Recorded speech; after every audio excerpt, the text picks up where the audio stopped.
At the very end of a summer that was all too short, the old man I was living with passed away. Even after all the years we spent together, I never knew his name. Later that evening, I dug a shallow grave in the front yard of our home and buried him there.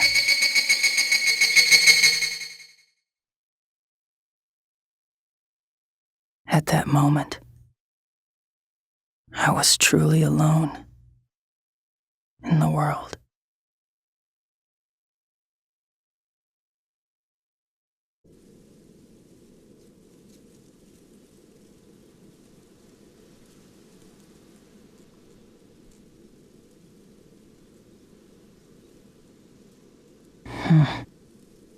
Maybe I'll find something he left behind. It's so dark I can hardly see. If I crank open the dome, then I can let in some moonlight.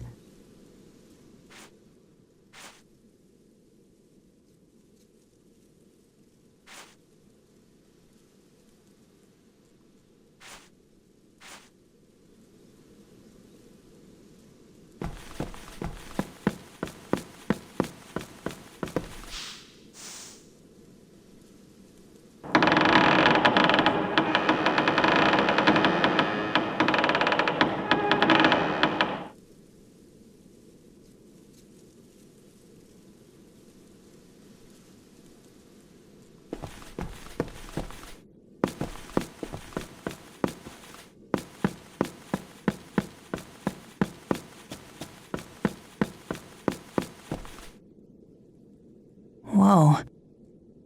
It's too dark to go in here. I need to find something to light the way.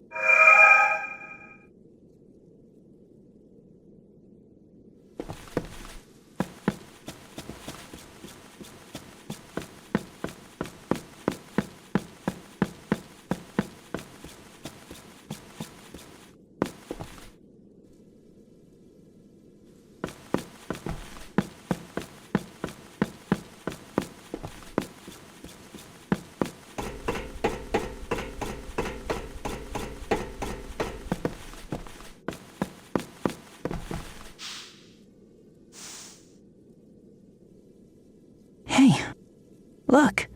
It's his flashlight.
Stubborn little things.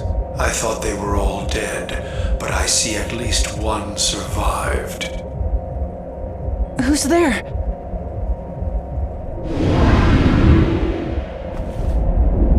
Who are you?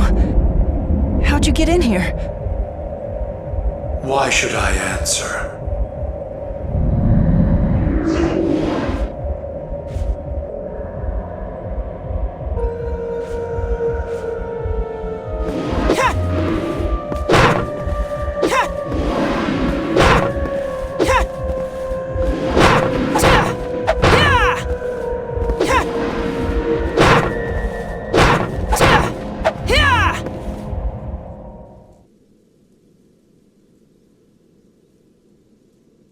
How pathetic. Such a useless creature. What are you? I do not have to answer to you.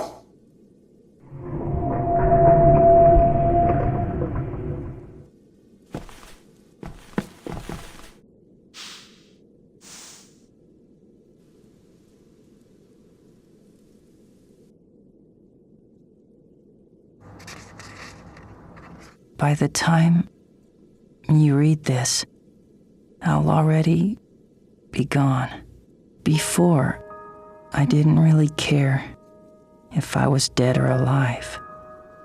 I never considered myself worthy of living. And yet, I knew not even death could atone for my sins. You have no idea how hard it was for me to even write you this letter. It's strange, really, for having wasted so much of my life. Now that the end is finally in sight, I never dreamed I'd feel like this. Only the time I spent with you gave meaning to my worthless life. Only now do I regret that I didn't open my heart to you more. Why is it, as I say goodbye, that I'm brimming with so many things I wish I could have said to you? Please forgive this foolish old man. Head east of here, and you will reach a tall red tower. I can't promise, but there you might find other survivors besides yourself. When I am gone, you must go east. Now go. Enseto. Thank you for everything.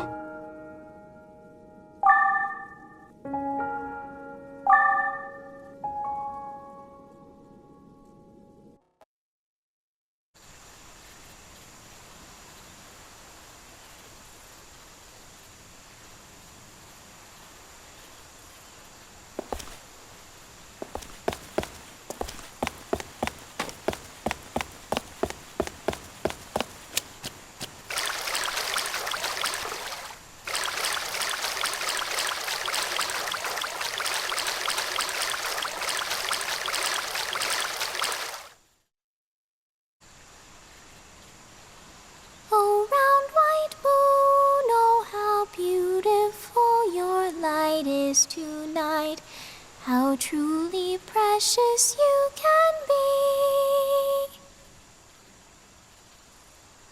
I look into your eyes and softly touch your hand. Farewell, love, and tomorrow we will meet again. Oh, twinkling star above, how beautiful yet lonesome. As sad and lonesome as I am, I reach out for your hand. We are two and one. Farewell, my love. Who's there?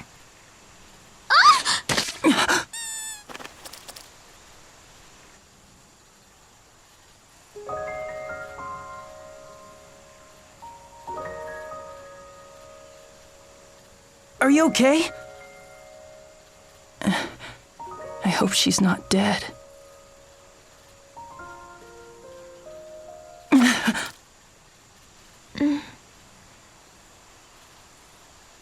You touched me.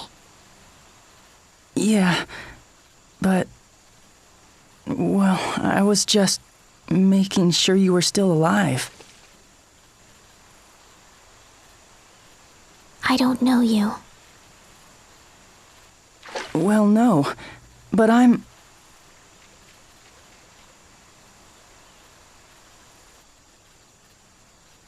I touched her. No, wait! Don't go!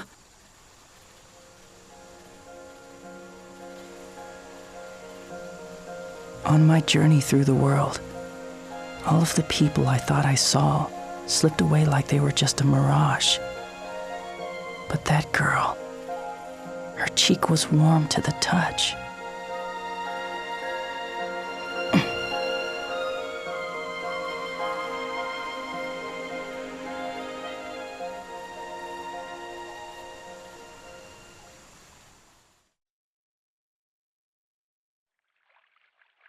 I was 15 years old at the end of that summer. When we met, the tower in the distance was bathed in crimson light. That one encounter changed my lonely world in ways I never could have imagined. The brief moment we shared transformed me to my very core. Even now, I remember it like it was just yesterday. The stuffy, humid air, the last vestige of summer. Her silver hair fluttering in the breeze. The big, silver moon.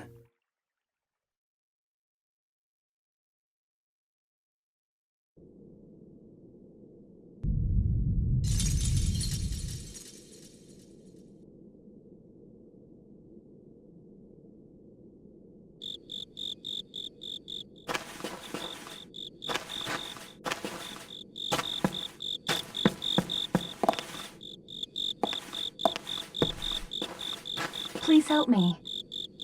I am in danger of malfunctioning. I am not completely waterproof. Please help me. Is someone there? Yes, over here. I am here. Please, come quickly. I am here. Please help me.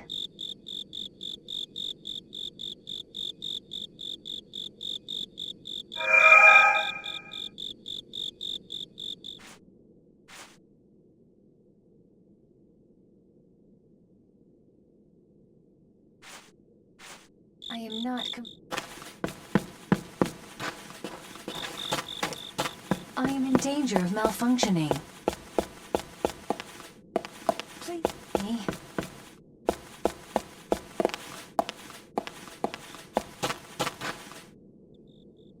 Please help me.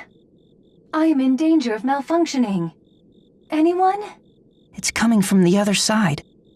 If I crouch down, I should be able to squeeze through.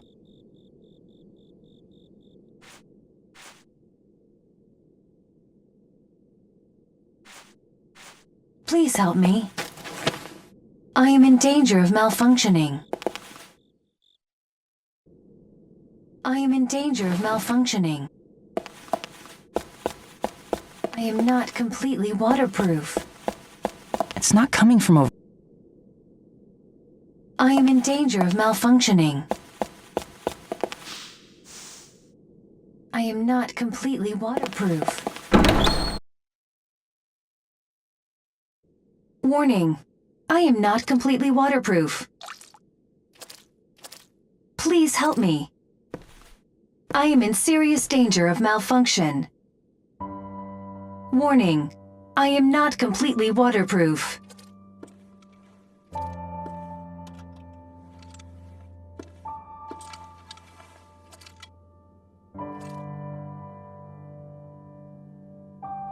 Hello, I am a personal frame, an interactive digital assistant equipped to respond to my user's emotional state, whatever it may be. Hey there, my name is... Whoa! Let us save introductions for later. We are in danger in our current location. I will quickly navigate a route to safety for us. A route? Navigate? We must hurry. Okay. First, fasten me to your back. Like this? Did you fasten my sides until they made a clicking sound? You mean these here? Good. That should do. I am a personal frame, or PF for short. My primary function is analyzing whatever situation my user is in, and offering a sound solution. Well, I don't know, but I don't think we should stay here. Of course. However, there is more I must tell you about... Later.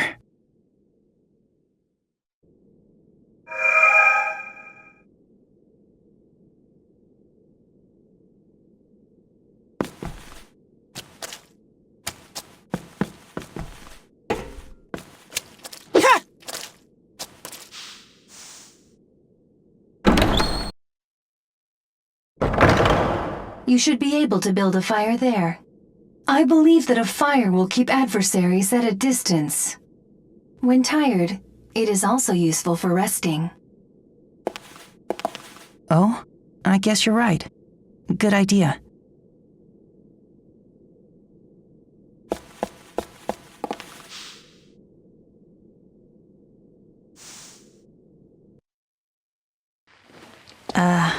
Am I starting to talk to myself? So, do you feel warm?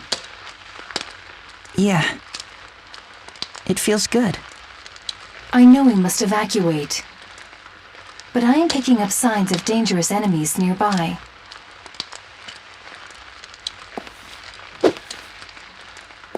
This stick should do the job, right? That will suffice for the time being. But it would be in our best interest to acquire something more durable. Oh, hold on one moment. There should be something serviceable as a weapon ahead. Investigate, but exercise caution. Right.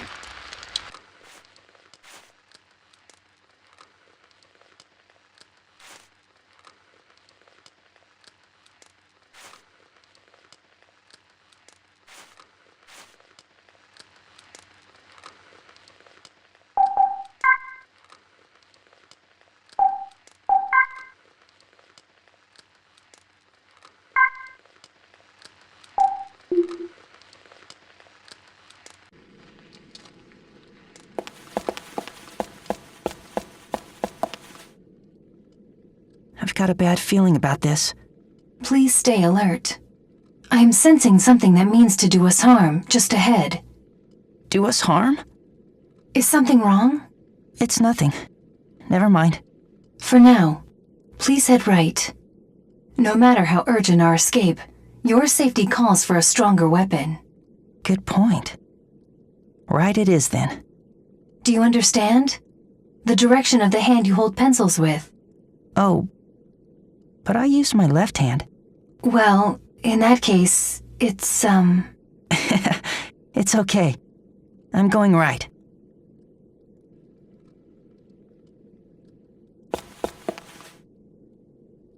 Oh yes. I forgot to mention something. What is it? Whenever there is something on the ground, a gathering of fireflies just above it will signal its position to you. Why would fireflies be attracted to it? Indeed. Well, maybe it is because it is summer, perhaps?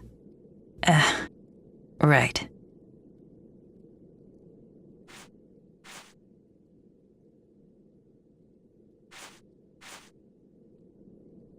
We never know when an earthquake could strike. We must make haste.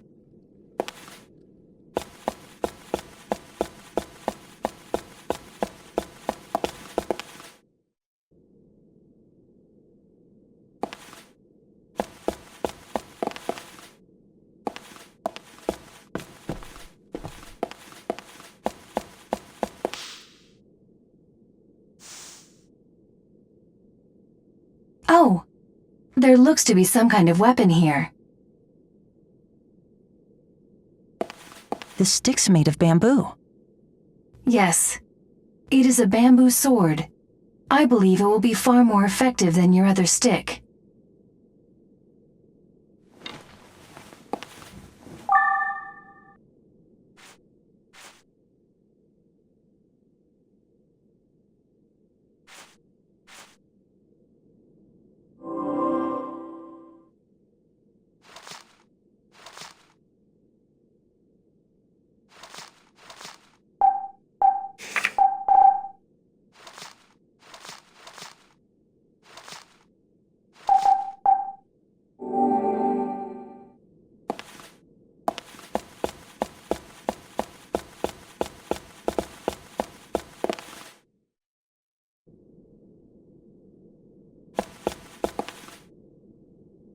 Pardon me, but there's something else I've been meaning to tell you.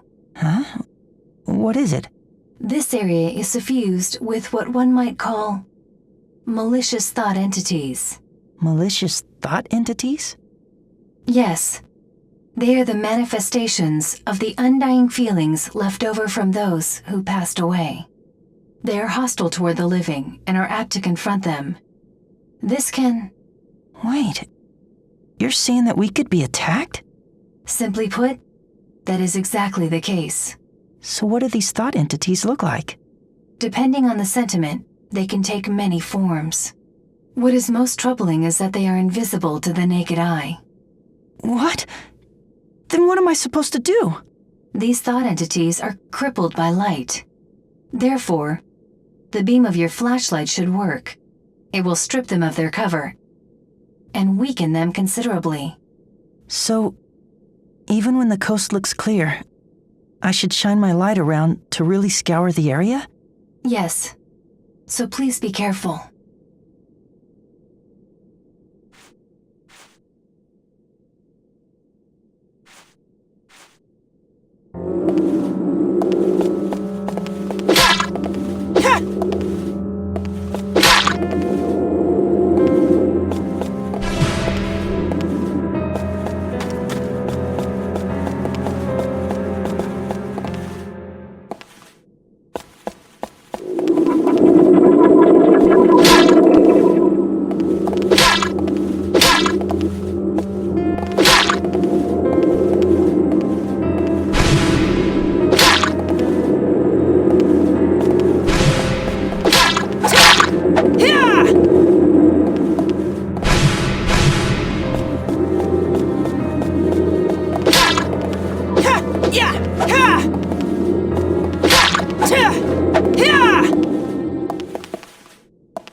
There's something on the ground.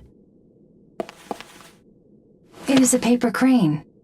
Somebody must have dropped it. Paper crane? Oh, I guess it does look like a crane. So, you've seen a crane before? No, just in a book once. It's a big white bird, right? Correct. Cranes are a large waterfowl with prominently long beaks. You sure know a lot about them. Have you seen them before? That is not quite correct. I was only referring to the entry I have in my memory banks. You've never seen them?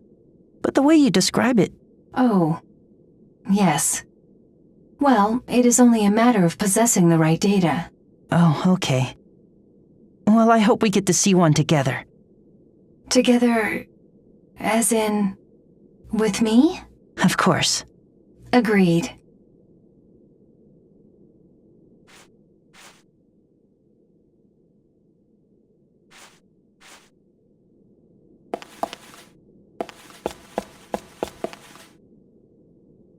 Beyond this turnstile, we can follow the train tracks out to the surface. Okay.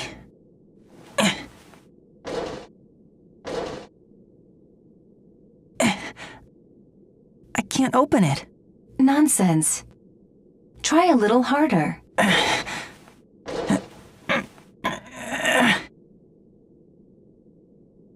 mean it. It won't budge. Please stand by. I will run another scan over the area. Oh, well, actually, it might just be locked. At least, I think. We'll never get it open then. What do we do? Just a moment. Ah, yes. A key. We should find the key. There is a high probability that it is not far from here. Okay then. Let's go find that key.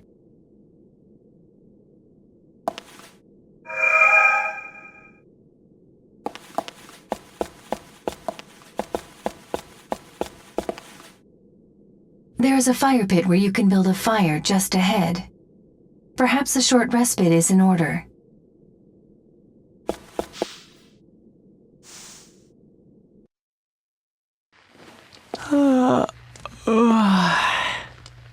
Oh man. Wow, very cool.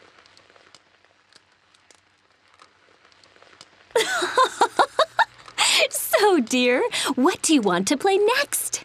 I know. Hide and go seek. You really do love playing hide and go seek, don't you? Yep, and I like apples and running races too. Oh, really? But you always come in last place in races. Yeah, but I still like them, and I love Mommy best. And Mommy loves you too.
Hey, is this? What's going on? Oh, another earthquake. Oh dear. I have to get back to her. Oh no! I have to get home. Oh, hold on. I'll be there soon.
Whoa. Is this what I think it is? It is a key. After analysis, I can report that there is a 75% chance that it is the key to the turnstile shutter. Great. Then that means we can open the shutter now. Wait. Please hold on. At a probability of 75%, that means there is a 25% risk that it will not open for us. I'm sure it'll work. I mean, 75% is way more than 25%. I suppose that is a valid statement. Yes. It might work. Indeed. A 75% probability. Yeah, we'll be fine. Yes, we will be fine. Now, let us go open the shutter.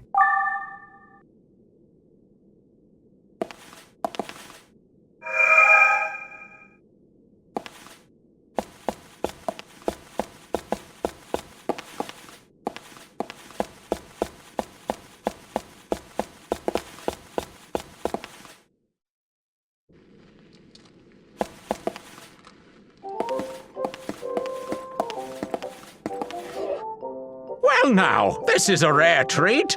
It's not every day I chance upon someone. Whoa! Who are you?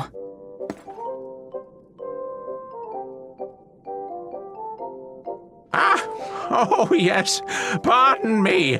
I roam these parts in search of unique treasures. And if I do say so myself, you seem to have a few eye-catching pieces. Care to barter, my lad?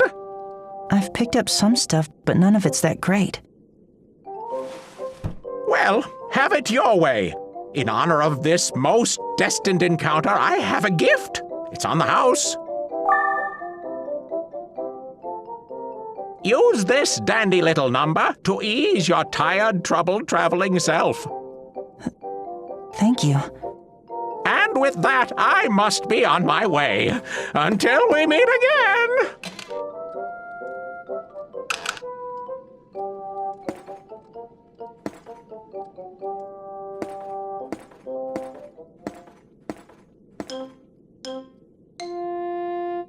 He's gone. Who the heck was that guy? That is a much-warranted question.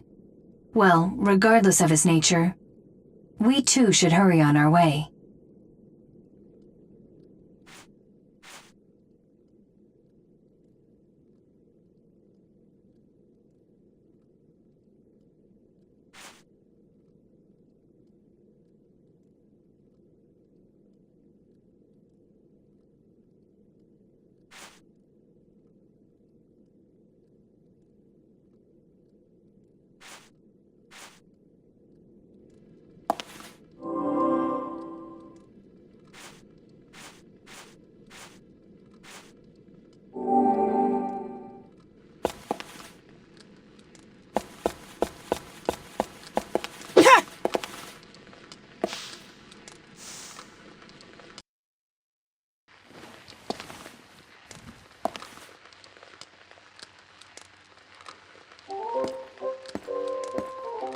Ah, it is you. The pleasure is mine.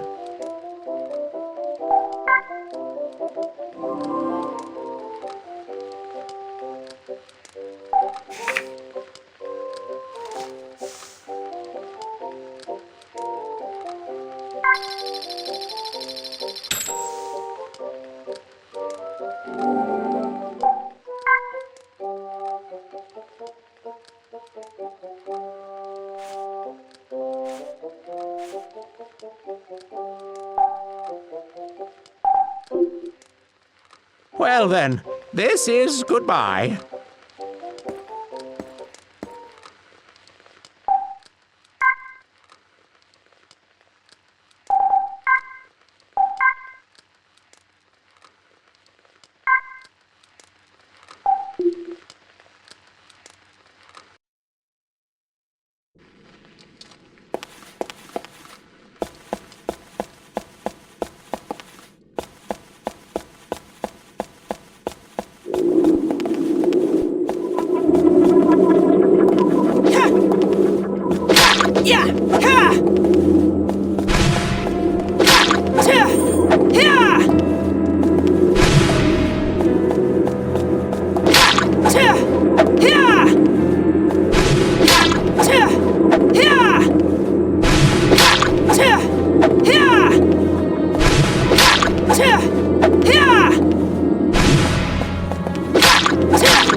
Ahead is the train platform, and beyond that, the tracks.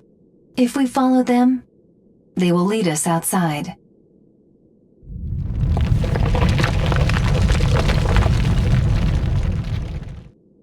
Another earthquake! If there is a stronger quake, the structure could be compromised.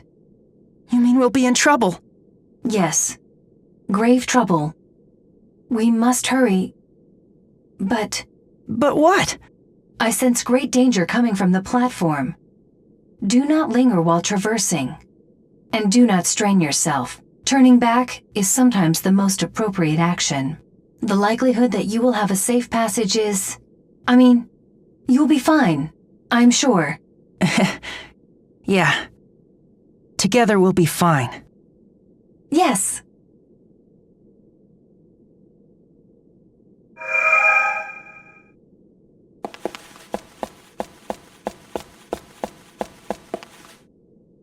You can build a fire over there.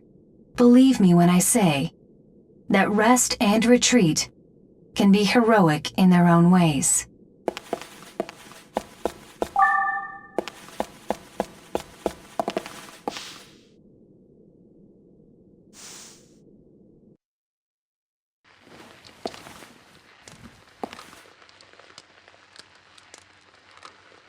Hey, could this be...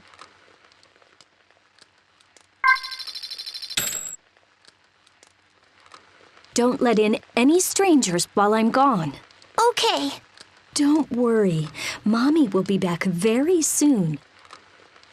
I promise. Has Mommy ever broken a promise to you? Promise. That's right. I promise. Mommy, Yes, sweetie? come back home quick. Okay?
is this?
The sky's red.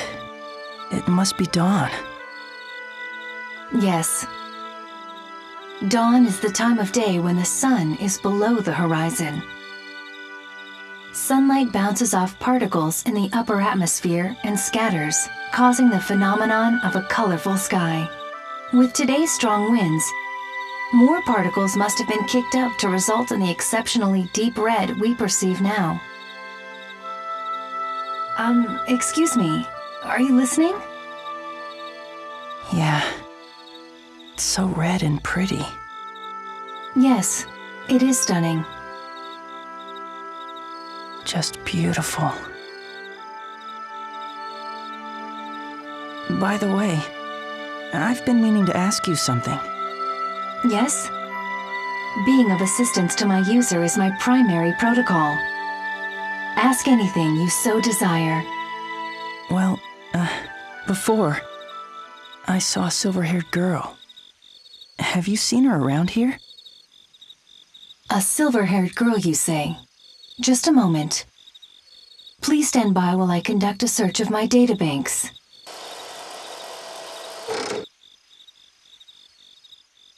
I should mention that an ongoing power shortage has restricted access to the compressed files in my database.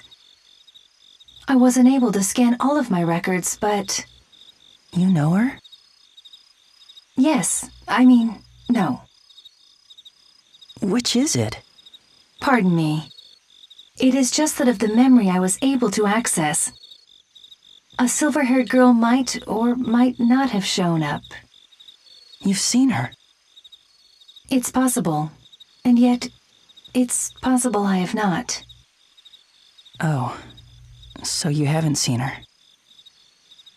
But wait, I might be able to estimate where the girl would be at present. This is only a theoretical calculation, but when it comes to the general location of people, the underground shopping mall in the station we were just at was always lively with crowds. So perhaps... Some people might still be there? Yes, in the past it was always bustling with activity, so there is a possibility it is that way now. Okay, how do we get to this underground mall? The entrance to the underground mall can be found on the second floor of the station where we just were. However, that passage is always kept locked. Oh, but do not worry. There is a chance that the key to the passage is being kept in that storehouse up ahead. I'd say it is at least an 80% chance. All right then, let's head to that storehouse, right? Affirmative. Inside, you will need to locate a thin, gold-plated key. And one more thing. Please be careful. Yeah, I know.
I hear someone.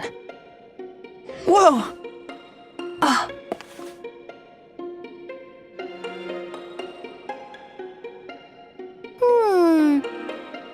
You're not my mommy. Hi. Look, I'm trying to find a key, but I guess you wouldn't know about it. Hey! Play with me! Play a game with me! Now, be a good girl and listen. We're looking for a gold... I am too listening. You're looking for this key. It's golden thin, so There is a 97% chance that it is the key we need. listen. Could you let us borrow that key? No. We are on a very important mission. Please. No. It's sparkly and pretty. It's mine. Stop being so bratty and hand it over immediately.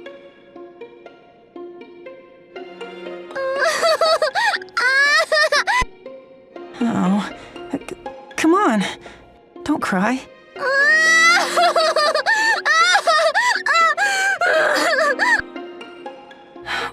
What should we do? Beats me.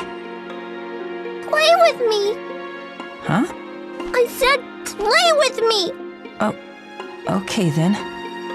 What do you want to play? Hide and go seek. Hide and go seek? Yeah. I'll go hide and you find me. If you win, I'll give you the key. It seems we must comply. Yeah, guess so. Okay then. Come on. Let's play hide and go seek. Yay! I'm gonna go hide now.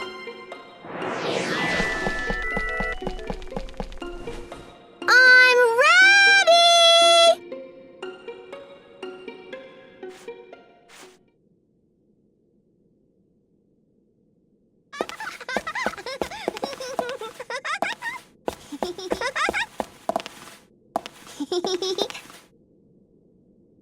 Gotcha! Phooey! No fair! You found me!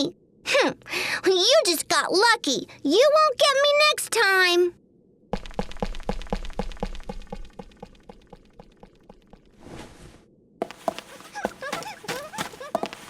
You can't find me. You can't find me. You can't.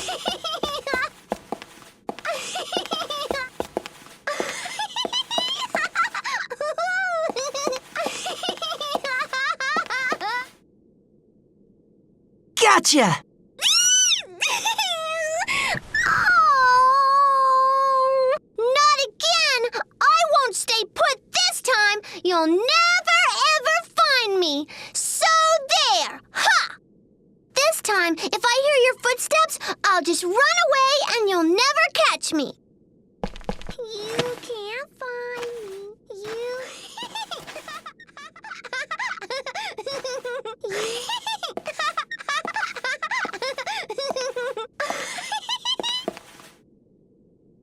Gotcha!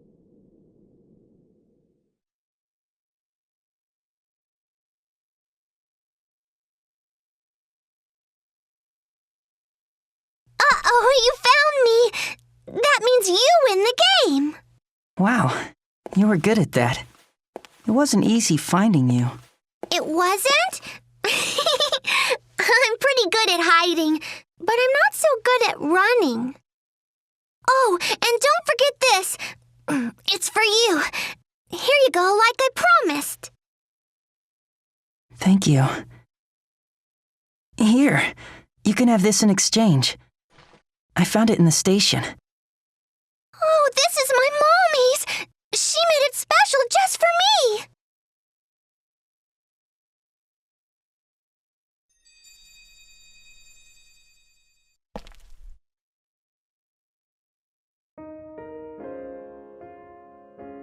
Mommy! Mommy! You came back to get me! Oh, sweetie. I'm sorry it took me so long. Mommy! What is it? Now what is it? Please, Mommy. Please, don't leave me alone ever again. I won't. I promise. You promise.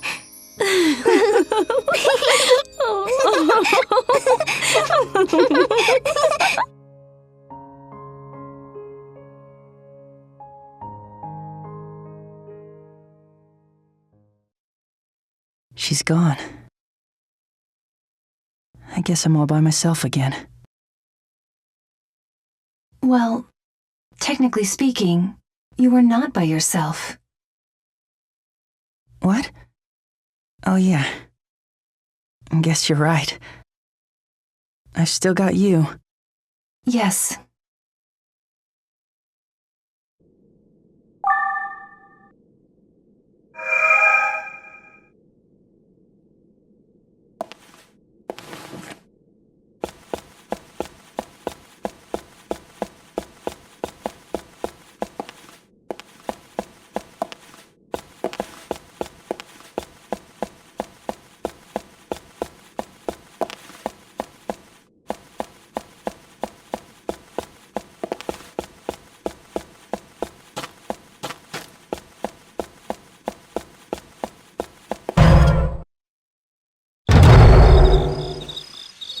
The mall is connected to the station. I realize the dangers, but we have to go back.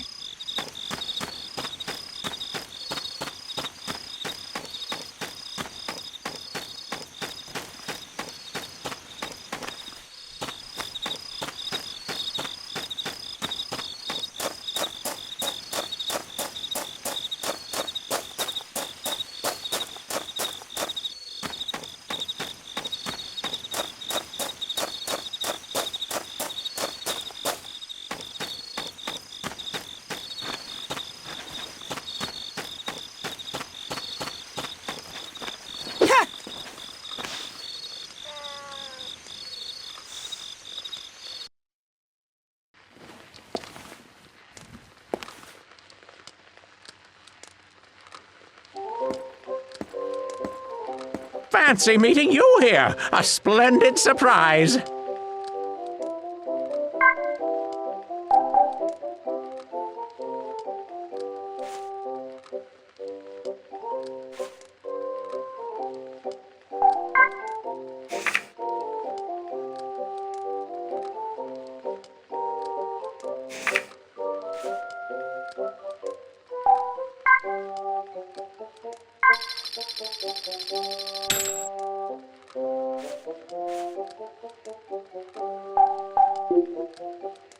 Have a nice day!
Am I starting to talk to myself?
Beyond this doorway is the station mall. Please be ready for whatever lies ahead. Right. I am. But I'm sure it'll be fine. After all, I've got you. Yes, of course. Because you have me.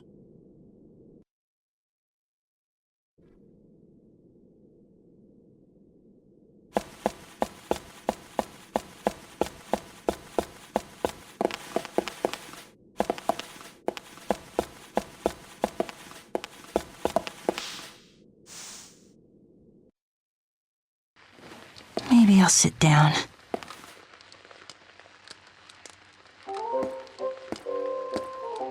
You are my valued customer indeed.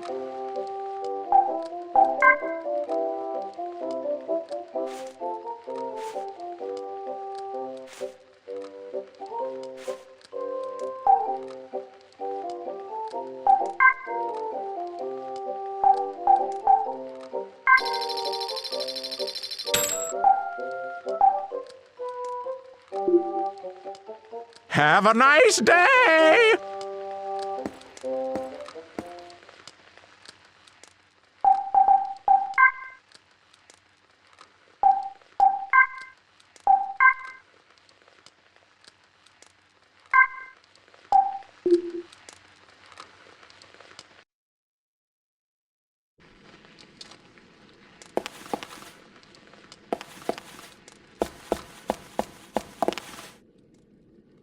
This place used to be alive with bustling shoppers. In the past, maybe. Looks pretty run down now. I surmise that the frequent earthquakes took their toll on it. Indeed. Seems that way. Well, let's look around.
Some crates are surprisingly fragile and may come apart when struck. Observe. A few blows should do the trick.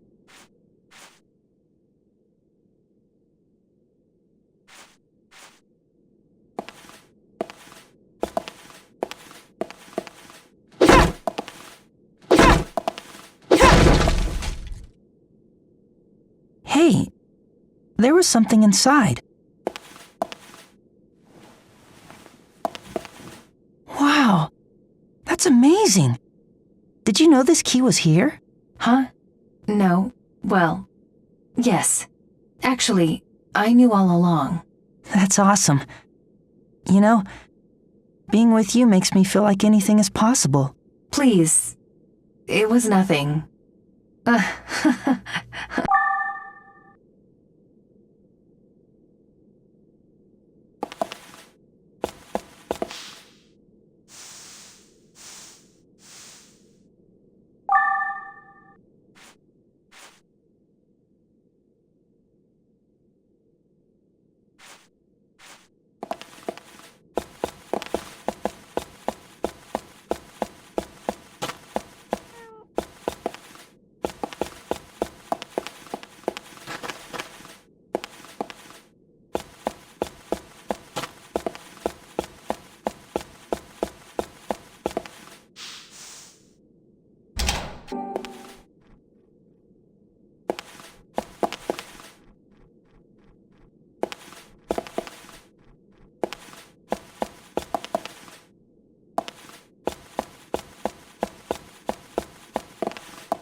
Well then, where should we start?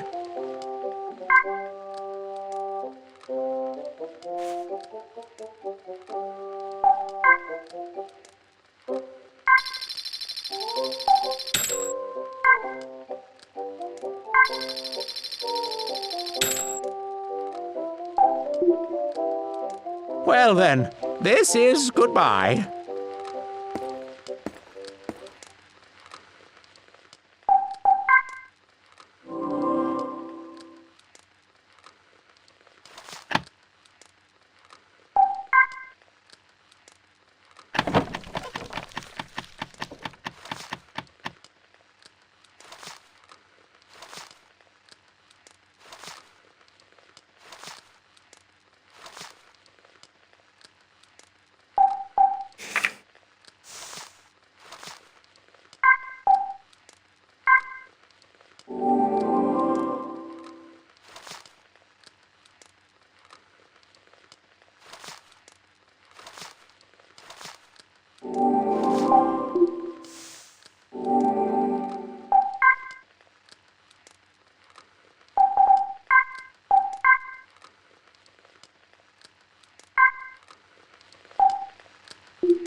Look at these huge doodles on the floor. I wonder if that girl's behind them. That girl? Do you mean the silver-haired girl? Yeah. She had the most beautiful voice. I cannot evaluate her singing, but her drawing skills are substandard. Hey, that's not a nice thing to say. But it could be more enjoyable speaking with me than with that girl. Huh? What'd you say? Nothing at all.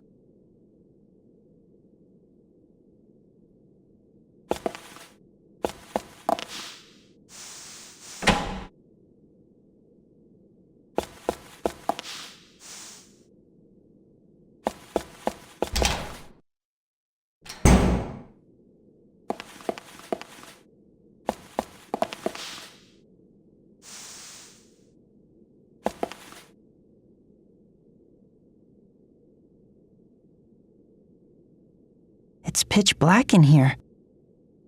I hope we'll be all right. We will be fine. After all, I am with you. Yeah, you're right. I mean, you found that key under the crate, too. Precisely. We will be fine together. Yeah. We're together. Yes.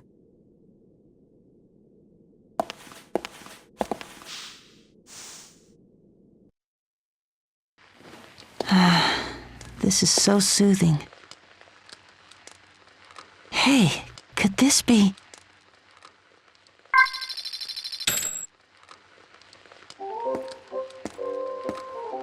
Ah, we meet again. 'Tis such a wonderful day.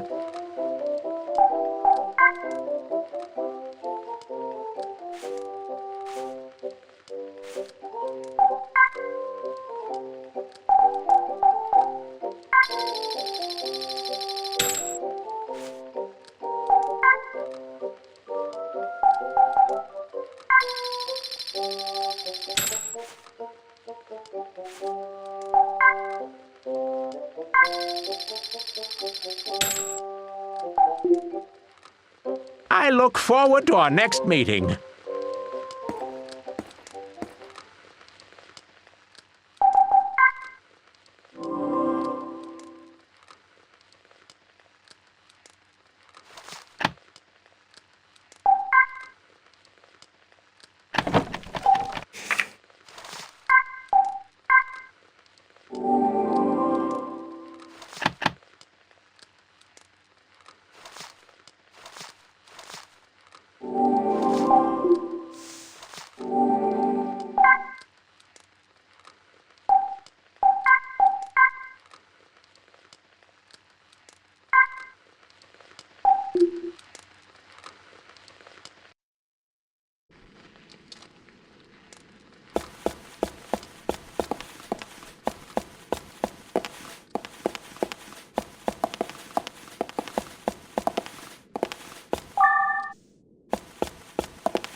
Look, there are more drawings here.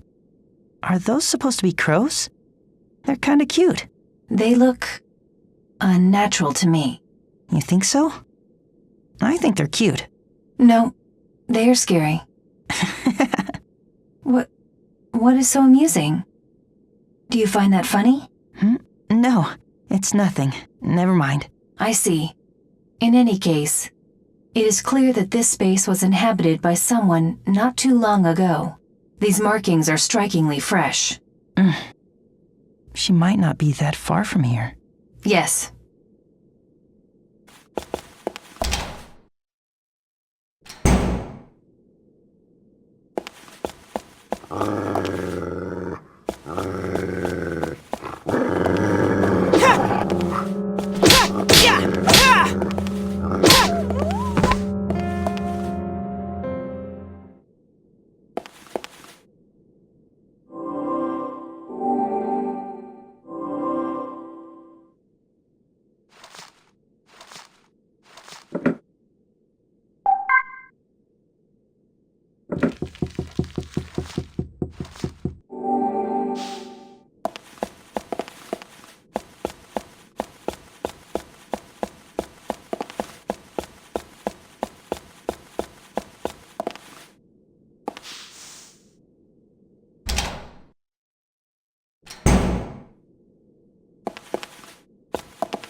It's soothing watching the flames.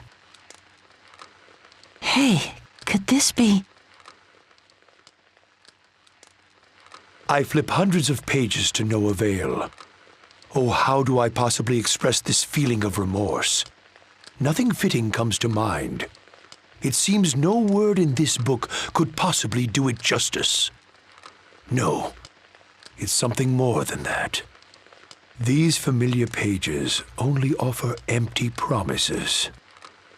Words themselves hold no true meaning anymore. Much like my unfulfilled dreams. I no longer have any need for impressive words. This simple one will do. Tomorrow doesn't even exist.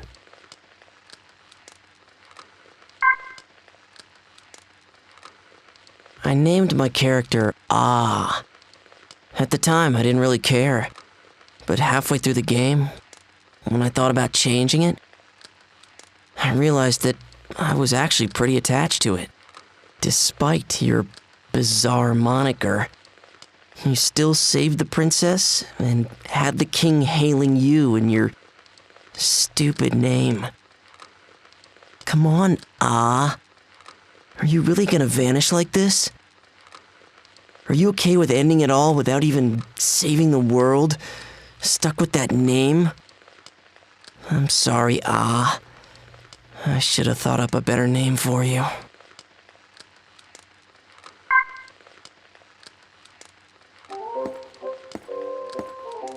You are my valued customer indeed.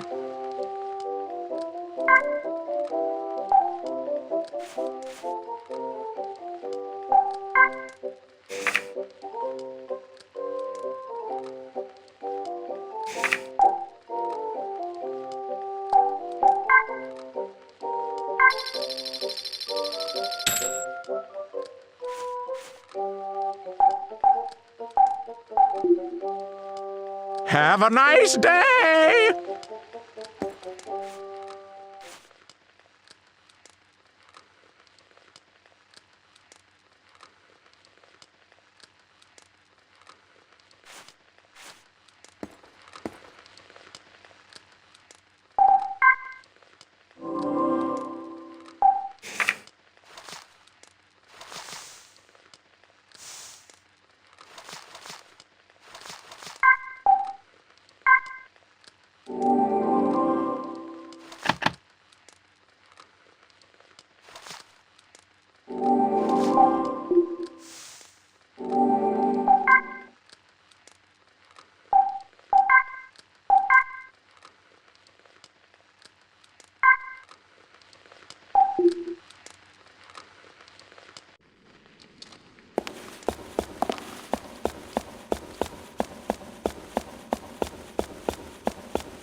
Phew, I'm tired.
This place appears to be much older than the mall we were just in.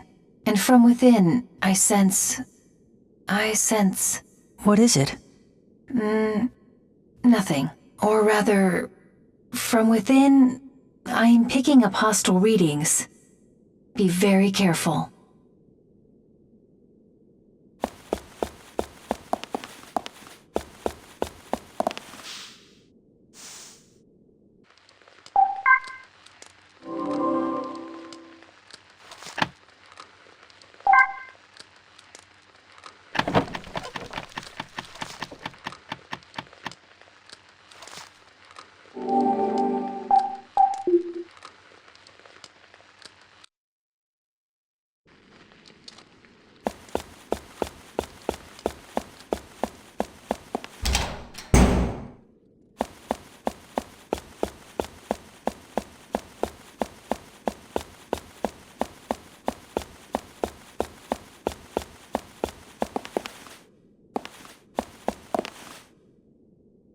Please hurry. I am nearing the limit of my functional capacity. Functional capacity? For now I am all right. Now hurry. Okay.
Am I starting to talk to myself?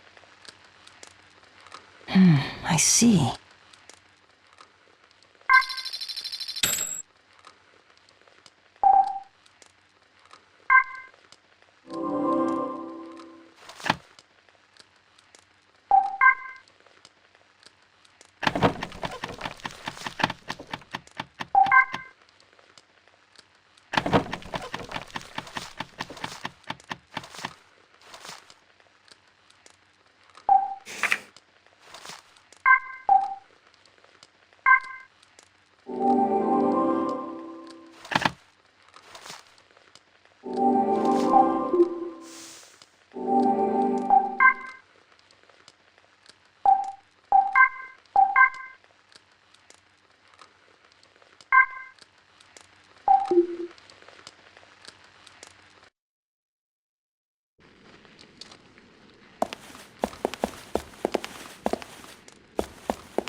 That ladder ahead should return us to the surface.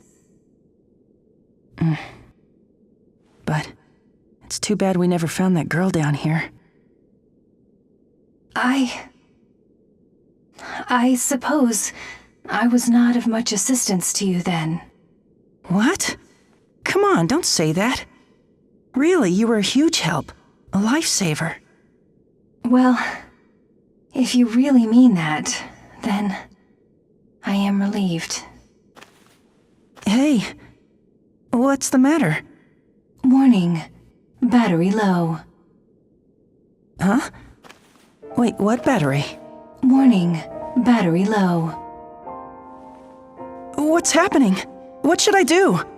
Warning, battery low. What am I supposed to do? Tell me!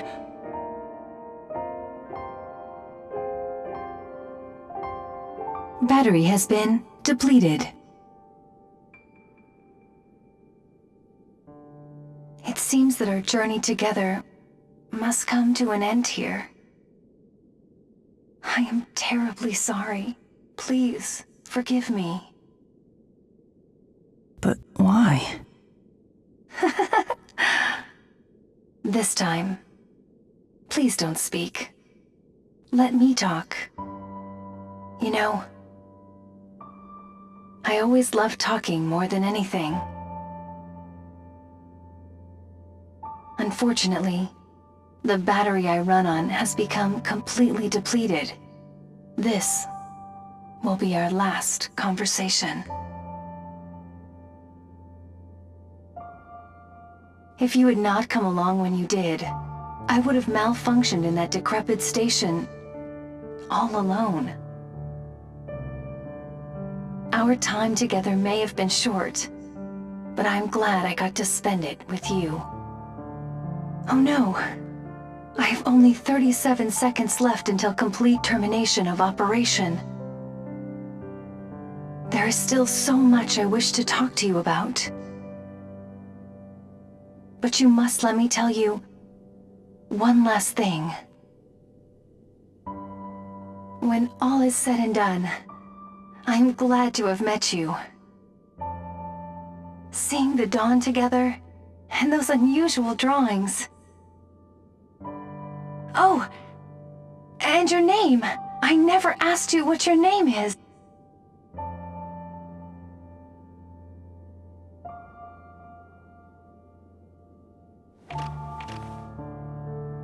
Thank you.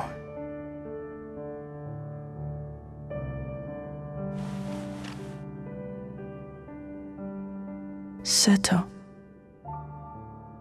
My name is Seto.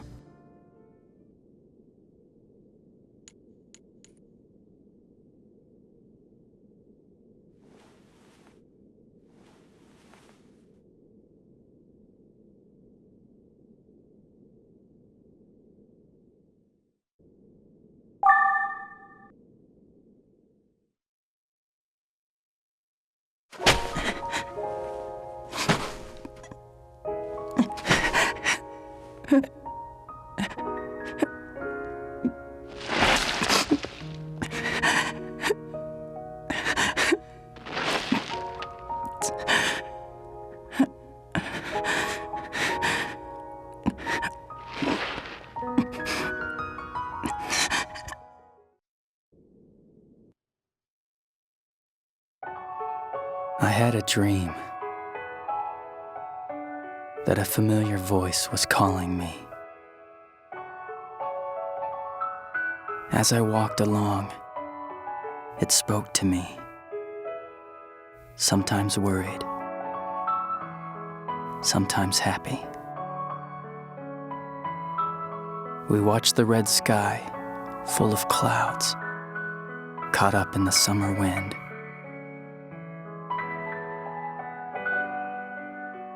The little time we spent together shone brilliantly, like a light in those darkened days of the past.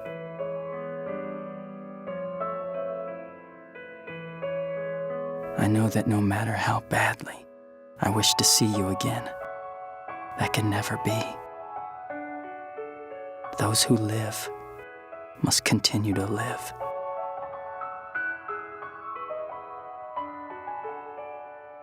Those who are dead will only continue to stay dead in the cold, hard earth.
Well, well, what do we have here?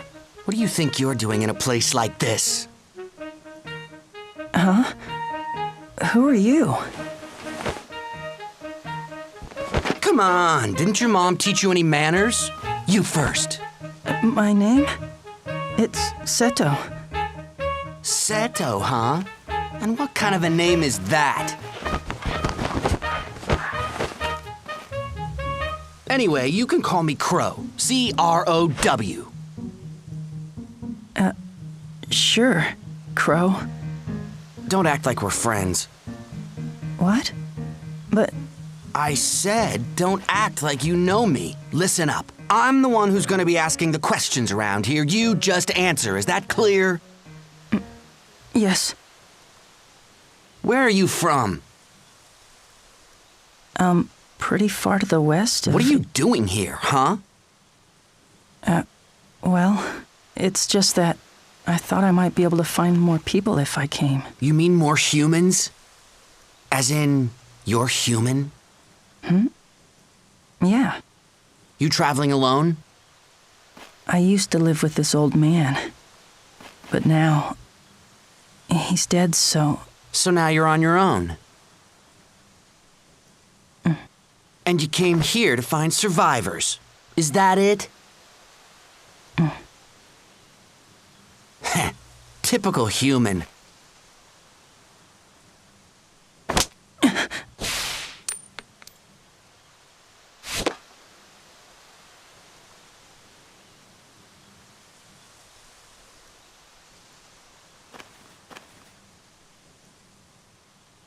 Well, ain't this a pretty trinket? Looks valuable, too. Hey, that belonged to Grandpa! Give it back to me! Oh, give me a break. You mean some old dead guy? It'd be better off with me anyway. It's special to me! Give it back! Oh.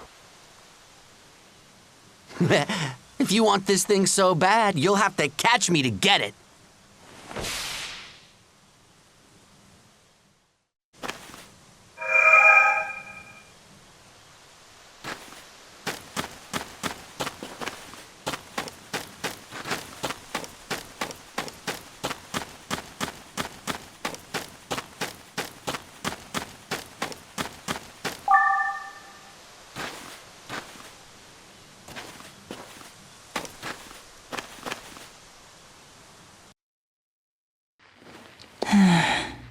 It's soothing watching the flames. A nice surprise.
Where are you even looking?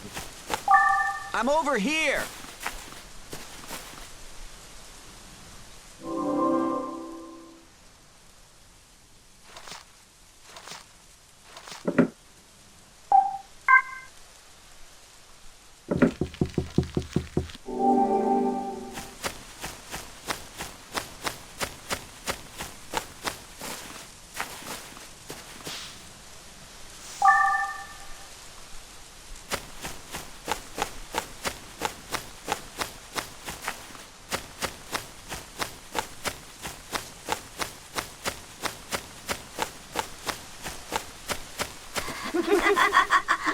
Use your head.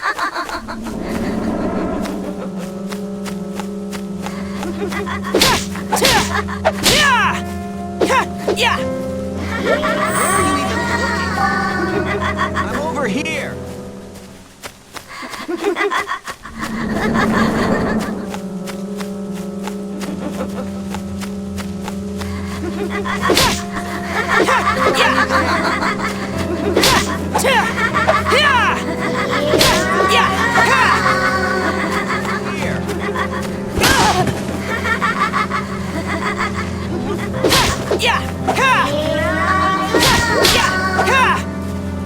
Come on, you're putting me to sleep.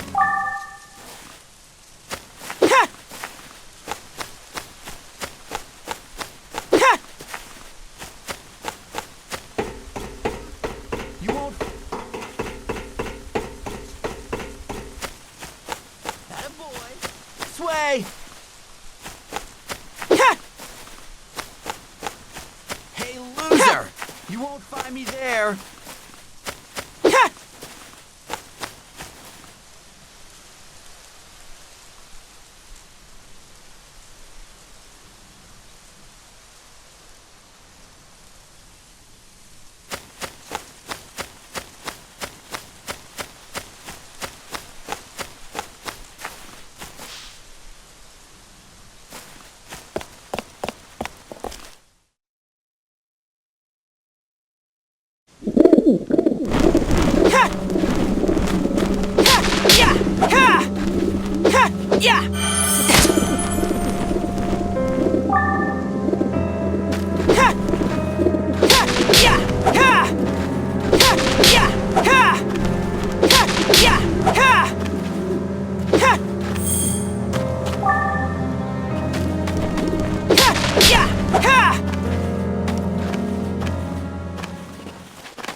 Man, I'm getting sleepy.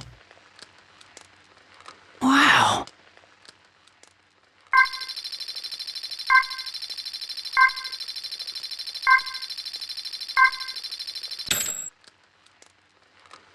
Whenever I drank one, I always wondered how they got that little marble inside the bottle. When I put the bottle to my lips and turned it upside down, the marble would block the soda. But without the marble, I guess there'd be no point to the drink. I wanted it out, but it was stuck in there good. I could only touch it with my tongue. This is probably one of those things they call completely out of reach. A wish never granted. This may have been my first lesson in that.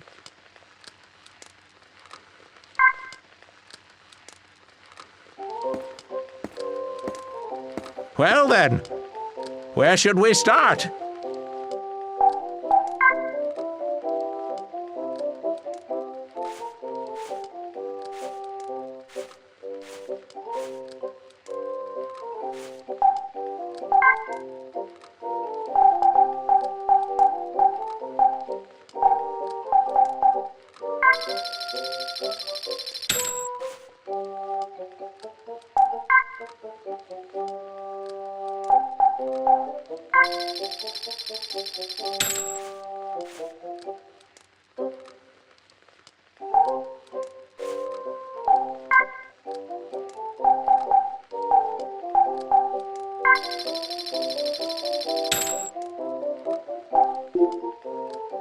I shall see you again.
I'd never be over there. Use your head.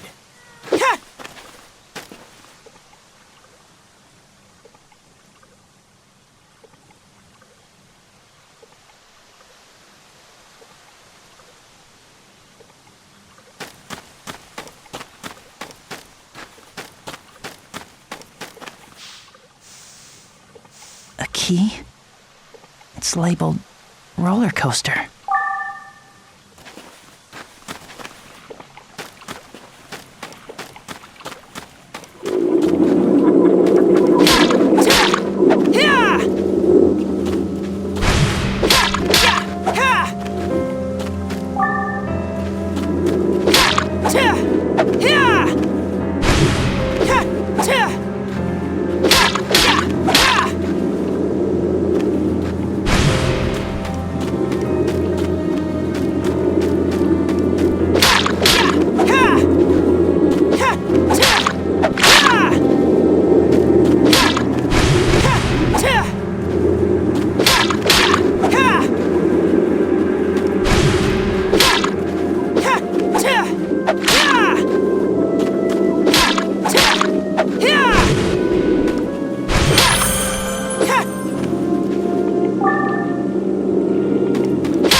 This is so soothing.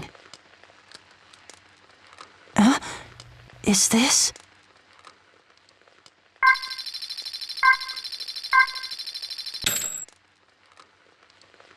It was a gloomy, overcast day. Even though it was threatening to rain, you took me on a longer walk than usual. When I looked up at you, you seemed so sad. When we got home, you dropped to your knees and hugged me tight. I wagged my tail, hoping to cheer you up.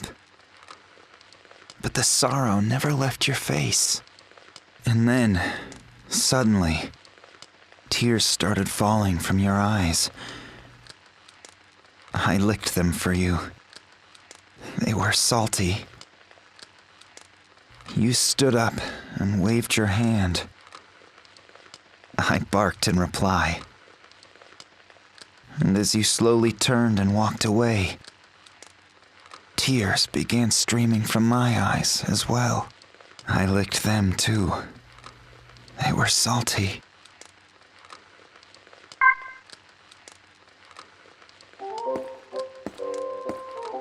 It's an honor to see you. Will you be buying or selling today?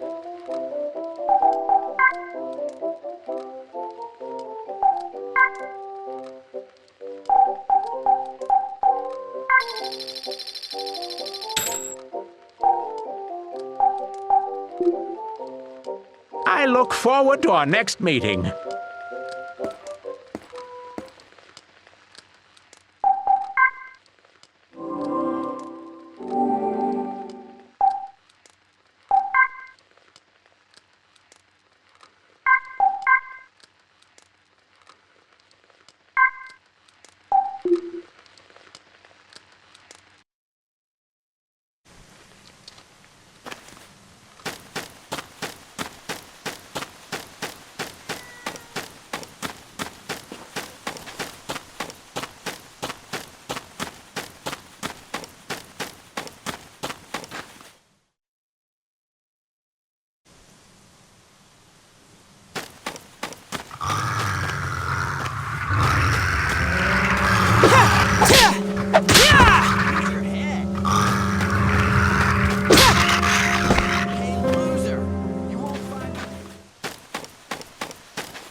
Over there. Your head. Come on, you're putting sleep.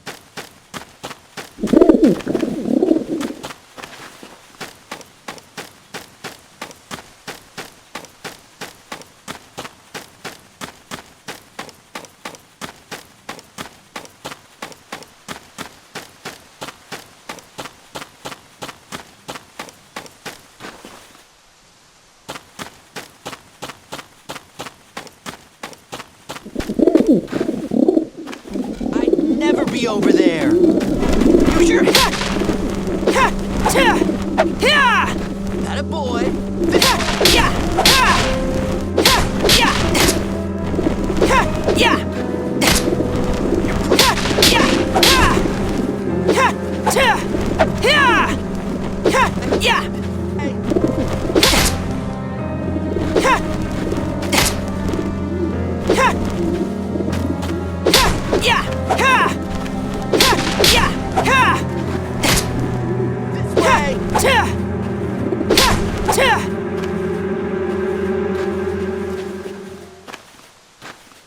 I'm over here!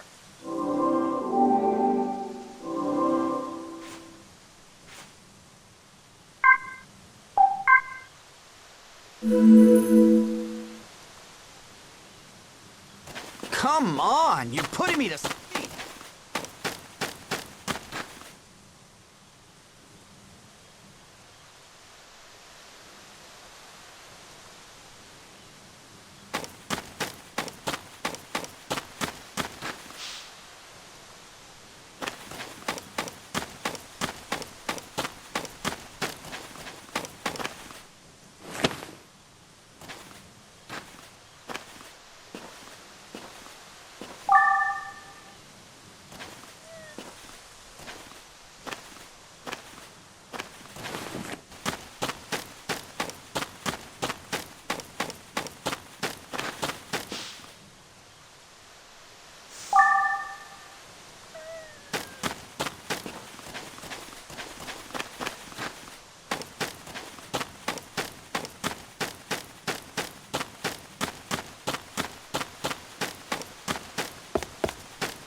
Atta boy!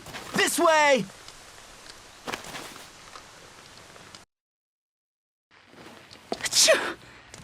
Oh, I better warm up. Hey, could this be... That was a lot of fun, Mommy. Now let's go back home to Daddy. Something about the clouds looks so menacing and smoky gray. The black crows have begun to caw. We have to hurry home. Mommy in my right hand and my balloon in my left. What happened? What's going on? Where'd my mommy go? Does anybody know? Anybody? My balloon and me.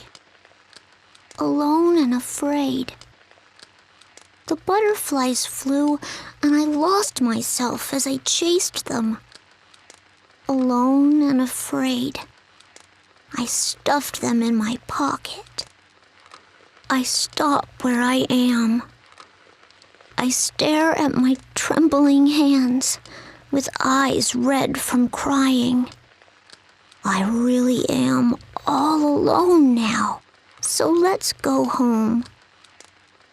We'll tell Daddy all about today. Even the cawing crows have left.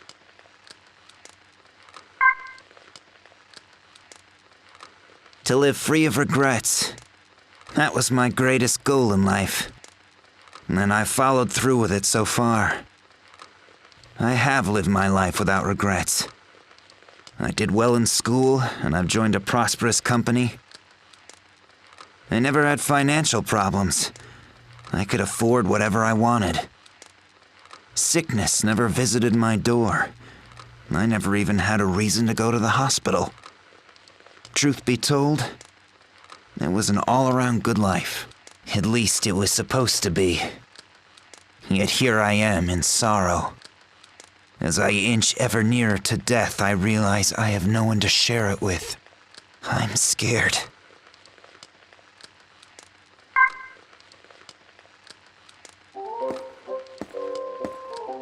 It appears we have a special bond, you and I. I shall see you again.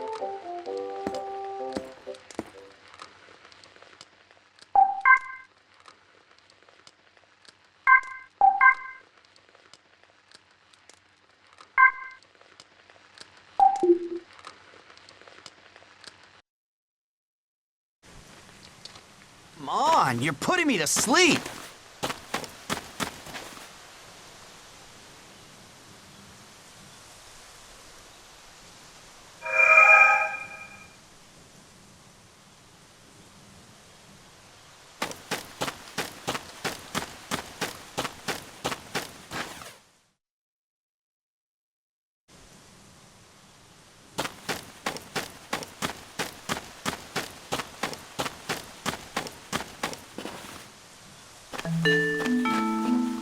So, you finally caught up to me.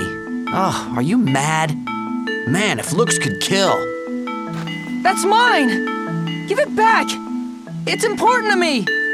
Whine, whine, whine. You sound so pathetic. If you want it back, come and get it.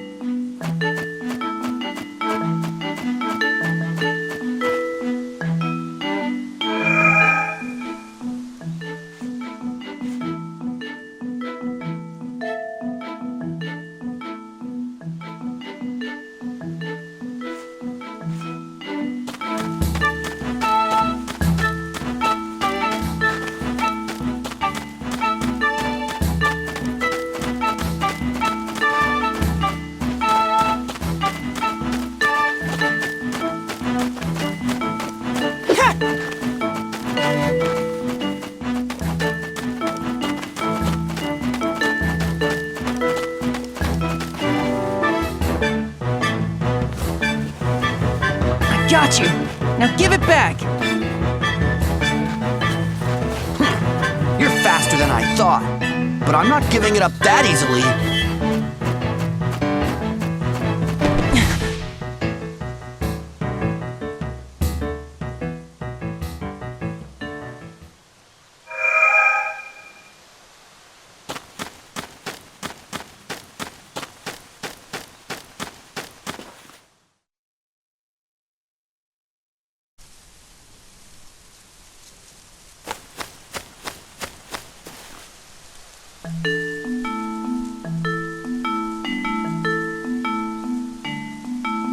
You again? You caught up to me already?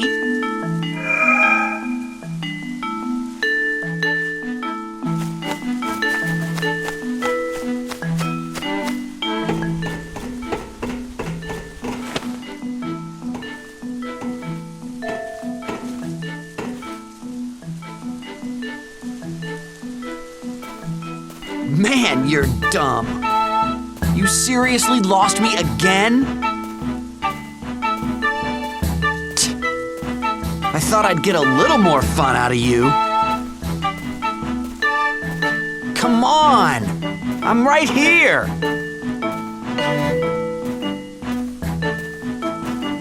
Where'd you go? You sure give up easily.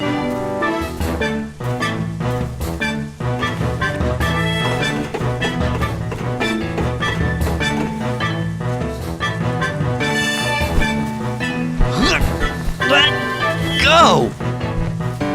Give it back right this instant! Not on your life! It's mine! Loser! Wait!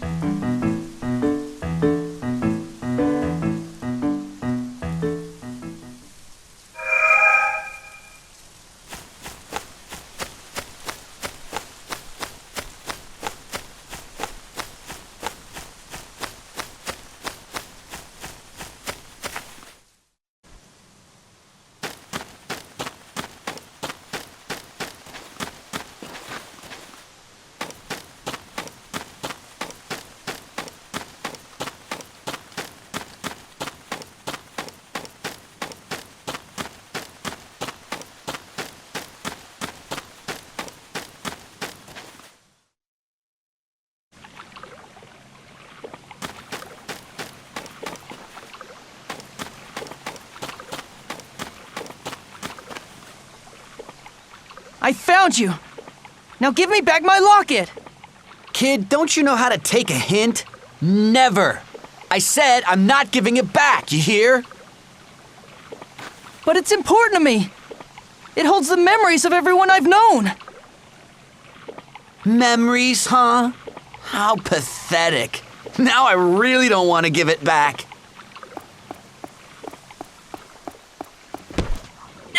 Wait, Crow!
Well, well.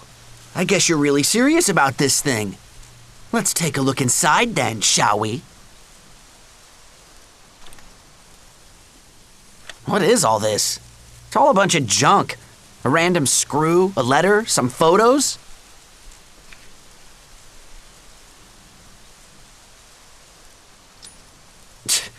You're as human as they come. Of course I am. Now give me back my locket. Give it back? In your dreams? If you don't like it, come and get me. Tally-ho!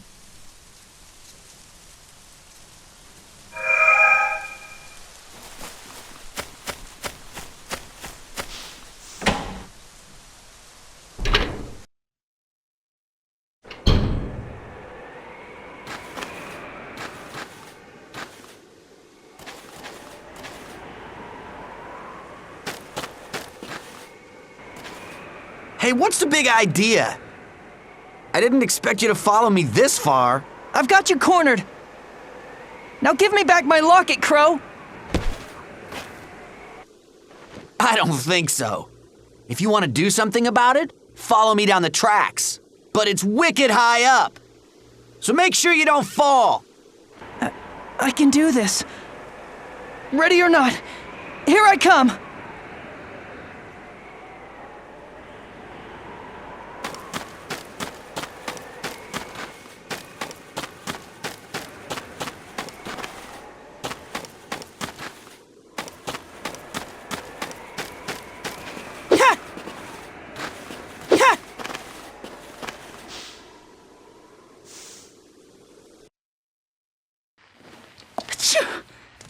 I better warm up. Ah, it is you. The pleasure is mine.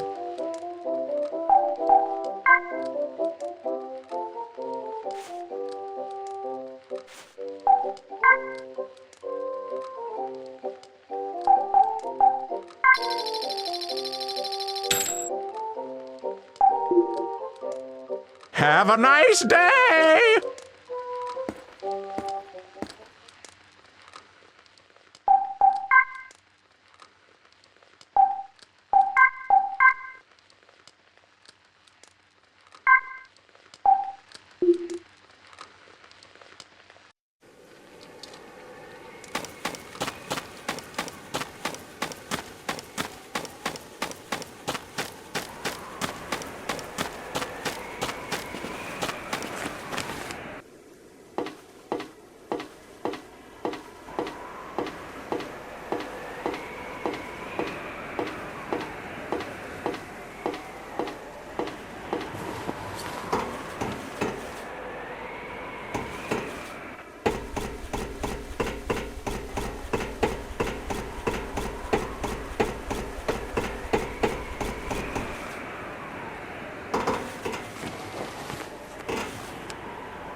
Am I starting to talk to myself?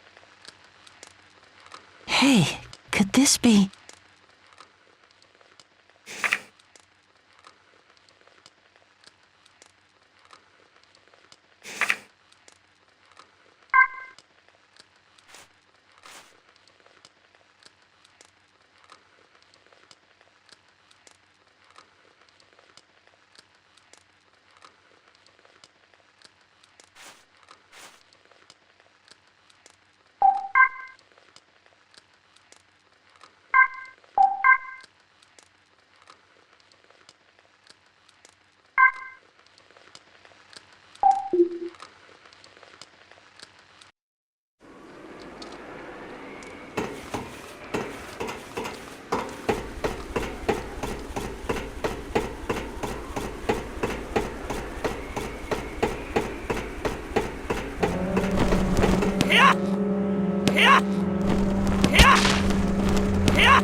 You fell right into it. How lame is that? If you've learned your lesson, you'll think twice now before going after me. So long, sucker. Tally-ho!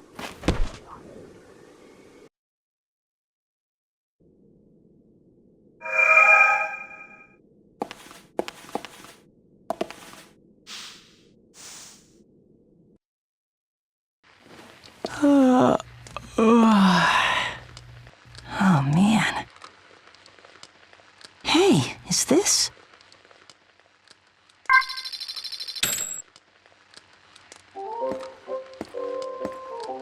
Ah, we meet again. 'Tis such a wonderful day.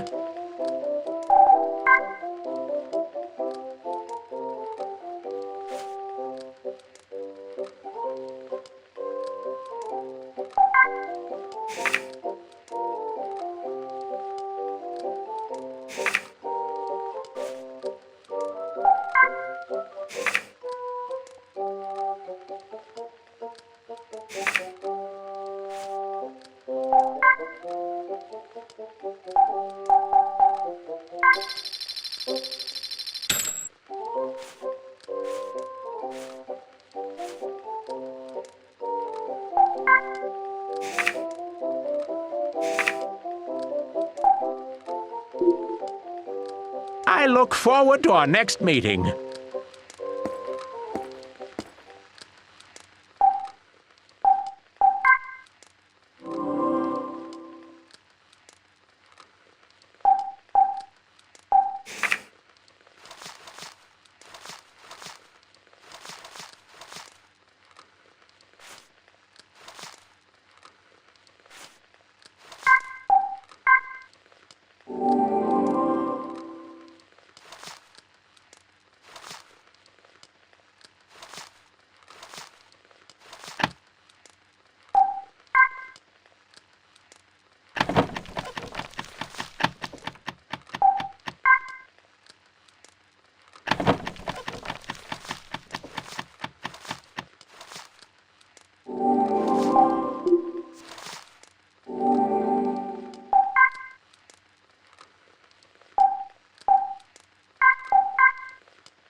What's this?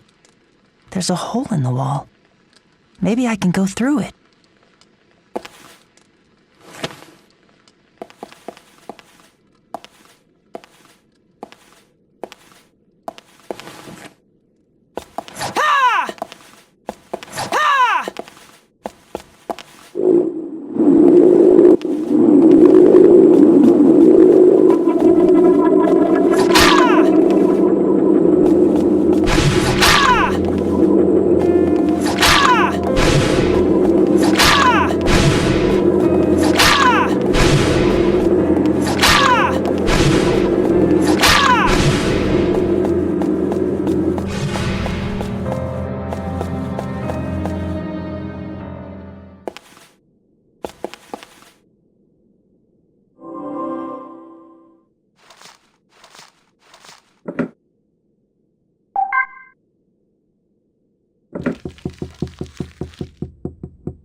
What's this book?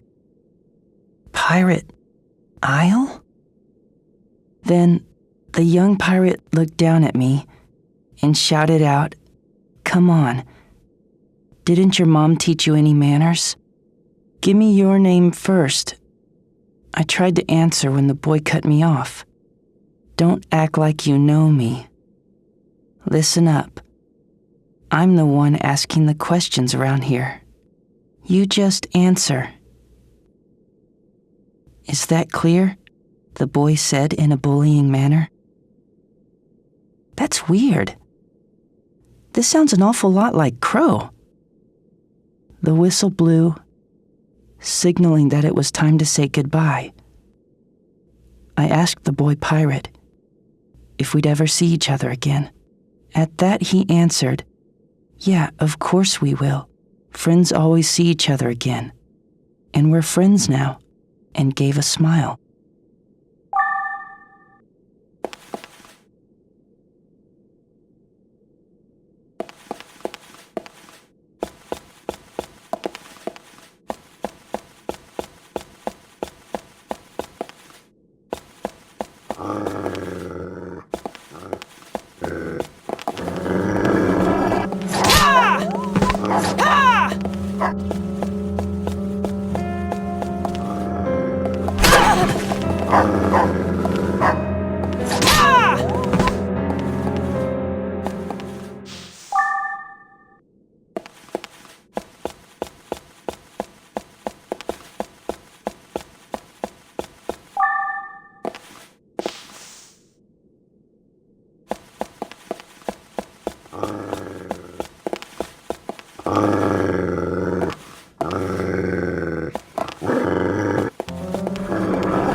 better warm up.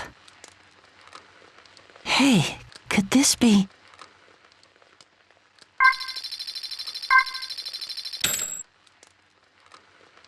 I scaled that hill in these dirty shoes.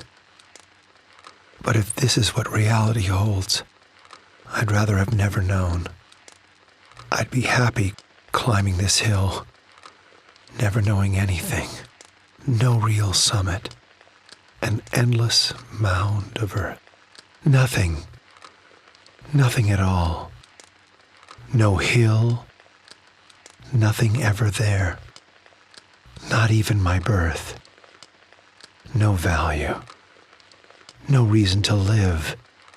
No reason to even die. This prayer without answer from a God who never even existed.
This is so soothing.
I'm impressed you made it here. Bravo! Crow! Where are you? Give me back my locket! Huh? You're still going on about that? Save your griping for after you beat him.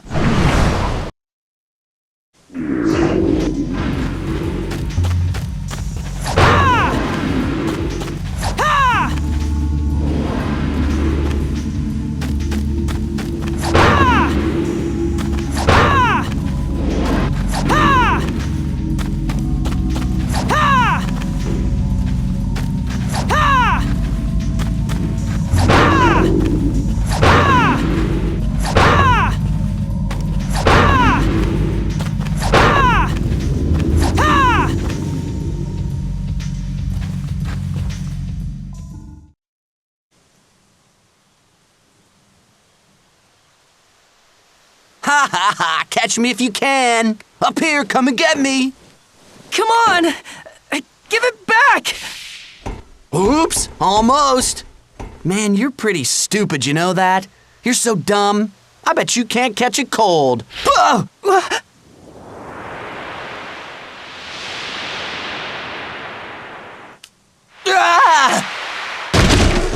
Crow!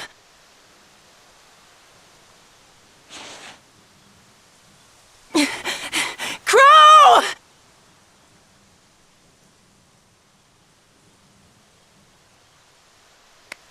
Crow!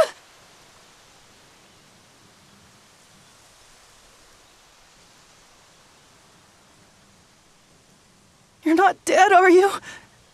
Answer me! Crow!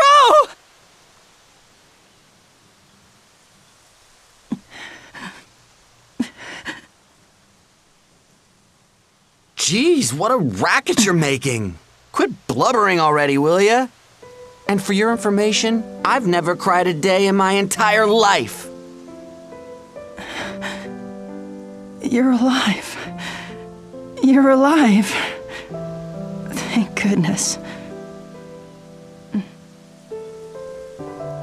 Yep, you win. I give up, okay?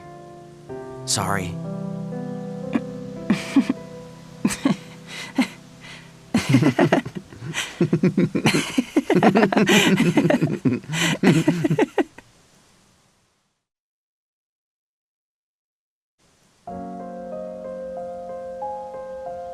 Listen, I got to see your special thing, so I'll show you mine. Take a look.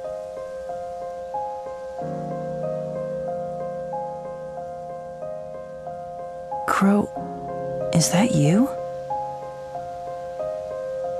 It's funny.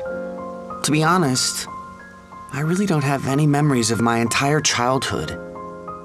That's why I think that if I can somehow get to the place in this photo, I might learn about my past. But it's hard. I've been trying to find it for the longest time. It's near where we are now. I can feel it. Actually, I'm on a search too, for a silver-haired girl. Silver-haired? Yeah. You don't happen to know who she is, do you?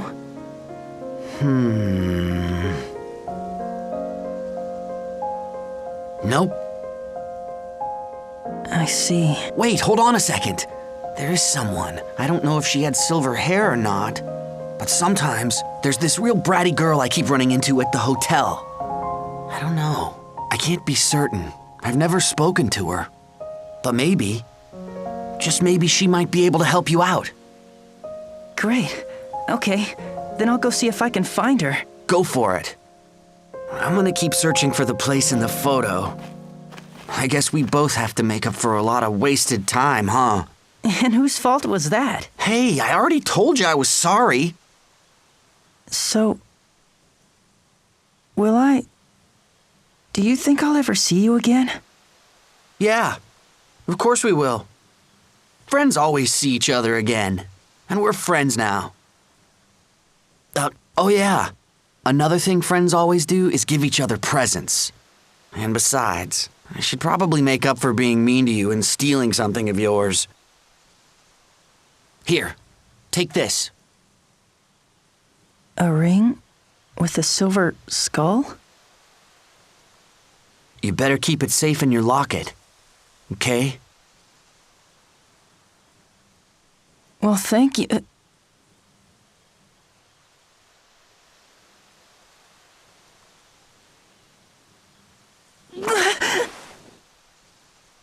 What the? Did you just... Did I? What was that? What's wrong? We're friends now, and friends give each other kisses, right? I read that. But that was my first kiss ever. Oh. Huh. Well, then I guess that makes me your #1 buddy. Best friends, right? My best friend?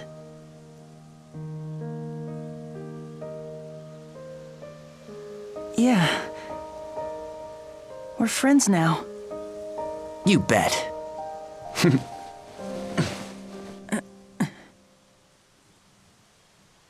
Well, I'm off. Right. See you around. Yeah. Bye then, for now.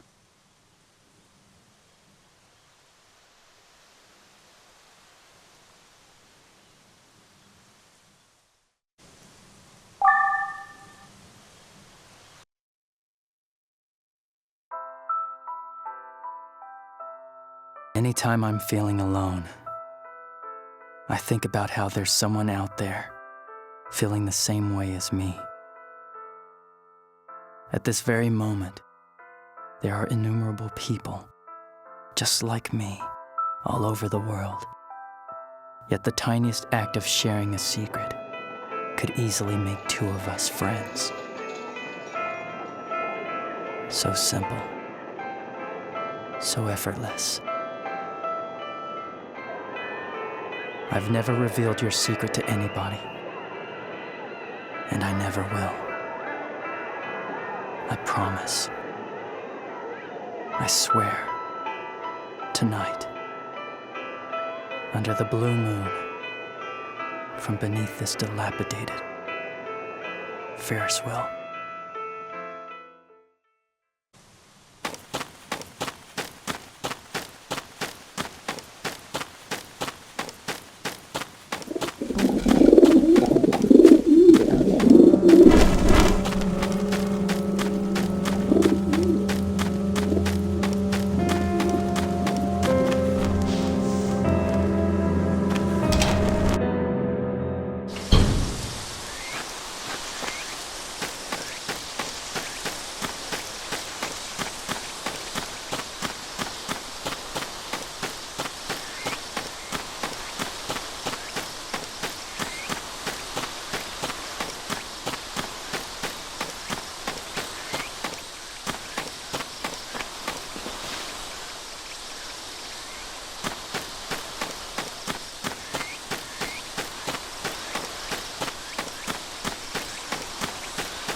Phew, I'm tired.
Oh, man. Nice surprise. Father? Everything worked out at the hotel. They said we can hold a wedding there. Really? That's wonderful. I'm so happy. What's that? A ring pillow. Your son brought it over and told me to use it in the ceremony. I'm sorry, but it just looks so familiar to me. Oh, you. Don't tell me you've forgotten. Wait a second. Is that the same one we used? None other. It's the same one you used on your wedding day. See, here's your initials embroidered on it. Well, I'll be. It's funny. Who'd have ever guessed I'd have your wife's initials? I'm so sorry it had to end up like this. Please, don't say things like that. There's nothing to apologize for. I really am happy. When it comes down to it, I'm getting a whole new family. A new family? Huh. Father, I just want to thank you so much. What for? For raising such a fine son. And for accepting me. I just know we'll be happy.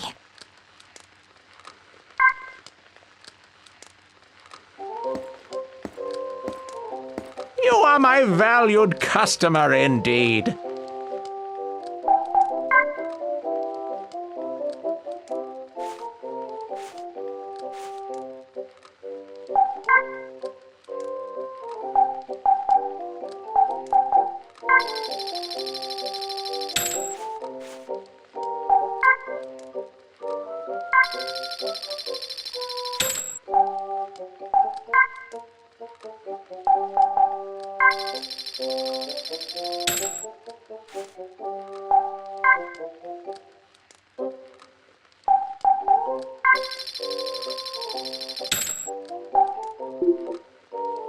Have a nice day!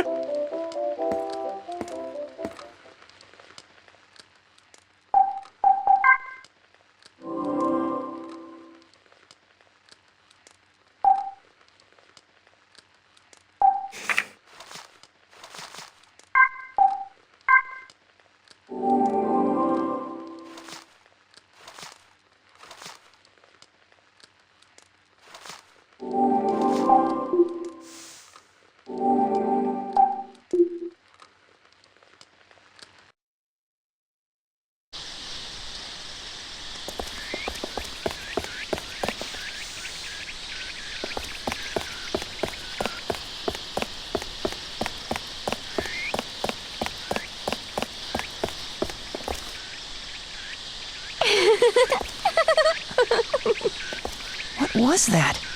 Sounded like a voice. It was a voice.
scare you?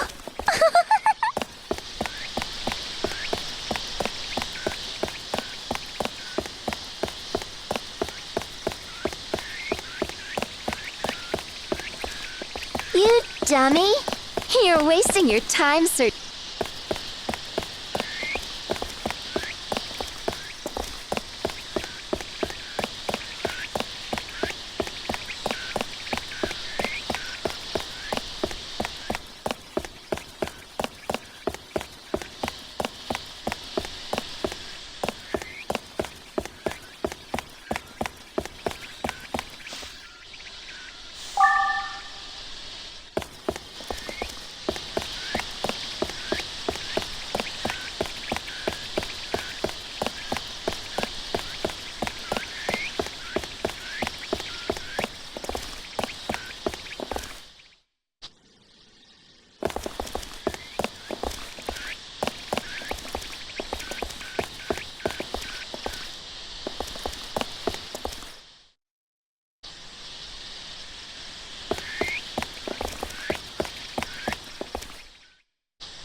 Don't come this way.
If anything happens, there's nobody to save you. You're on your own.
Better be careful. Lots of scary things lie ahead.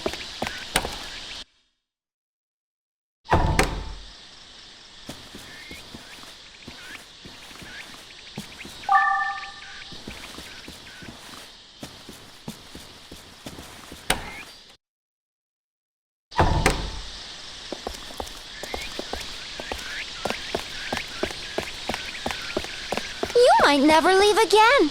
Are you sure you want to go on? Ha!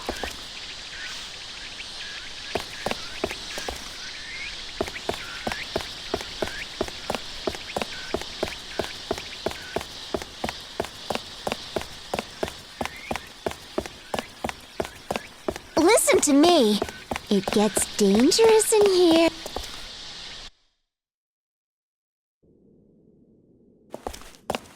Get it through your head. Better leave now.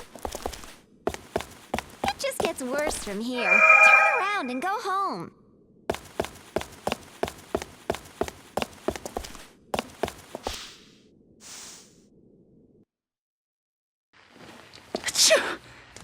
Oh, I better warm up.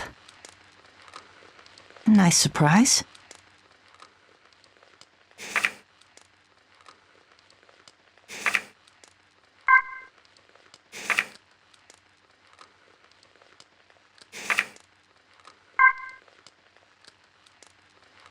We got the green light, Dad.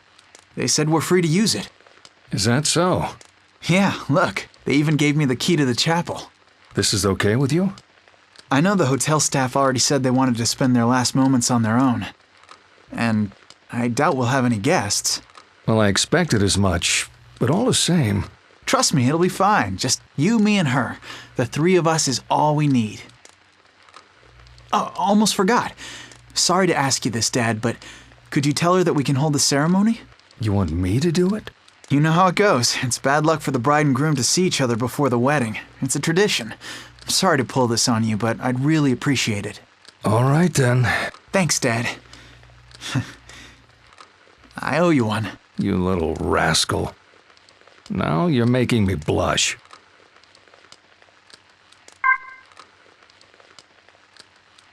Where did you come from? Where are you going?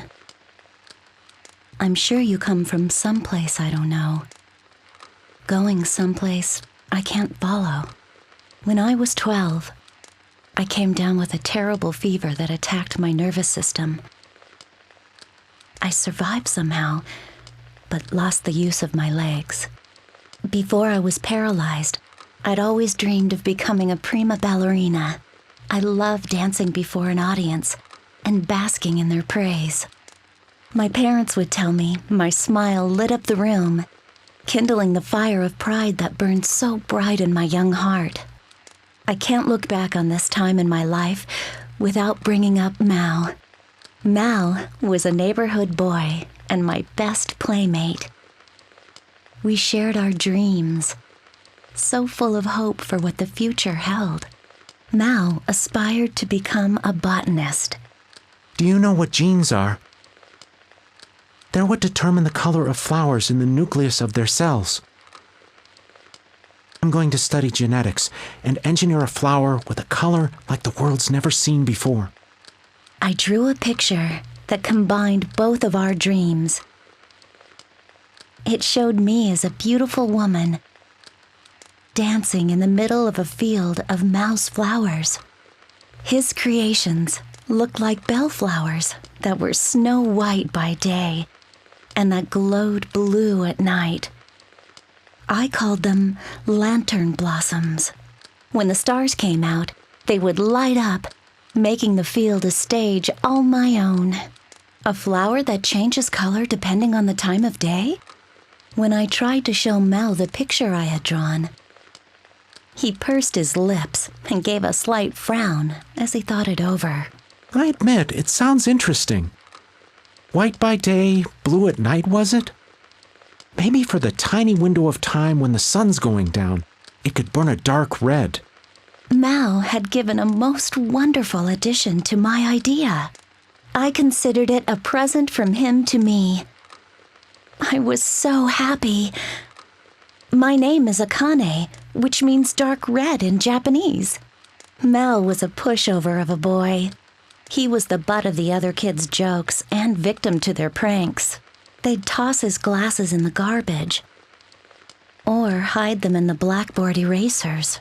However, I was the only one who'd get furious at them, while Mal would rejoice in the fact that they didn't break the lenses. He just wiped them clean and put them back on. The boys would think he was being cheeky and tease him all over again. But Mal refused to ever let them get to him. Mal's head was filled with facts about flowers.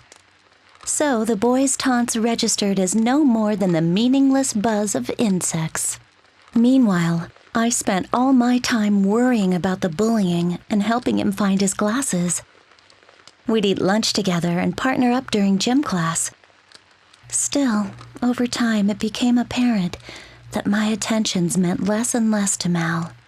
In fact, it was only when he talked about genetics or what determined colors in flowers that he would truly come alive, and his eyes would sparkle with excitement. As far as Mal was concerned, I was little more than a mirror for him to talk to about his dreams.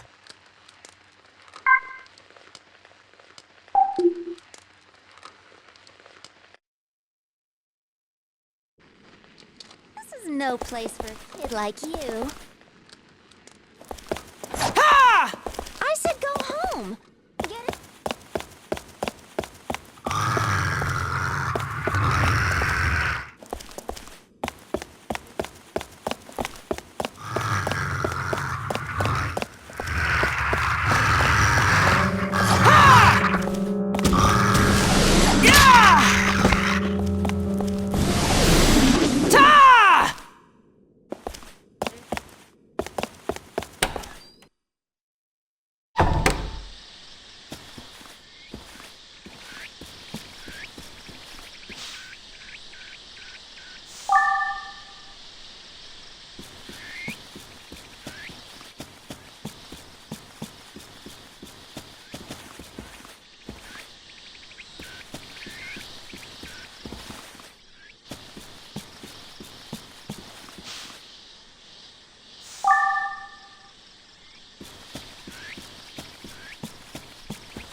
Phew, I'm tired.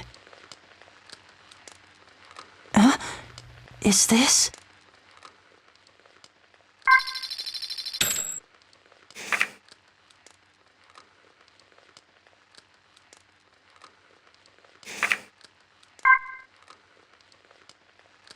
The day of the recital at the ballet school I attended, despite my insistence that he come, Mao didn't show up.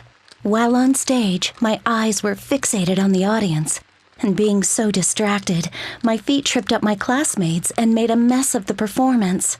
I went home completely dejected, only to find Mao waiting in front of my house. "Mao, why didn't you come today?" I demanded as I ran up the steps to him.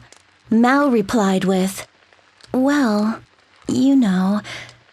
What was that supposed to mean? More importantly, look at this. Mao showed me the inside of the white plastic bag he was holding. What was supposed to be more important? They're called moonlight mushrooms. They light up at night. And if I can figure out what causes that and blend it with the genes of the bellflower... Mao's dirt-smeared cheeks were flushed with excitement. It angered me like nothing ever before. Mao had ditched my recital to go hunting for mushrooms in the ravine instead. I swung my hand up and knocked the bag from Mao's grasp. Dirt flew from the bag, and a rain of mushrooms fell to the ground. Mao looked at them with the saddest expression on his face. Imagine that. Mao was more worried about some mushrooms than about me. He could marry them for all I cared. You look like an idiot obsessing over some pathetic mushrooms. I'm just a waste of your precious time, aren't I? Unlike me, your plants don't tell you to come to recitals. They won't make fun of you or tell you to do your homework. You only need to look after them when you want to. You only turn to your plants because you're no good with people. You may have a dream for your future, but don't step all over mine. I know. I was taking out my frustrations from my poor performance on Mao. My own dreams weren't going as well, so I was looking down on Mao's. It was a lowly thing to do. But I didn't want to apologize. I left Mao standing there as I ran inside and locked myself in my room. I had hung up my drawing where everybody could see it on my wall. The one of me as an adult, dancing in the field of lantern blossoms. That drawing of Mao's and my dreams coming to reality was a treasure to me. When I tried to peel it off the wall, the picture tore. For a moment, I felt extreme remorse, but I refused to give in. Took the torn drawing and ripped it to shreds before dumping it in the garbage.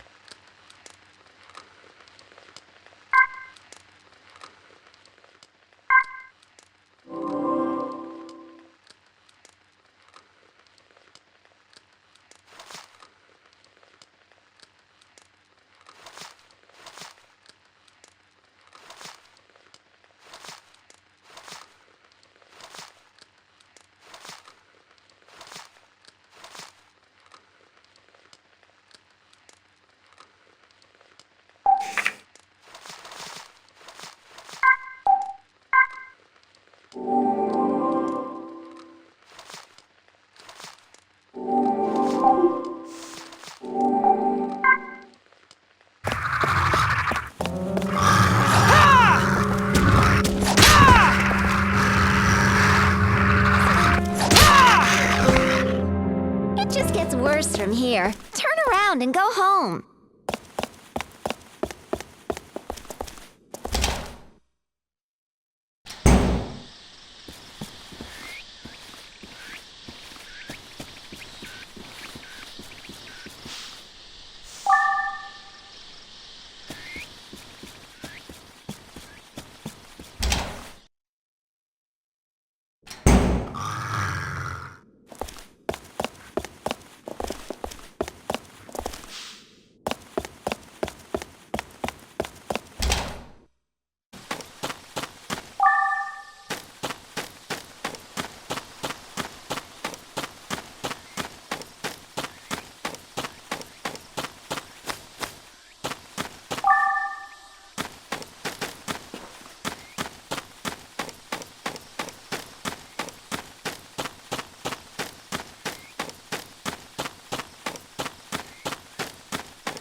Kid like.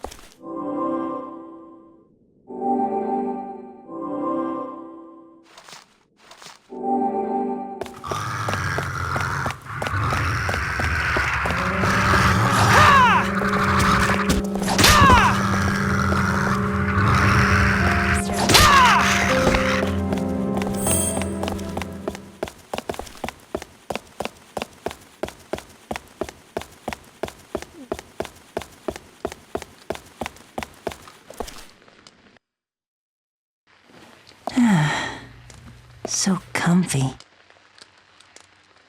Hey, is this?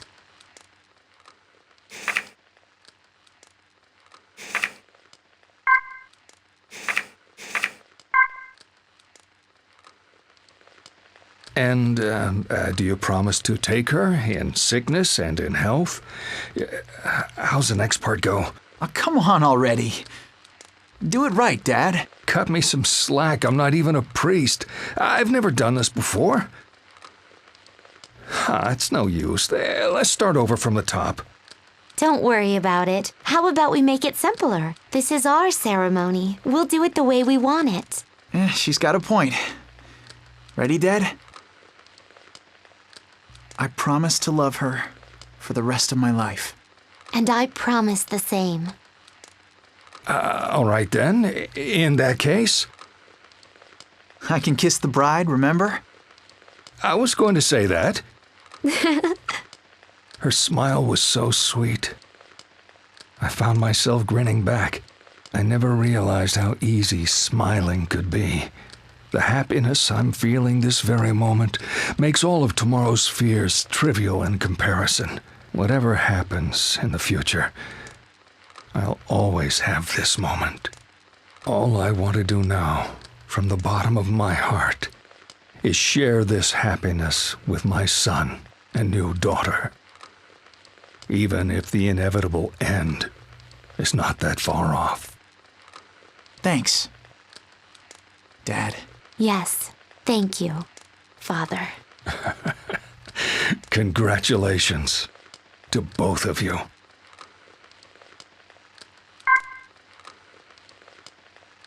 I was hit with the fever the night that Mao and I had our fight. I remember bits and pieces of the dream that flooded my mind. But in the corner of every dream was the same image. It was the drawing that I had ripped to shreds.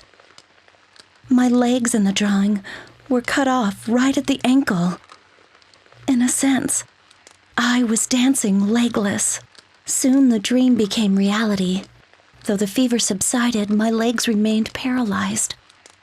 I couldn't walk, let alone dance, ever again. I spent weeks mourning in my room. Mal came again and again to check on me, but I refused to see him. Eventually, he stopped coming at all. After a short time, I went back to school bound to a wheelchair. My line of sight was so low to the ground, it felt like I'd reverted back to a little kid. Everything I saw looked different from before. The school buildings were like gray giants that threatened to crush me. My friends were kind to me, but it felt like they were all looking down on me and sneering. I rarely lifted my head anymore. Even when I ran into Mao at school, I didn't make eye contact with him. My sickness robbed me of everything. My dream of becoming a ballerina, my smile that people used to say brightened the room, even Mao. Even though I was stuck in that wheelchair, I attended school like everyone else. With my unyielding nature, I strived hard in my studies, ate my meals with gusto, and led in my student council duties. Finally, my old smile returned, and I found a new dream. I decided I'd aim to be a world-class sports photographer.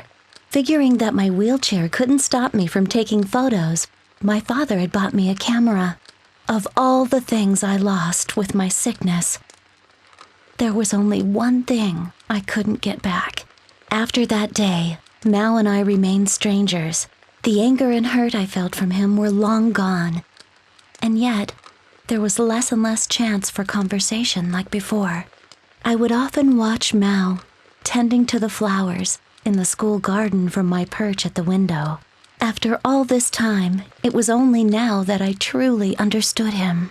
It's odd how rather than when we were close, it was by watching him from afar like this that I came to know him better. Plants are far more delicate than I used to think. If you're the least bit irresponsible and neglect their care even a little, they take a quick turn for the worse. And because they can't speak for themselves, you have to sit for hours to watch and read what they need. Do they have enough water? Good fertilizer? Any signs of sickness? Are they thriving? Mao was ever patient as he looked after his plants. If there was a sickly-looking sprout, he'd change its soil, set a splint for it, and even stay late into the night to watch over it. He'd crouch in front of the flowers that had been trampled on by thoughtless students and mull over them for hours. While the other students were laughing it up and having a good time, only Mao would have his ear tilted to the silent voices of the flowers that nobody cared to listen to.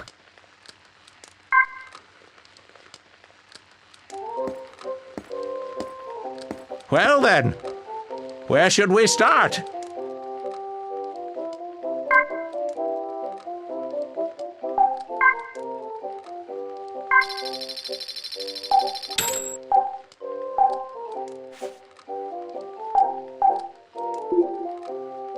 I look forward to our next meeting.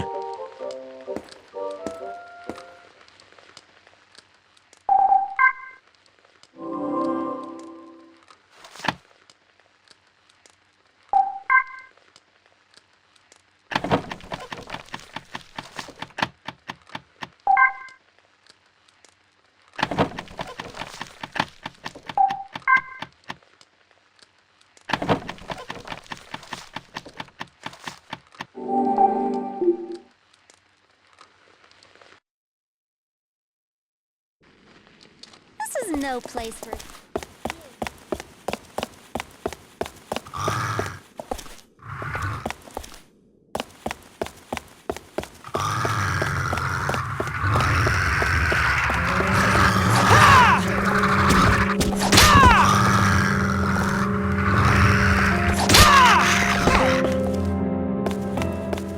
This is no place for a kid like you. Please, don't go any further. It's really dangerous. Who is that? Where are you?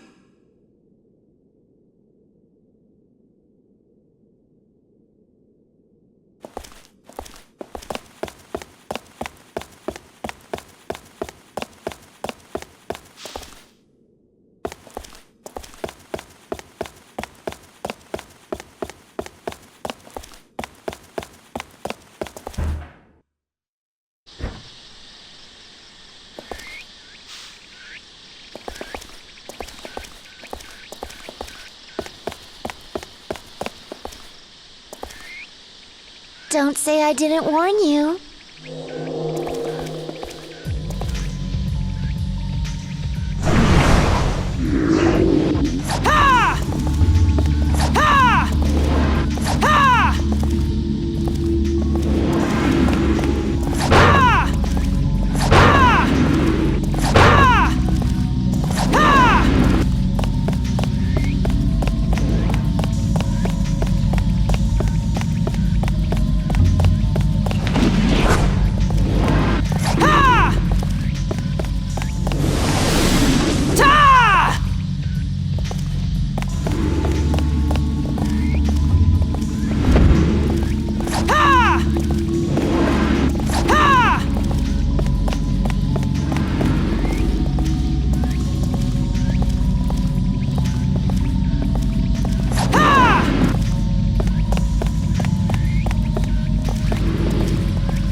There's a key here.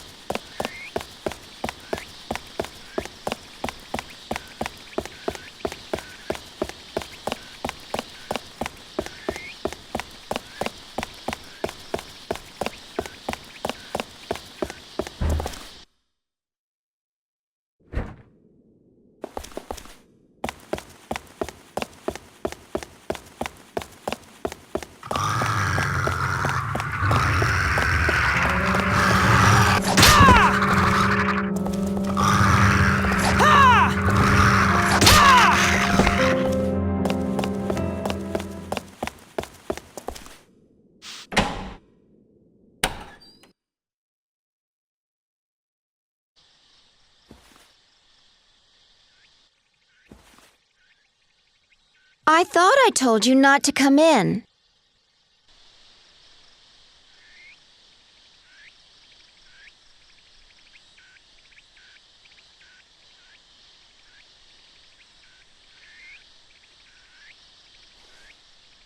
I don't get it. Does this mean you're dead? Give me a break. Why is it that you're able to see me? Well, I had no idea there was anyone left out there in the world. Persistent little guy, aren't you?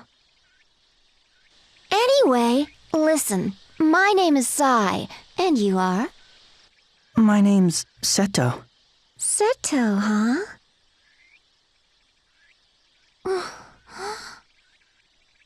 Where'd you get that? Well, Grandpa gave it to me.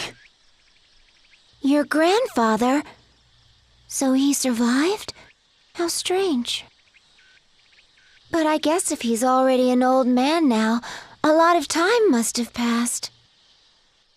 Tell me, how's the old man doing? Still active? He's passed away. Oh. Hey! What do you think you're doing? Don't worry, I was just trying to do you a favor. Your body looks so cold.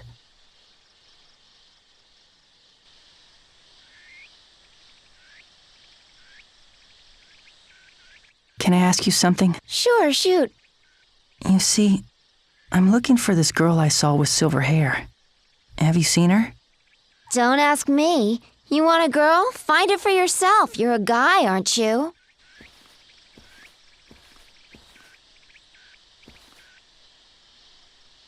Why are you following me? Can you blame me? I'm bored out of my skull around here. I'd do anything for a good distraction. And besides, I know a lot of stuff. Maybe I could help you. Not to mention, I'm a sucker for cuties. Huh?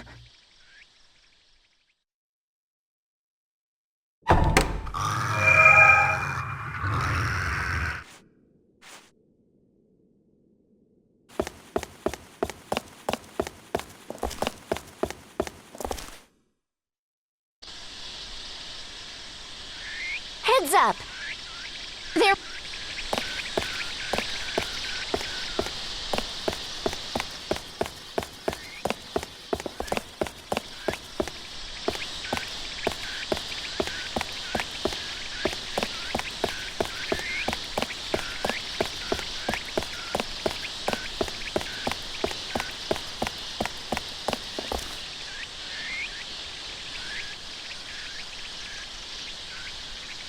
Stop. I won't let you past here. I'm looking for somebody. So can't you let me through? No, I don't know you. You're a stranger.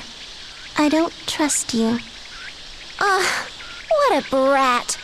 She won't listen to anything we say. You don't trust me? What can I do to win you over? I know.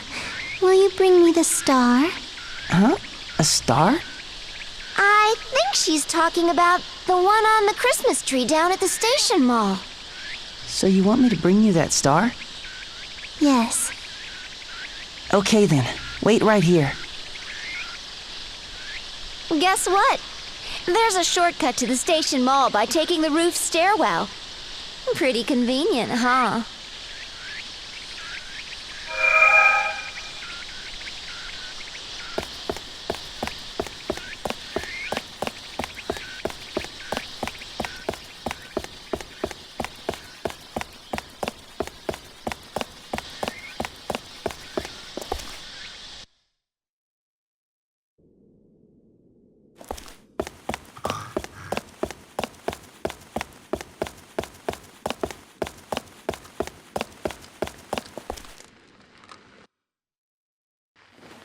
Phew, I'm tired. Wow, very cool.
Oh, man.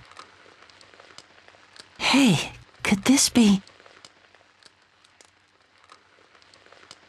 When I finally spoke to Mao again, it was the day of our high school graduation.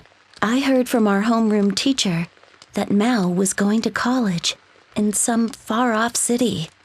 It was a college where he could really pursue his study of botany. I didn't want to leave things as they were. After the ceremony, I searched the school and found Mao by the school garden. It had been so long since I saw him up close, and he was a lot taller than I remembered. His long, slender fingers were black with earth, and his hands looked weathered. The strap of his canvas shoulder bag had been loosened to its maximum to let his bag fall to his hips. Somehow, that was enough to make my heart race. All I had to do was talk like we used to, but my mind suddenly went blank. What did I sound like when we used to talk? Was my voice high? Low? How did I choose my words? Was I curt with him? Cute? What was my timing when I smiled or got angry? I had no idea what to say. The graduates and students were laughing and crying together. They called out to each other. Their incessant flow of words echoed through the school halls and reverberated around us. We'll always be friends. Take care. Good luck. Goodbye. Come back to visit. I listened closely to borrow some of their words, but none of them were what I wanted to say. Mao, come down here. That was all I could finally manage to say. After a quick look of confusion, Mao kneeled before me, eyes on mine. There was that familiar scent, the smell of damp earth. Mao always smelled of earth. Long ago, I used to love napping beside him as he read. It felt like I was lying in the middle of a grassy field. I finally felt like I was with my old Mao and was able to speak naturally.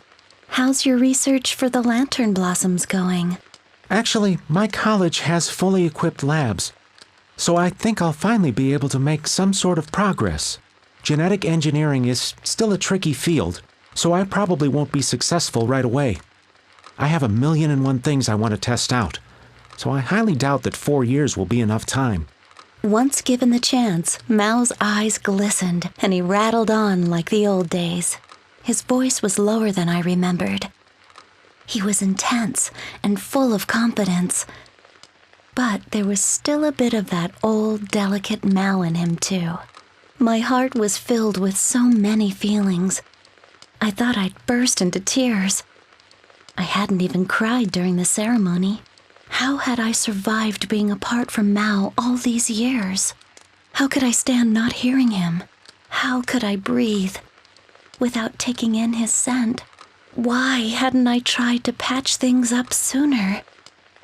And now, Mao was going far away. I would never be able to follow him with my legs. Mao was like a towering tree beside me. He offered me cozy shade, quenched my thirst with dew, gave me fresh oxygen to breathe. He was A gentle, peaceful tree. Mal, we'll always be friends, right? Yeah, Take care where you're going. yeah, Good luck. yeah. Goodbye. And come and visit me sometime. Yeah. I'm still studying photography. And I've even landed some gigs. I clicked the shutter, blown away by the force and breath and energy of the athletes. As a hobby, I've begun shooting trees and flowers too. Whenever I capture the workings of life that flowers give off so powerfully, and yet can be so easy to miss if you're not careful, I swear I can smell Mao beside me. Though the year of his graduation came, Mao did not. Rumor had it he was staying late at the lab. He was so preoccupied, he'd probably forgotten all about me. I knew deep down in my heart, he never had any intention of keeping his promise to see me again. By that point, he and I had already started to make our way down our own separate paths. I had left my tree called Mal and was already breathing on my own. I'd come to the realization that our dreams no longer fit on a one-page drawing the way they used to. Where did you come from? Where are you going? I'm sure you come from some place I don't know. Going someplace I can't follow. If during your journey you happen to encounter a lantern blossom, I want you to take a moment. Stop and think about the botanist who created it. I'm sure it will have been a young man named Mao. I believe that someday he'll become the most amazing botanist ever.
Star.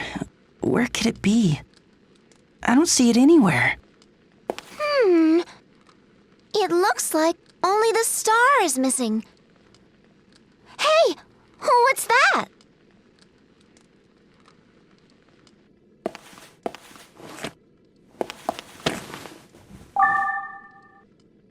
Huh? Oh. It looks like a flashlight. That's weird. It makes everything green. Hey now, I think you just hit the jackpot. That flashlight reveals things you can't typically see. Huh? How's it do that? Well, it's because... Actually, it's a hassle to explain. Oh, don't give me that look. Just be happy you can see stuff, okay? If you think I'm gonna explain every little thing, think again. I'm no teacher. Huh? But... Okay.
I found it. This must be the star she wanted.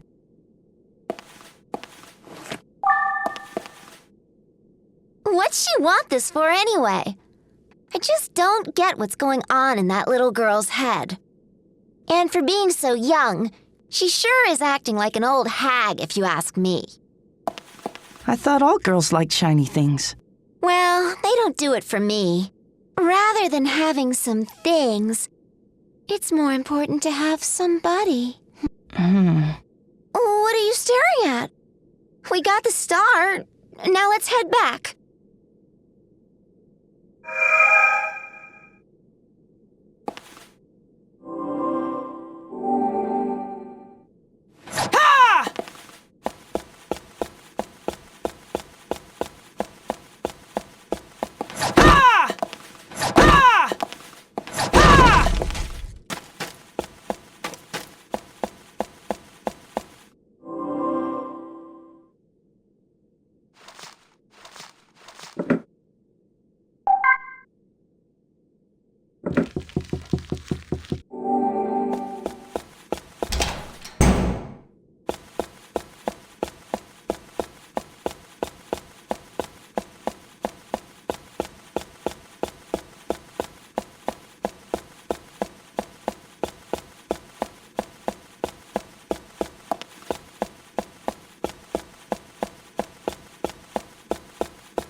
Am I starting to talk to myself?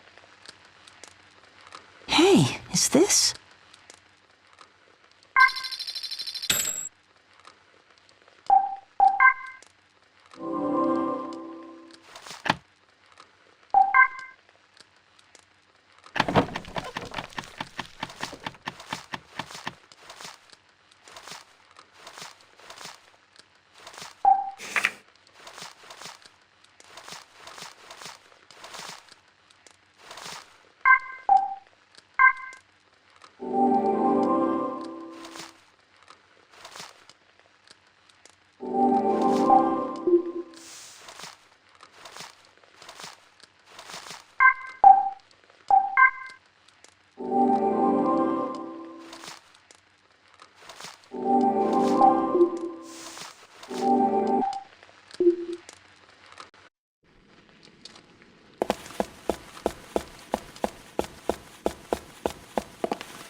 This is so soothing.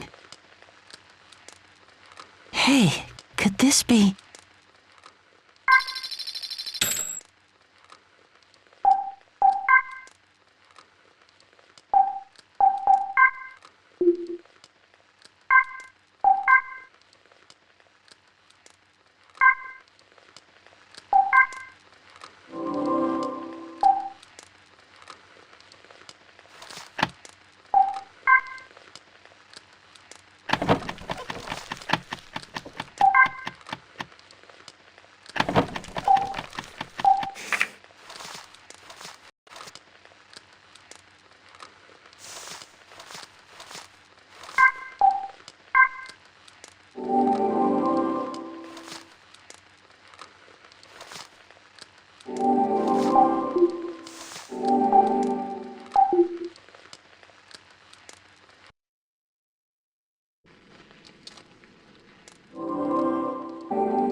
I brought you the star. See?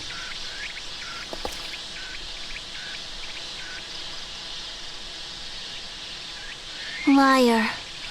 You couldn't get it. It's too high up to reach. There's no way you could have gotten it. You're wrong. I was with him when he got it. Yeah. It wasn't at the top of the tree. You stubborn little brat. Believe what people say for once. You're so rude. What else can I do to win your trust? The moon. Can you bring me the moon? What? Now you want the moon? Fine. One moon coming right up. Good. I've seen it in the park lots of times.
Maybe I'll sit down.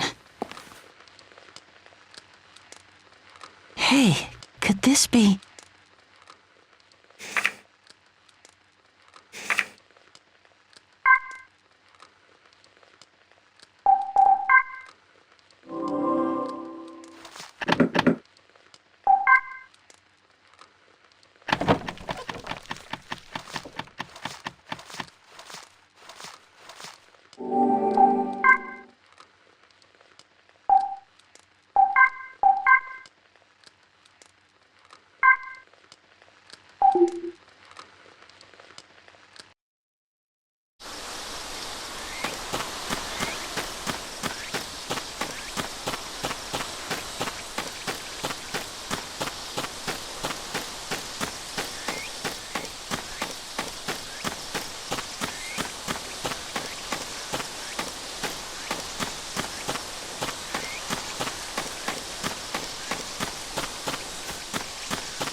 I think this is the moon she wanted.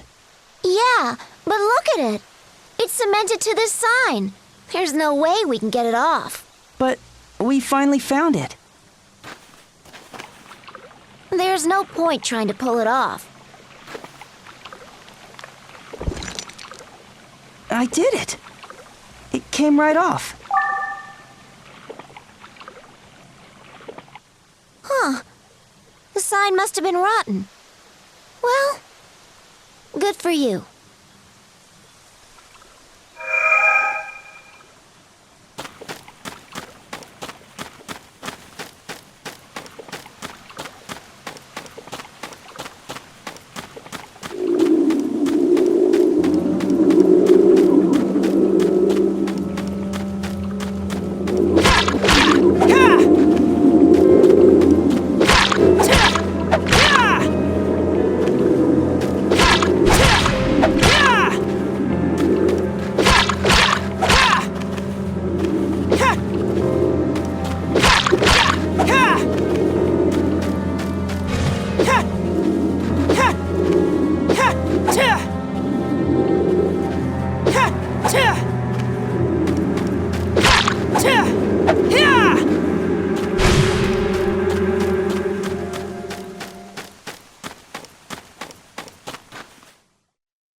So comfy.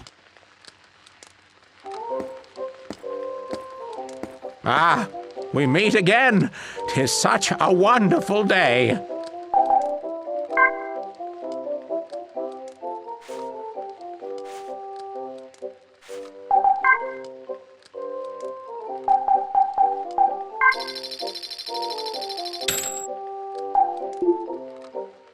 Well then, this is goodbye.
So, this is the moon, right?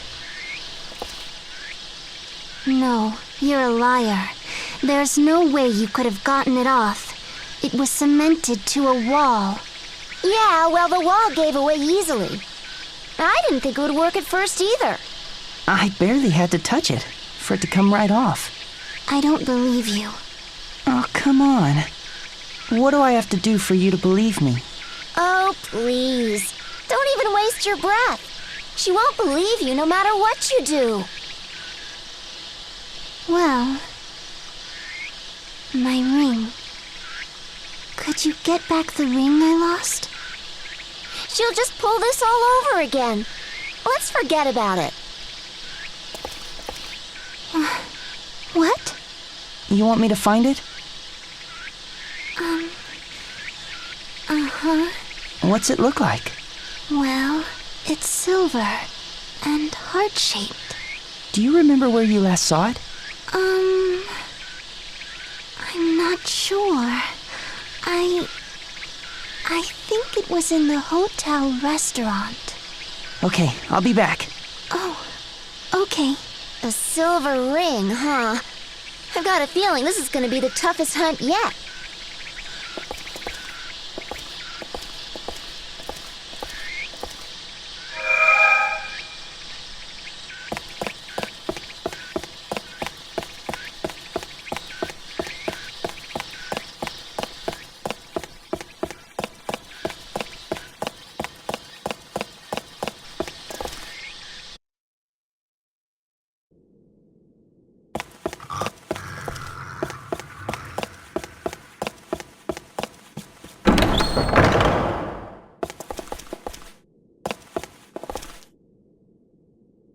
Tree is moving.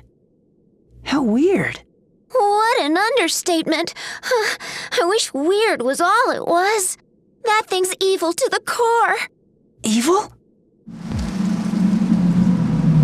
Watch out! It spotted us!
Phew.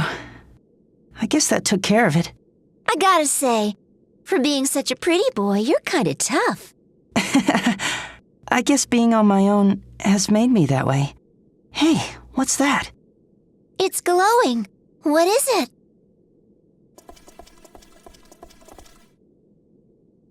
Is it her silver ring? Let's go back and see what she says. Then again, she'll probably just call you a liar.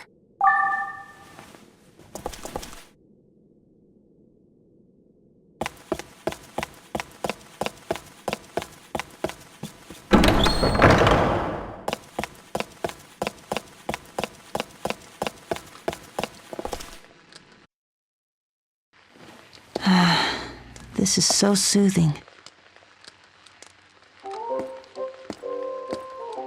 You are my valued customer indeed. Have a nice day!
Here. We found your ring.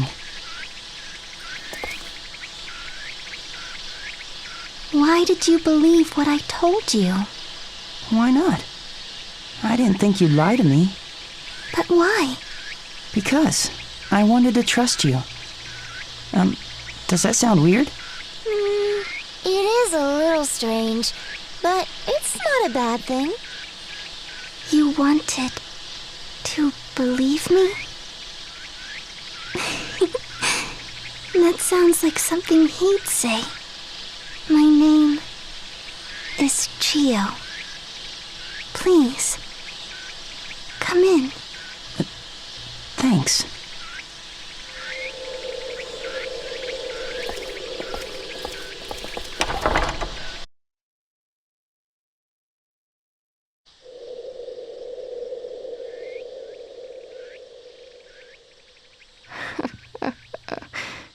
You found my ring for me. That was so sweet of you. Who's that? That there's the girl. Actually, that's not quite right. We're seeing her true physical form. Thank you. Oh. Thank you so much. The day will come when your journey will end as well. Your greatest adventure will be over, and you will make your way home. However, your journey will not be complete. The days will still go on for you. One after another they will pass, until you've had enough of the monotony. No new discoveries will await you. You'll watch the sun rise and set. That's all your days will have to offer. That's the moment when you'll realize the truth. The sunbeams, the wind rolling over tall grass, the idle chit-chat with friends. These were the gems of your life. Then your heart will be carried off by the gentle, caressing breeze, and it will sparkle like a jewel, fade, and grow cold. Seeing this ring again, it brings back such a flood of memories for me. I see his smiling face that I loved so much. I see his fingers, long and rough, yet beautiful at the same time. Oh, how I missed this ring. I missed it so much. And yes, I know, I don't have much time left. But for you, I'm sure there are many tomorrows still waiting. So, you must go on your way. You must live. Live your life. Until you breathe your last breath. Live life to the fullest. That. Over there. What is it? Something on the nightstand? This brooch was fashioned after my hair clips. I don't have anything of practical use to give. But I do hope you'll take this along with you. It's beautiful. Of course I'll take it. Thank you. Thank you so much, dear, for returning my ring to me. And also thank you for believing what I told you. Thank you. From the bottom of my heart.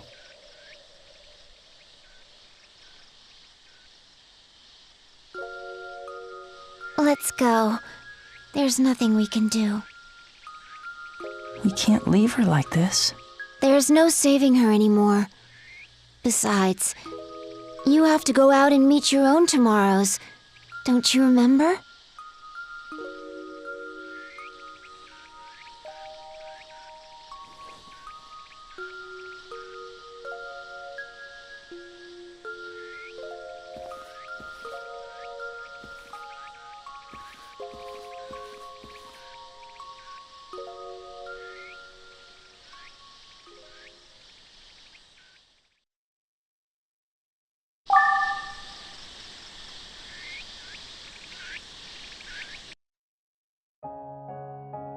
In the eyes of an old man lives a rascal of a boy.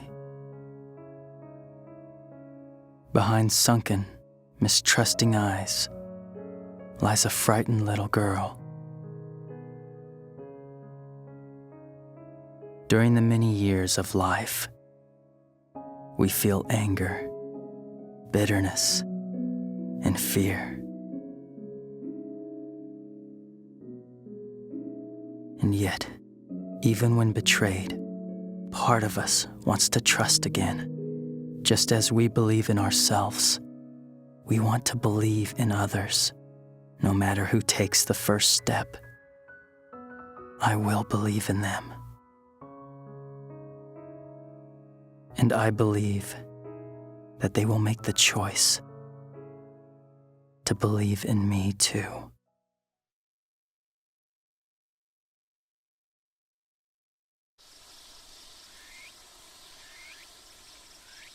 Hey, I've been meaning to ask you something. Huh? What is it? After you find that girl you're looking for, what's your plan? I don't know. I haven't decided. I mean, I guess it's like this. See how big and white the moon is? It's so beautiful. But no matter how beautiful I might think it is, if there's nobody I can tell that to, that feeling will end up vanishing inside me, like a bubble bursting. And I won't even know for certain if I actually thought it in the first place. That's the reason why I need someone to talk to, someone who'll be there to listen, to hear what I have to say. They don't even have to respond, really. Just a simple yeah now and then would be fine by me. I just want someone to be with.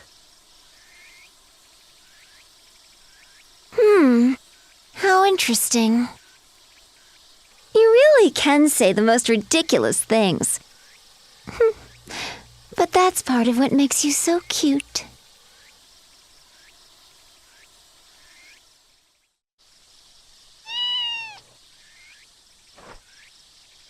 Huh, it's unusual to see a cat here.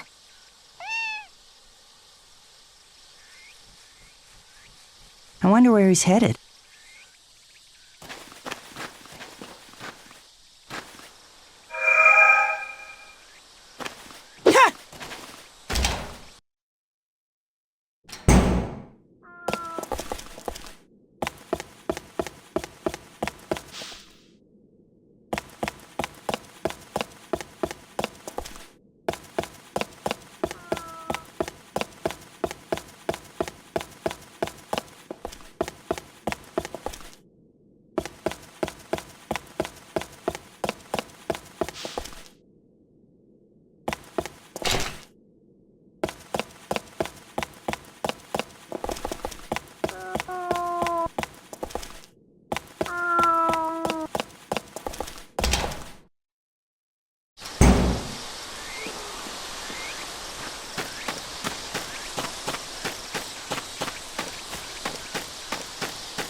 What's it saying? Maybe there's something inside. Figures. It's probably looking for dinner.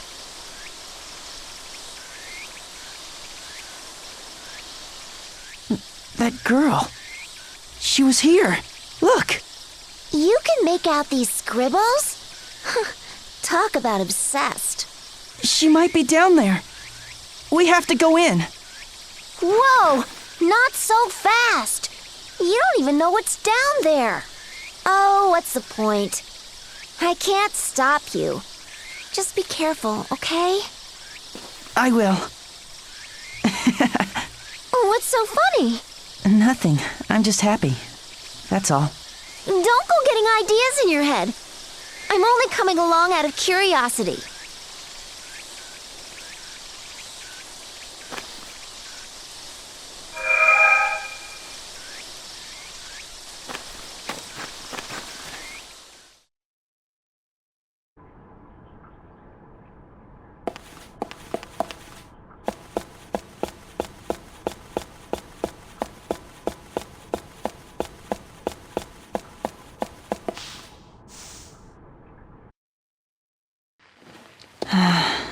This is so soothing. You are my valued customer indeed.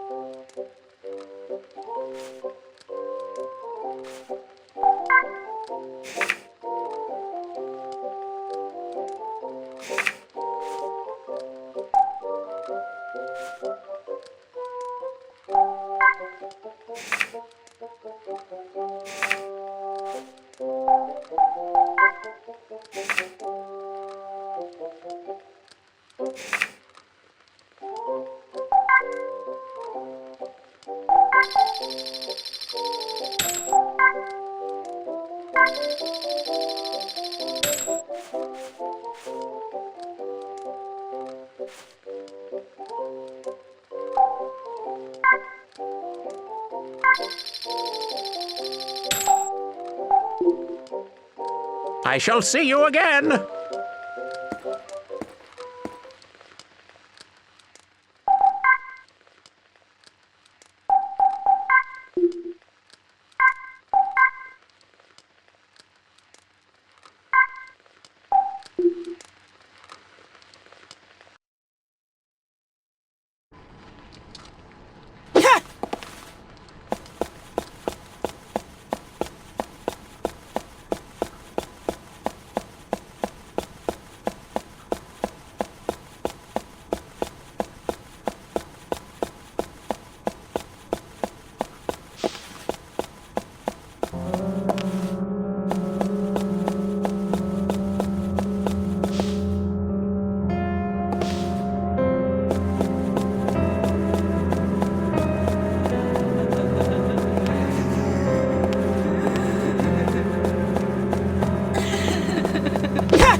Nice surprise.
Ha! Ha!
Maybe I'll sit down.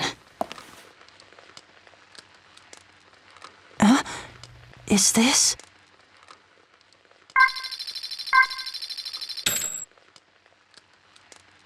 I looked upon those 7 girls, no longer breathing.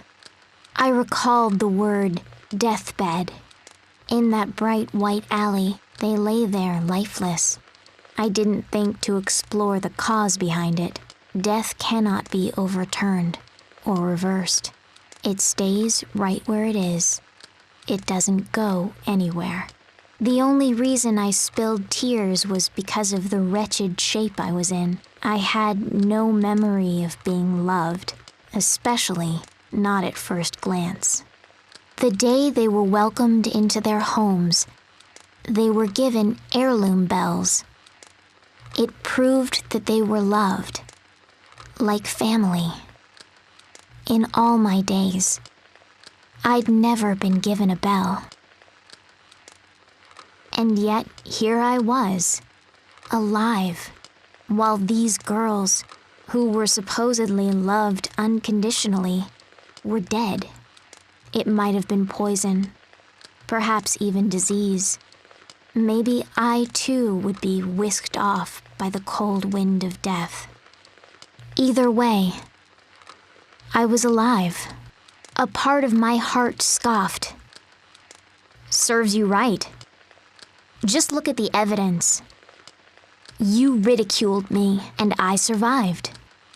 You paid the price of cruelty with your lives. Behold, I'm alive. But no matter how much I yelled, none of them opened their eyes, and my tears didn't stop. As I picked up one bell after another off the floor, I swore to myself that I wouldn't grieve over them. Not after I'd endured such suffering my whole life. I had the right to mock their life and death. The sound of the bells that were not mine echoed in vain through the air, like the tolling bells of a funeral.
It's soothing watching the flames.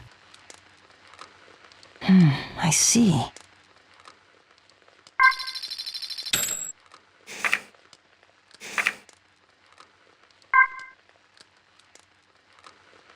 I'm sorry. I hope you get this, Mom. I wanted to apologize to you for so long. This might not ever reach you, but I'm sorry for what I did. It's all my fault. It was a lie, so please smile and say it's okay. If we survive this, I'll apologize in person. So please, Forgive me. I'm going home now. But this is a memo for when the end comes. If someone else sees this, please tell my mom for me if you can. I'm sorry for being selfish about this, but please. I don't want to die. I don't want to die yet.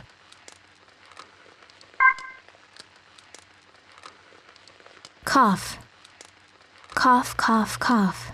From beyond the tiny window, fitted into the side of the tiny house, a raspy cough could be heard. There was a tiny bed in the room, where a tiny human child's body lay resting. Honey, you know you have to get some sleep. The scolding came from a tall woman who entered the room. She'd come to put out the lantern as she rubbed the boy's back. No, he replied, shaking his head. I'm not sleeping. Henri might come back home. Oh, sweetie. The mother's face was troubled. It was easy to see she knew something. She knew that the Henri the young boy was waiting for was not coming back. Henri's coming back. I know she is. She always comes home. I gave her a red bell. She's my little sister. Ah, so evidently Henri was this little boy's sister. I continued to watch them in silence. Thinking about the boy, I was reminded of Henri, who was even tinier than her poor, sickly brother. Once, she came to visit her big brother. He was so pleased and overcome with love for her that he gave her a red bell. Although I was not there, I could picture the scene already. Well, if Henri does come, I'll be sure to wake you. I know the sound of Henri's bell better than anyone. Henri's bell was small and red, but she was no longer with us. Her red bell was only here because it had been stripped from her dead body. As I looked up at the moon, I recalled the words, desecrating the dead. What I was about to do was the epitome of spitting in the eyes of the dead. That was exactly what I was doing. I had already abandoned her corpse, and now I was adding another sin to my list. But this was my revenge. It was the perfect thing to do. This was my revenge on her for calling me mangy. I called to the boy in a delicate voice. I rang the bell, the sign of his little sister that the boy claimed to know so well. The window opened. Henri? The boy called to me. Yes, it's me. It's me, Henri. He stretched out his arms to embrace me. What happened to you? You're all scruffy, he asked. I looked nothing like the beautiful little girl he knew and sounded nothing like her either. I'm Henri. Henri, with her red bell. The youngest little sister embraced by her brother's small arms.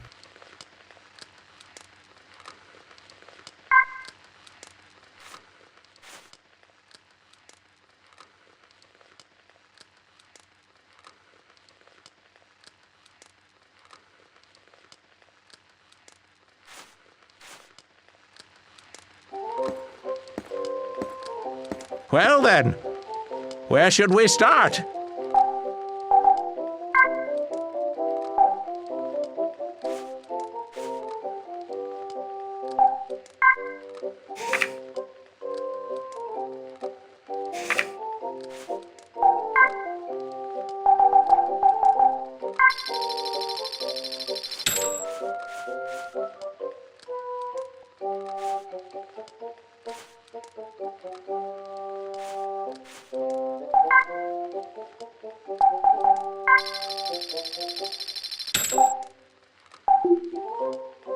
Well then, this is goodbye.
This is so soothing. Wow, very cool.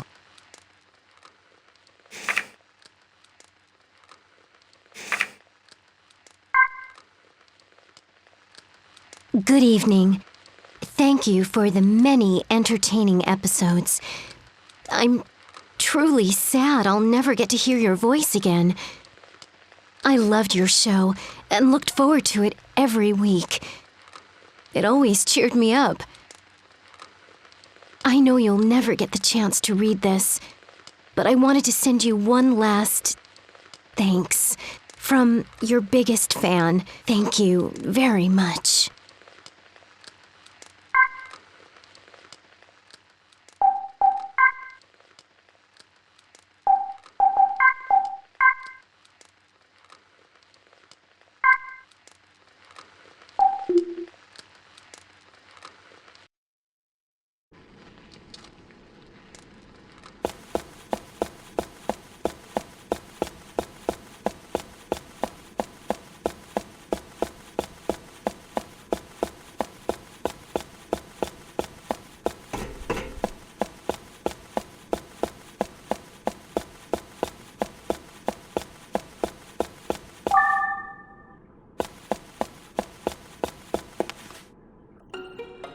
It's that cat from before. What's it doing here? He's looking at us. Cute little guy. Let's see if I can get him to come here.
Where did you run off to?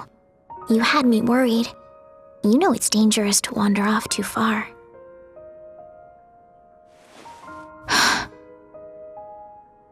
You.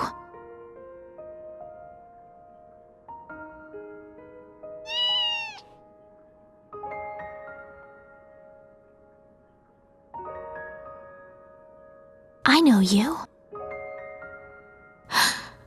The boy who touched me. It wasn't like that. I only meant to... I know you're not a bad person. I can tell. Because he likes you. That's a relief. And hey, I'm sorry about before. Your name? Your name, please? Oh, my name. My name is Seto. Seto? Yeah. That's a short name. Seto.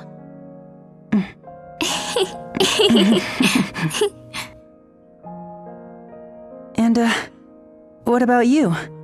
What's your... Glass cage will commence shortly. What's he... Shin? Return at once.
Oh,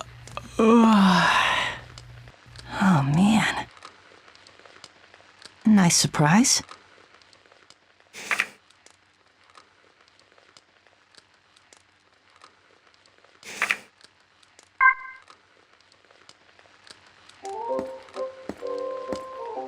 Well then, where should we start?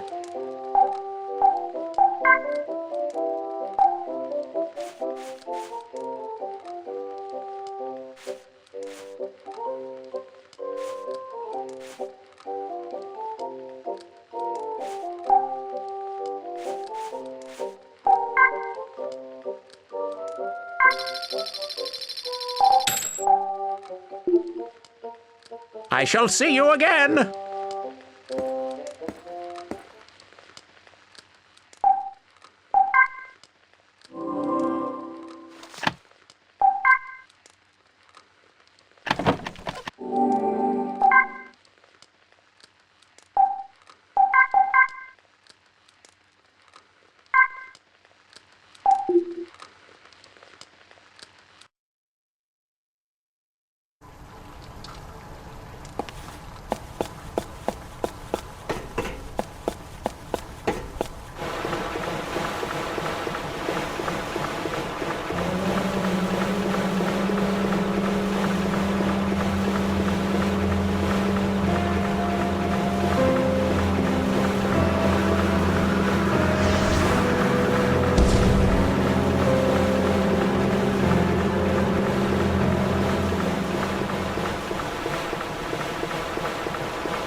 Phew, I'm tired.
I hope I'm not getting sick. Wow.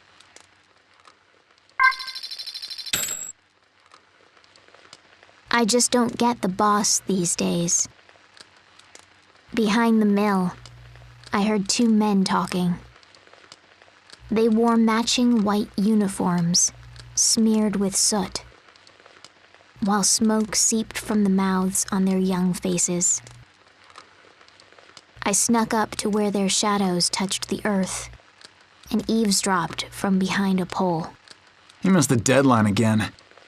And he smacked me just yesterday. Said I left the ashtray full. If he didn't dog us like that, he wouldn't have anything else to do. He said all we do anyways is smoke cigarettes. I just don't get him. Oh, you said it. There was the banging sound of a mallet. Word had it this mill was built by the skilled but eccentric foreman. He'd since taken on 2 assistants to make furniture around the clock. But the 2 men just idled their days away, breathing out an endless stream of white smoke. It must be you-know-what. Wouldn't be surprised. Ask him. You idiot, he'll do more than just box your ears if you do. I wouldn't complain even if he ran me through the sander alive.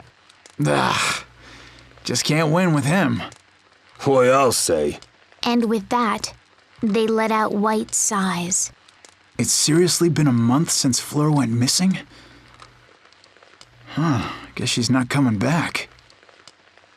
She probably finally had it with that barbarian. But I'm gonna miss how one look at her kiss her, and the boss's mood would do a 180. That was as far as I overheard. Stealthily, I did an about-face and skirted the wall of the mill. From my neck now dangled a blue bell, the symbol of this mill. Today, I had come to be the boss's Fleur. Approaching the window, a loud voice boomed from inside. I told you it's just not possible! You're not making any sense, you dimwit! The sound of the receiver slamming down was coupled with wood being shaved. My ears stood on end, and trembles racked my body. The words, "Run through the sander alive," danced in my head. No doubt it had hurt like mad. I imagined it, looking down at the blue bell. Does it hurt more than death? Not having experienced either, I didn't know. But dying probably hurt more. At that thought, the trembling stopped. It must have hurt Fleur a lot. I can't do this anymore! This time, a piece of furniture flew out the window. Things were taking a turn for the worse. I couldn't control my shivers, and the blue bell let out a ring. The boss turned his wrinkled brown face in my direction and scowled. I thought he'd look right through me with his muddy gray eyes. I didn't have the beautiful body of Fleur at all. I was terrified he'd say I wasn't his lovely Fleur and would run me through the sander right then and there. He suddenly swung his hand high. The palm of his weathered old hand was blistered, the skin like bark. I was sure he'd strike me. But instead, his hand came up to cup my face. His rough and powerful hand stroked my head so softly. You scrawny little thing. His gruff voice was more like a groan. The way it trembled struck my heart. Didn't he doubt me? Didn't he see right through me? Should I really let him continue stroking my head like this? I was speechless as he took me in his arms effortlessly. "Boys, get in here," he yelled behind the mill. Quit your grumbling and get back to work! If you don't want me to wax your heads, then polish me some new wood! And step on it! Despite being yelled at, the two men had twinkles in their eyes. Boss's Fleur. He's back! They hollered, hands in the air. Unable to speak, the blue bell spoke for me with a tinkle. At that moment, I had won over her name. I am Fleur. Fleur with her blue bell, petted by a hard-headed boss. I am a furniture maker's beloved daughter.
It's soothing watching the flames.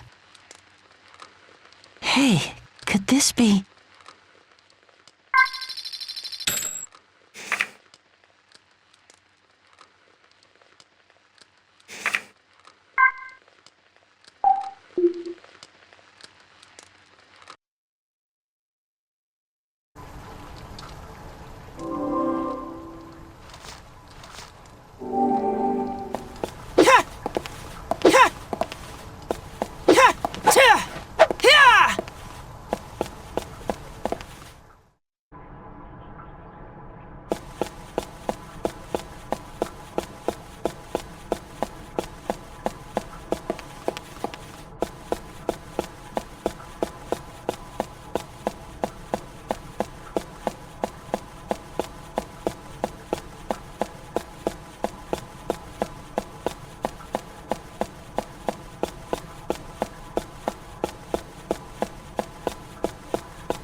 What's with this place?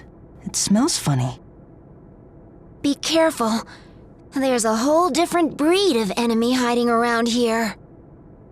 Different how? We've dealt with hazy, shadowy ghosts so far, but this guy's here in the flesh with a taste for meat.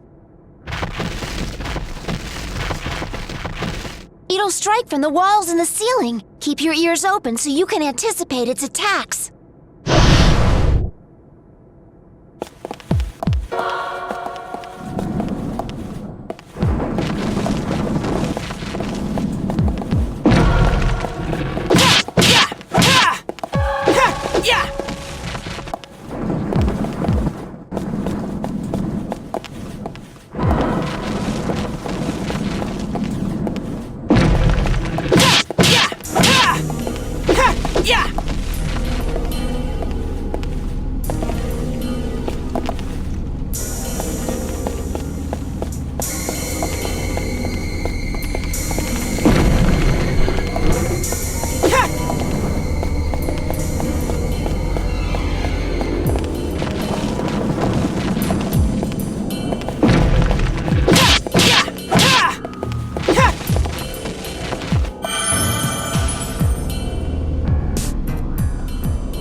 Phew.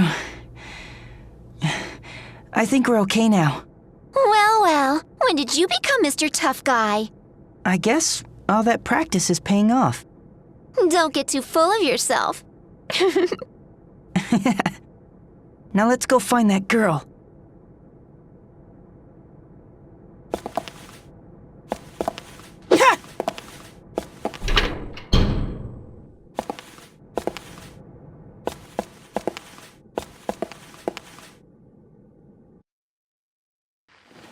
Maybe I'll sit down.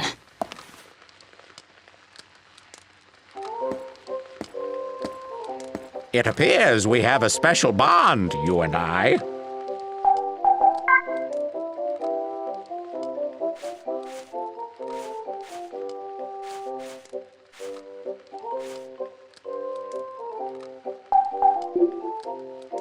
I shall see you again.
What kind of place is this?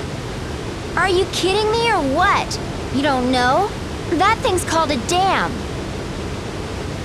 A dam? It's so humongous. Oh, wow.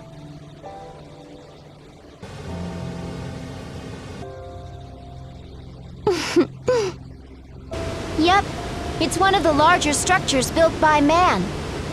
It harnesses the force of water to turn giant turbines, and that generates electricity. Turbines? Electricity? I don't really get it, but it's still pretty amazing. Well, I guess so. What strikes me is that it's still operational. That's amazing. What? What are you grinning about? Nothing. I was just thinking how happy I am to share the site with somebody. Before, I'd always been alone in my discoveries.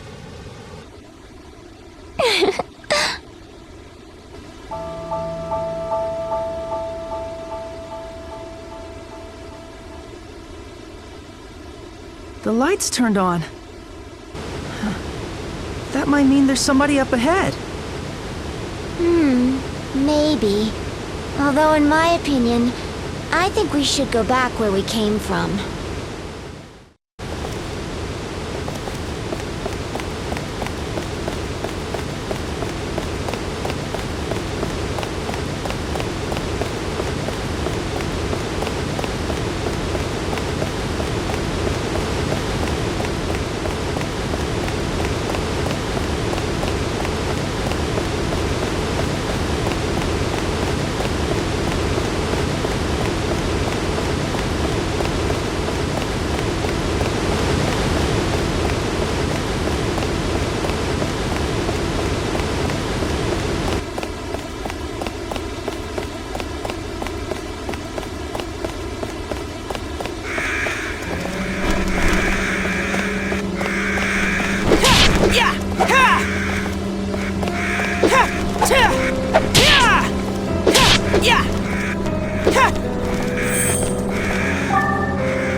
It's you again. Please help me.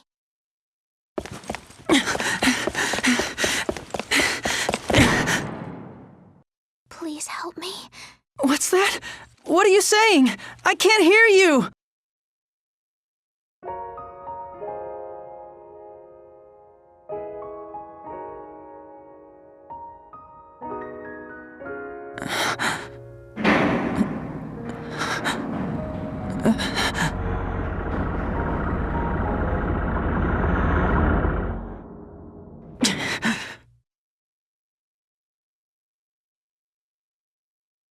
It won't open.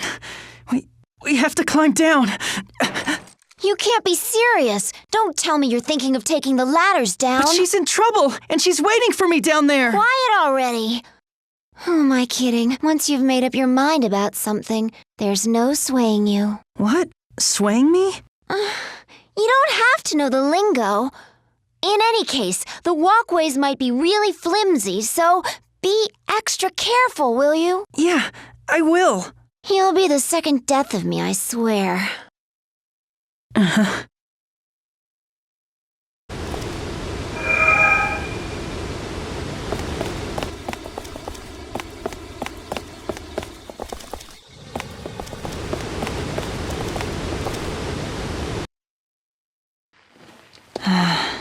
This is so soothing. Is this? Hey, where are you going? I'm gonna go explore the dam. Huh? But Mom said we can't go out today. What? Why not? I don't know, but something about how now that we can understand each other, we gotta be together as family. You idiot. There's a lot more on your mind that you're not saying. Wait, how come I even know what you're thinking? 'Cause it's like I said, this is something big. Well, I don't get it. Either way, I'm going. But wait! Don't tell me you want to come with me. I do. I'll be honest with you. You're stupid and a bother. But today I can tell you're really serious. I am, and I will keep up.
Am I starting to talk to myself?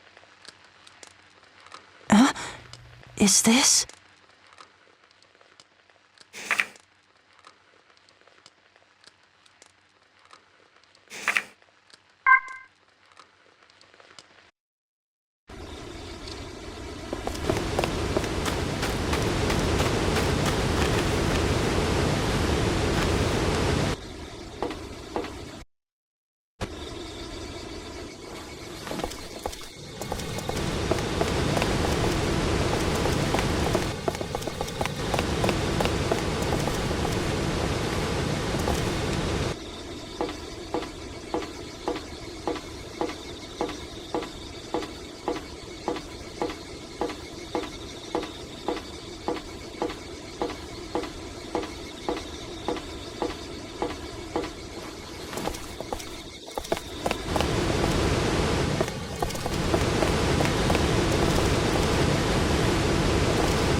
This is so soothing.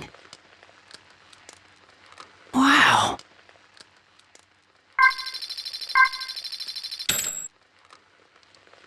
Come on. Hurry up or I'm leaving you behind. Sorry. What are you scribbling there? It's a map. I wouldn't want us getting lost.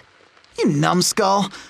I know this place like the back of my hand. I'd never lose my way here. But I need it. What? You planning on coming here again on your own? I could. After all, I take after you. Huh. You're braver than I thought. Just give me a second to draw this. When I'm done, I'll let you borrow it. It'll be our secret map. I told you. I don't need that. But Papa's always saying better safe than sorry. Yeah. If you take after anybody, it's Mom and Dad. So? Just forget about it. Let's go and don't fall behind.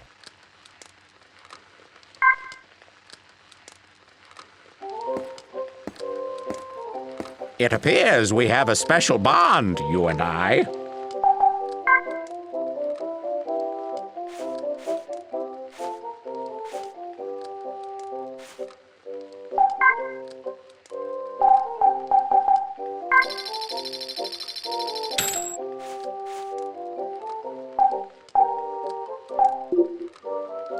Well then, this is goodbye.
tired.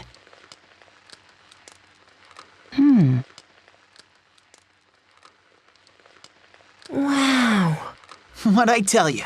Great view, huh? Yeah, it's amazing. I was saving the best for last. Hey, what's the matter? What are you crying about, weirdo? I'm sorry. Quit it. You're making me feel weird too. I don't want this to be the last time. What are you talking about? Mommy told me this is the last time. But I don't want that. I want to come here again with you. What are you babbling about? I get it. So stop crying. Fine, have this. Oh, where did you get this stone? It's so pretty. I found it here. Pretty cool, huh? Let's find more here next time. Next time? Honest? Cross my heart, hope to die. You keep this one so you know what to look for on our next trip. Okay. And don't talk about this being the last time ever again. Okay. But Mom said... I promised we'd come again. And real men don't break their promises. Right. Thanks.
Getting sleepy.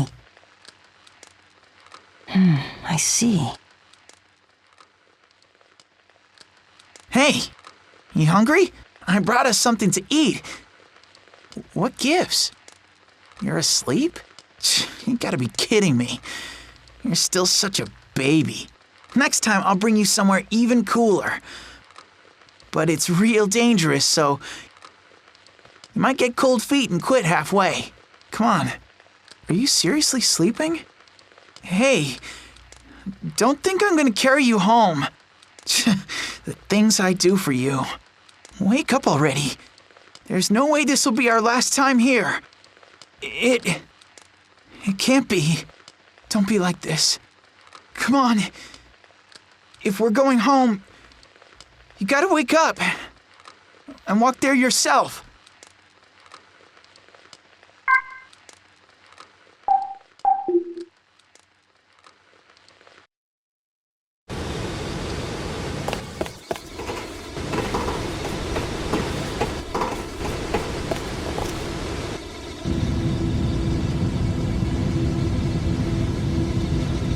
It's so noisy in there. I wonder what's inside. What's up ahead is like nothing we've encountered. If you want to turn back, now's the time. I can't. She's waiting for me in there. But this part is really dangerous. Listen to me for once. She's in there. I have to go. Fine. Man, you're so stubborn. Don't say I didn't warn you. Okay. Oh, now you're all cooperative.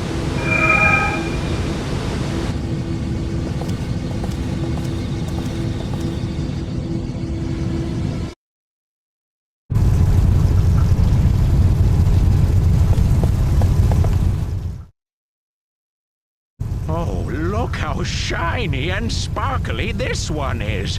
What do you think of it, Princess? Princess, I found this on a beach far to the north. The ocean sparkled just like this stone. See how lovely? Pink and precious. Please That wake up, merchant guy. Princess. He isn't human, is he?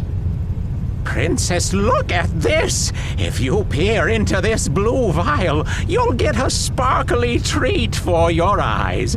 Please smile for me like you used to, Princess. It looks like that girl in the crib has been dead for a long time.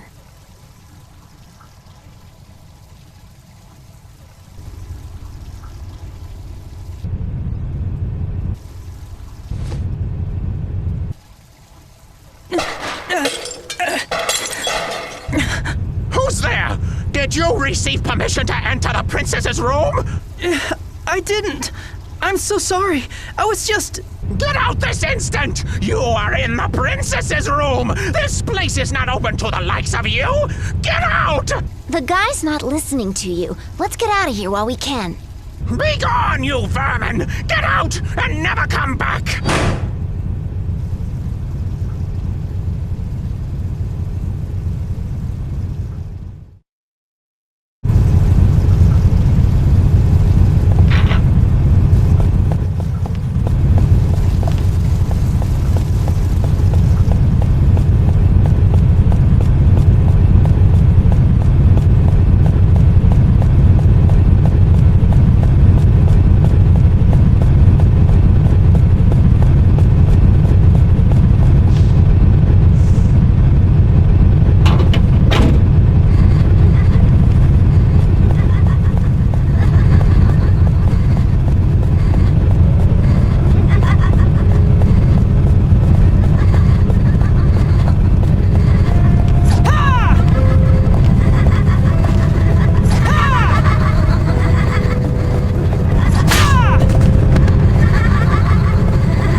comfy. Nice surprise.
I must apologize for my previous behavior.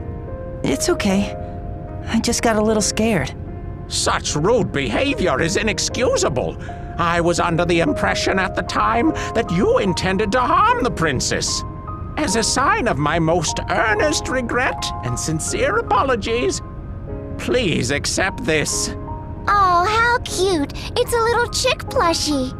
It's got your face. Wonderful observation. The princess adored this little doll. And it was handcrafted by yours truly.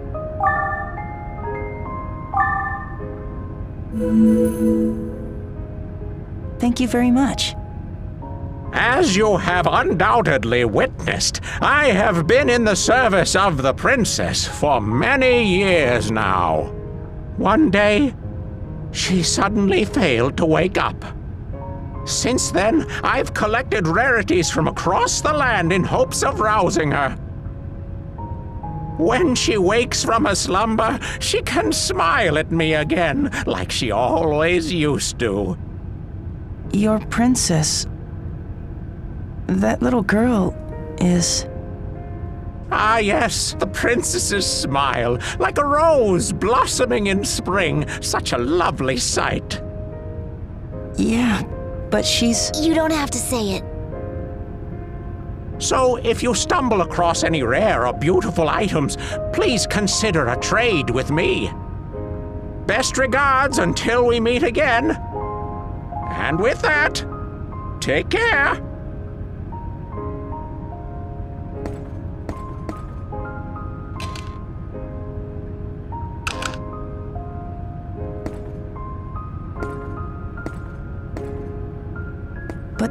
That little girl is... I know. But sometimes, not telling the truth is the best thing you can do. Maybe. Death is something only humans perceive, after all.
Crow? Crow!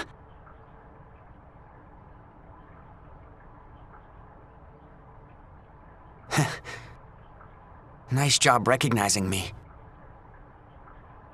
Good thing, too. My battery's about to run out any second now. I know, pretty lame, right? Seriously. I can't even really see anything anymore. You're a... You hit the nail on the head. That's right, you ain't looking at a human. I'm more like these discarded dolls around me. Nothing about me is human. Maybe, but you're still my best friend in the world. You listening? I'm not even alive. You're my friend. But I'm not human. You're my friend, damn it! Okay.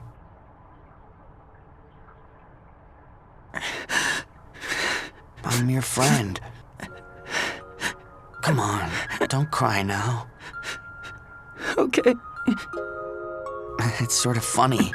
I'm almost jealous that you're able to cry. But really, it's enough already.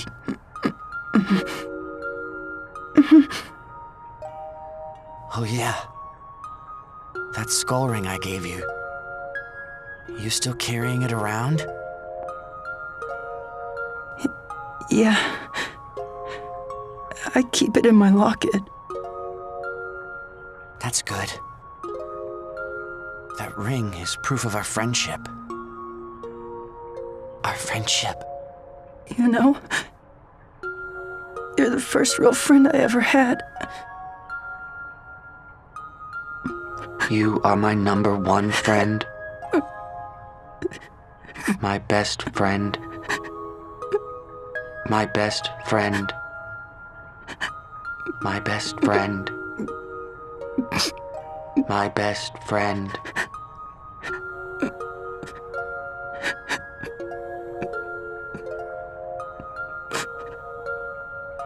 Thank you for everything, Seto.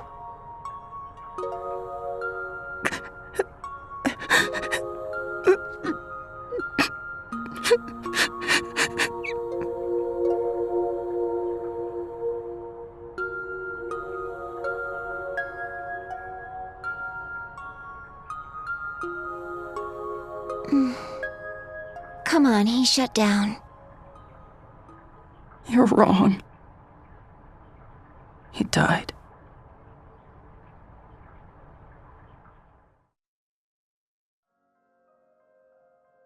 I hurt, I tire, and I collapse. When I'm staring into the darkness, I find myself somehow entranced by it. Suddenly, I hear laughter. Fearless, mean, and yet kind. It calls to me. The days we spent together are long gone, drifting away like clouds in the breeze, even though memories are often fleeting. All I need to do is close my eyes, and your face appears. Clear and forever young.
is this?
So comfy.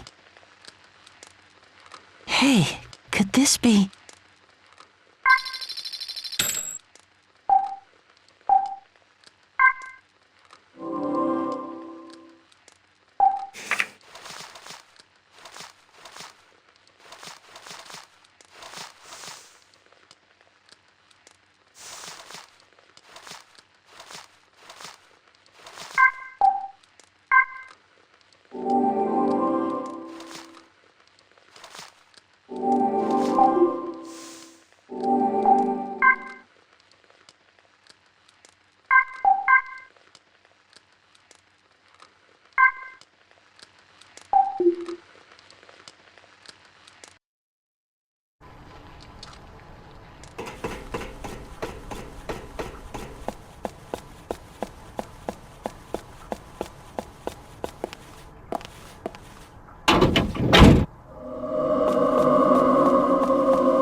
What is this thing? I'm not sure. It looks like a two-way radio. I wonder if it works. This must be the switch. Hey, I hear something. You have to turn the dial. That'll tune the radio into different frequencies. But I seriously doubt there's anyone out there to respond to the call. Let's see. Here's the dial.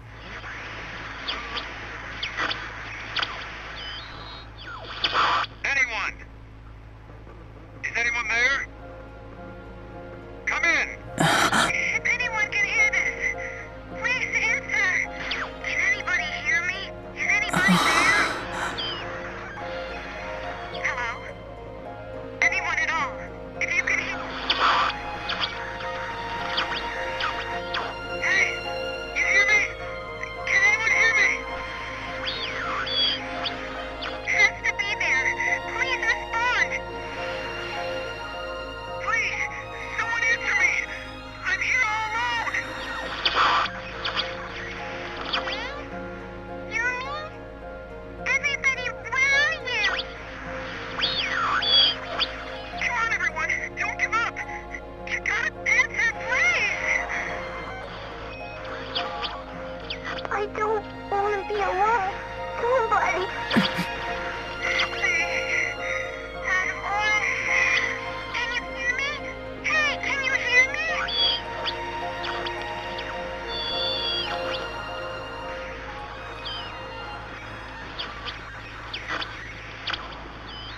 Hello? Where are you right now?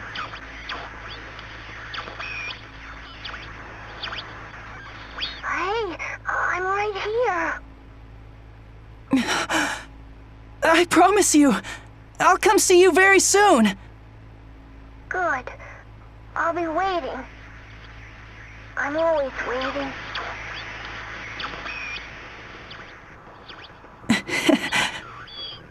I knew it.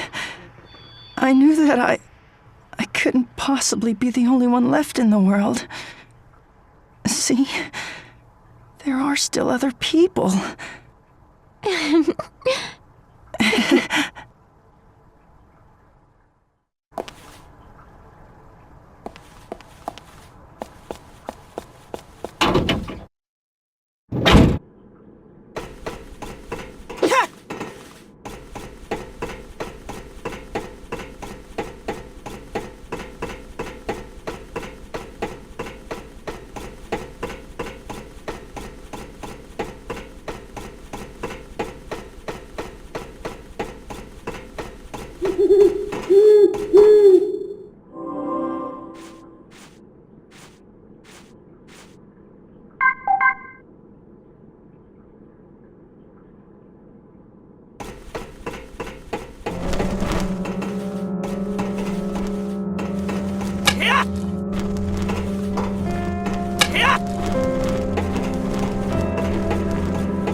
What does all this mean? It means he's finally ready to begin. Follow me.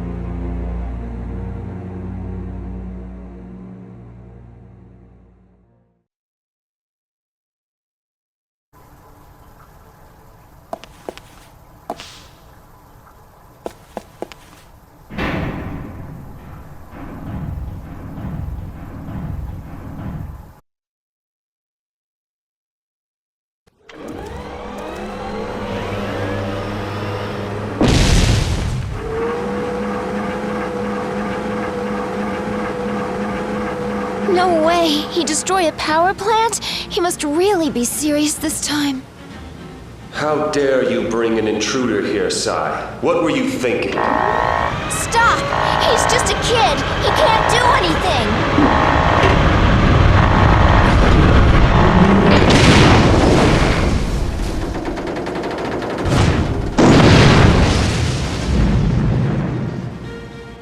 Any threat to the project must be eliminated. Any threat to the project must be eliminated. Stubborn man! He never listens! Listen up. This thing may be huge and powerful, but its attacks are pretty slow. Take your time avoiding them. And see that red eye glowing at the center? That's the controller for the whole thing. Take that out and you'll stop it dead. Controller? Stop it dead? How? Man, you're slow. Use an arrow or something to shoot at that red thing. It's your only chance. Okay, I got it.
You know, there's a chance you might not meet anyone else, that you won't see another living human ever again.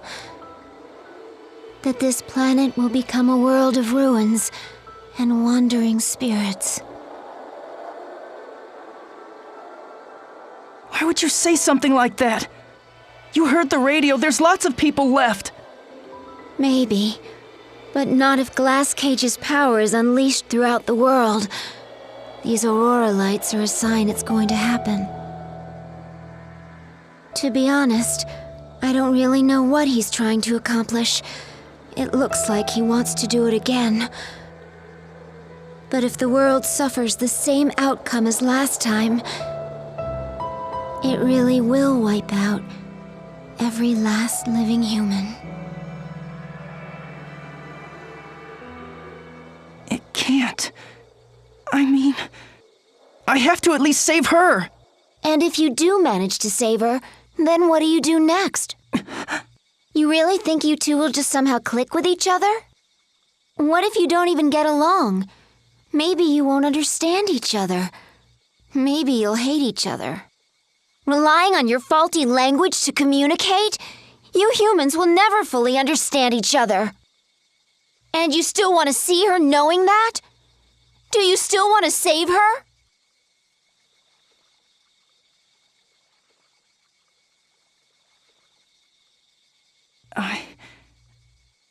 I don't know if we'll understand each other perfectly. But that's not what matters to me. I just want to feel her warmth beside me. I just want to hold her hand, to see what I see, and respond to what I say. That's all I really want.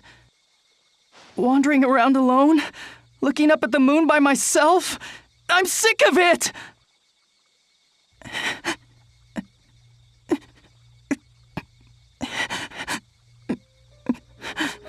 Listen, do you really want to save that girl? Even if you're successful, she might still reject you, you know? Who knows, she might even hate you. So are you sure you want to do this?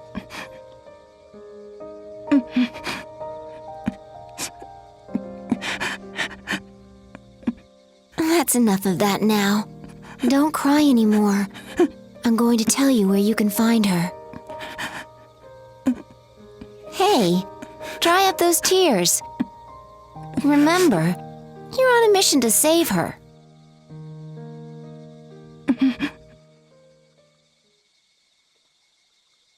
I know the exact location where she's being held. Follow me.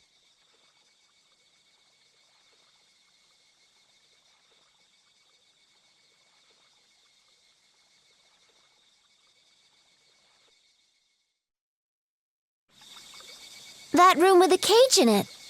You know, where all the cats were. That leads to where she is now. But from here on in, things get really, really dangerous. You could call it quits, but I already know you won't. That's right. I'm stubborn. I know. We have to go. She's waiting. Yeah. Let's get going.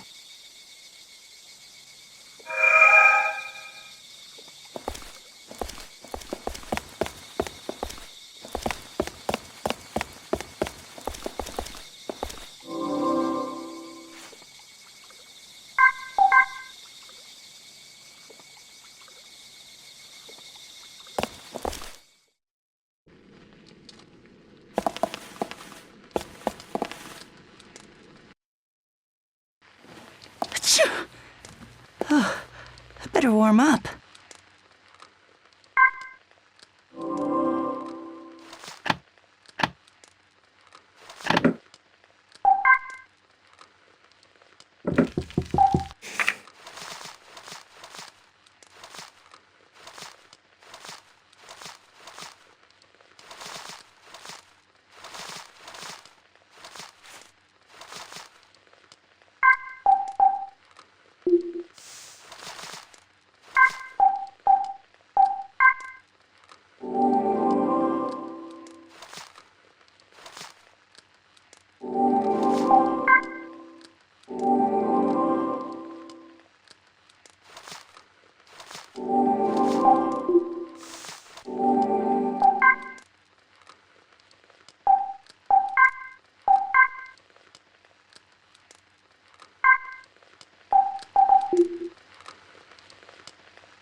Am I starting to talk to myself?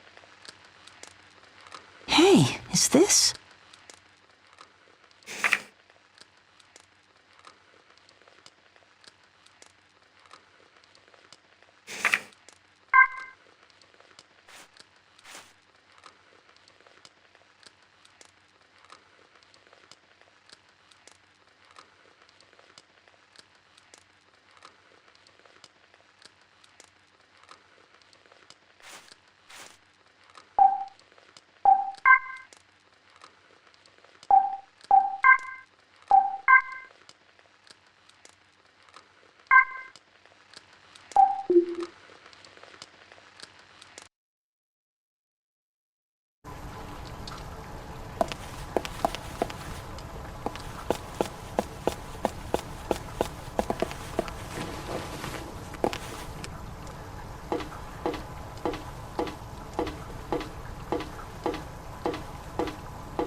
This is so soothing.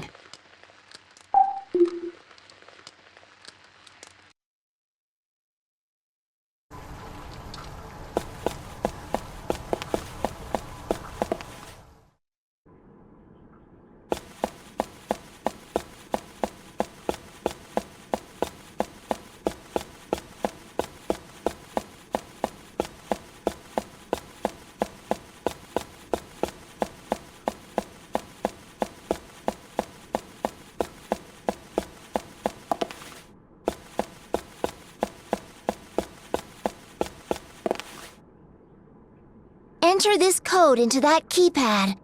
1004. It's his birthday. He was always distant and cold on the surface. But he had a tender side, too. Who? It doesn't matter. Just enter the code already.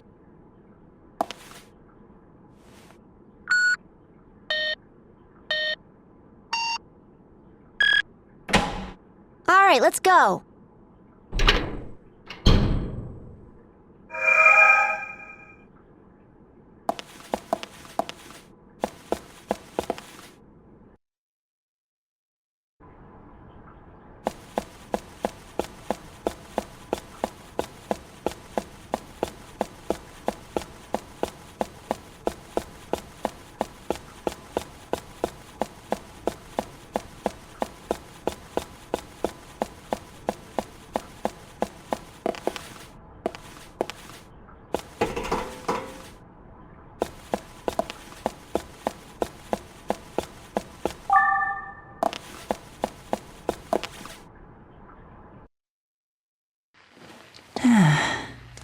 So comfy.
Oh, man. Wow.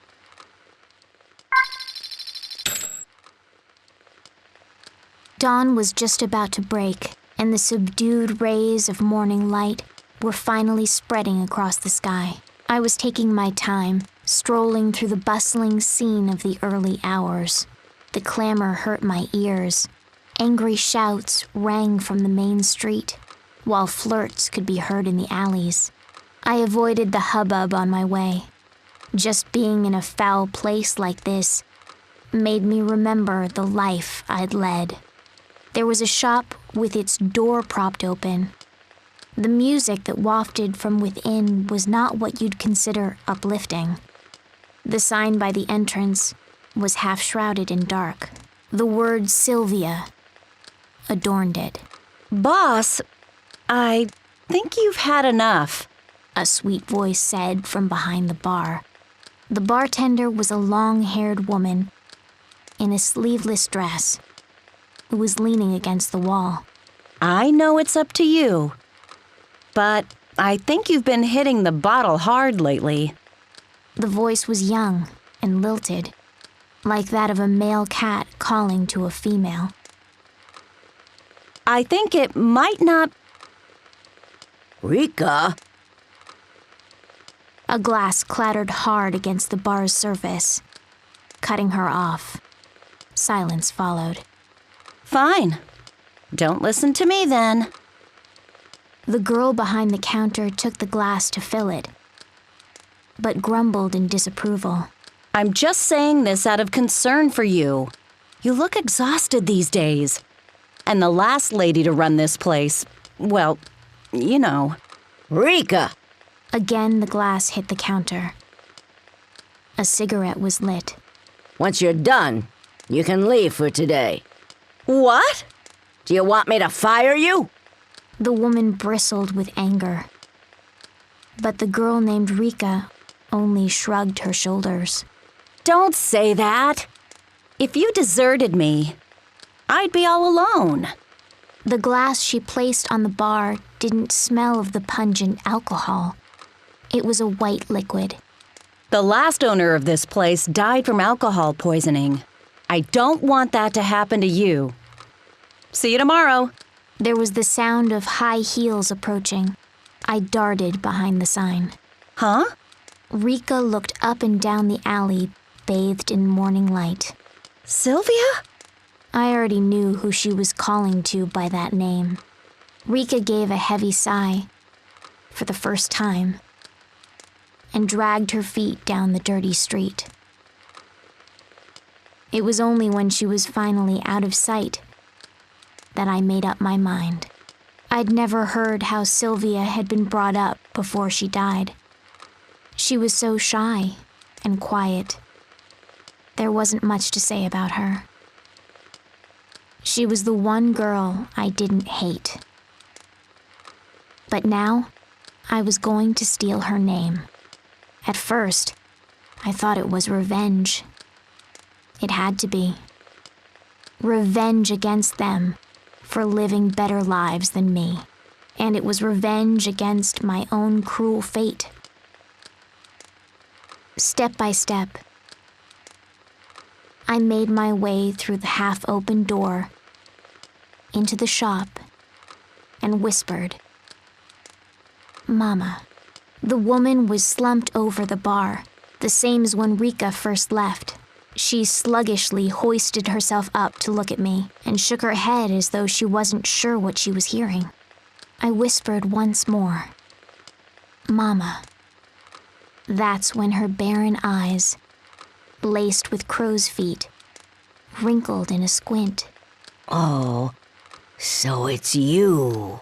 She laughed with tears in her eyes. You poor little thing. You look just the same as when you first came here. Something about how she said that made her sound like Rika. Where have you been? You've been gone for so long. What have you been doing with yourself? Here, drink up. You can have this. It's your favorite. I'll give you whatever you need. Anything at all. There's a good girl. She cooed in a slow drawl, offering me the glass. I wonder if Sylvia was also served warm milk like this the first time she came here. "I'm sorry," I whispered for the first time to myself. I am Sylvia. Sylvia, with her purple bell. The little girl who was held close by Mama in a small downtown bar.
So comfy.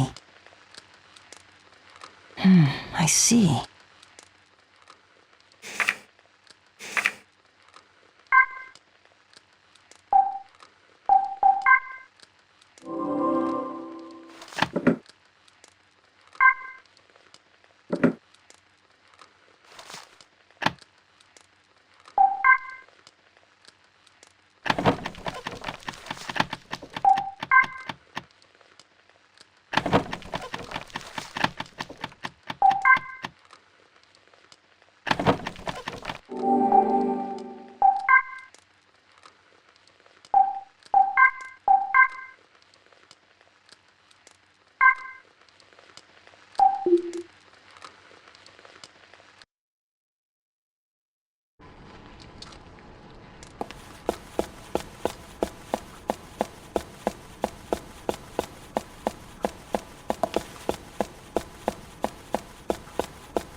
If the ID cannot be confirmed, you will be removed. If the ID cannot be confirmed, you will be removed.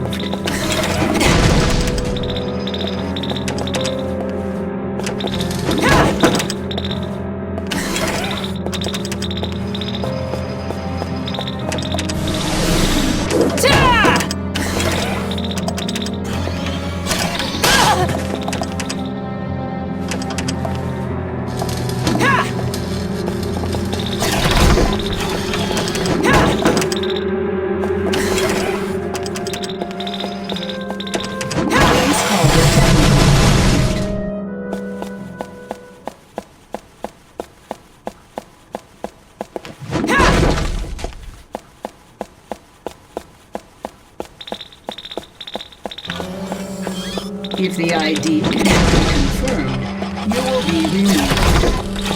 If the ID cannot be confirmed, you will be removed.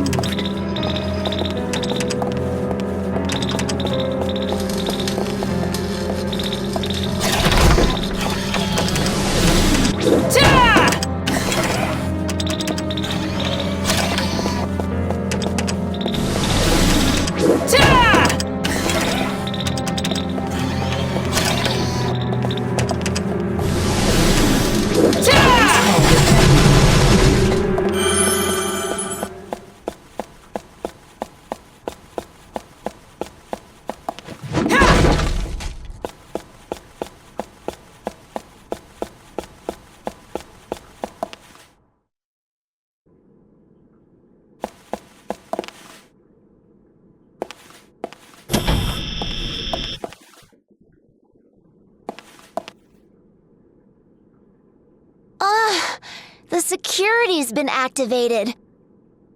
It's locked tight. Well, only one way to go. Forward! Right.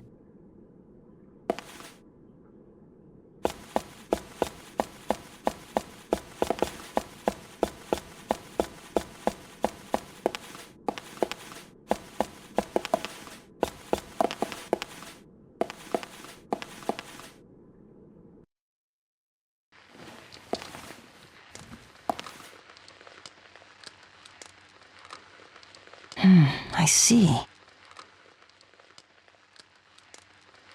Everyone in town called the old writer who lived in this house a weirdo.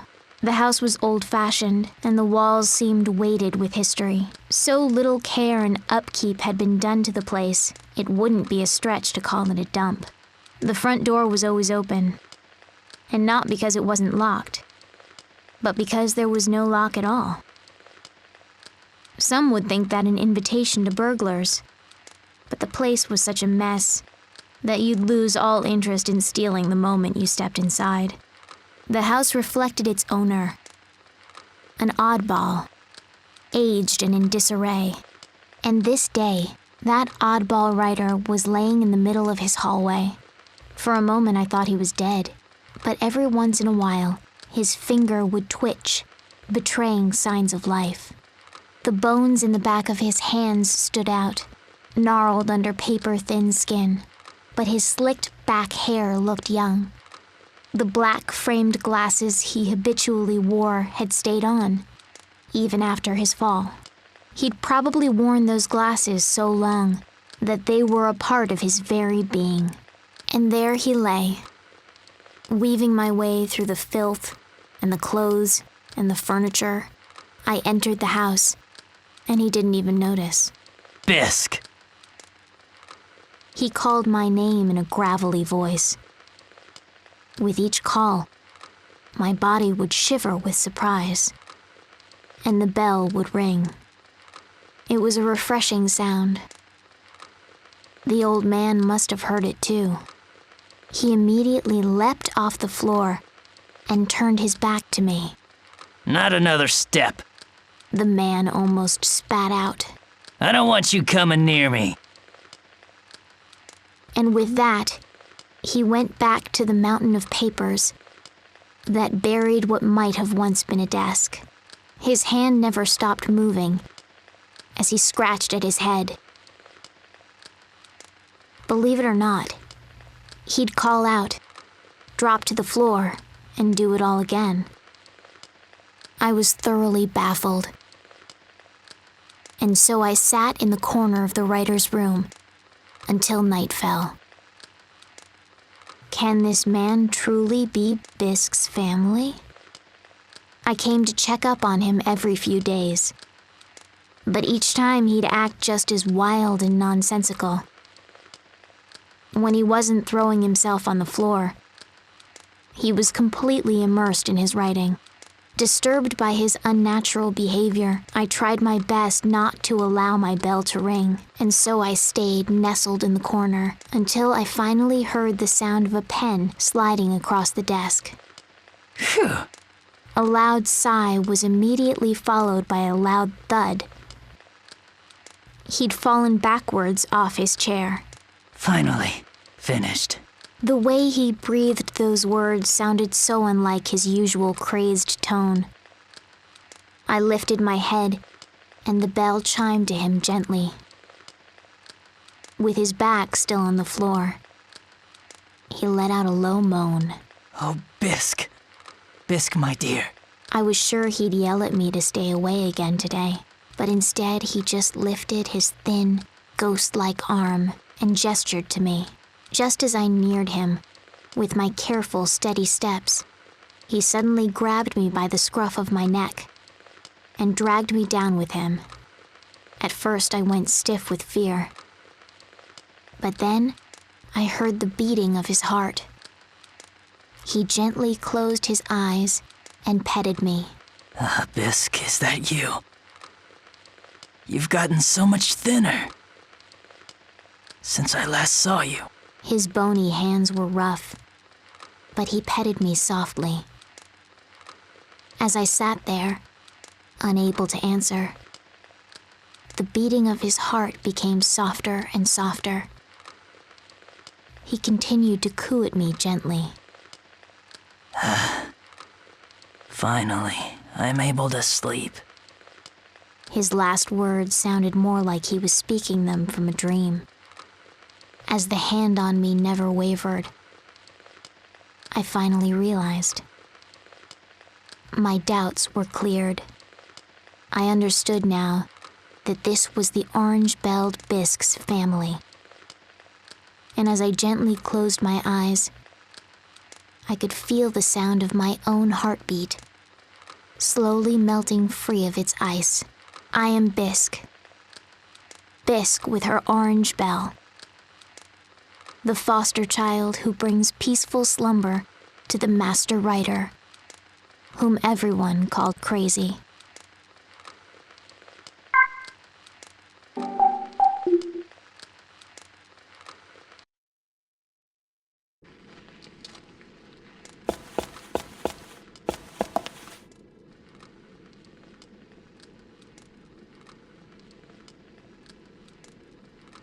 No boy.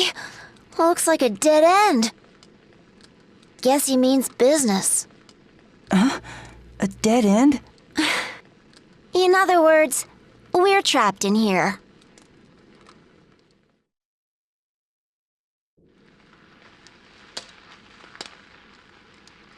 I guess this is the end.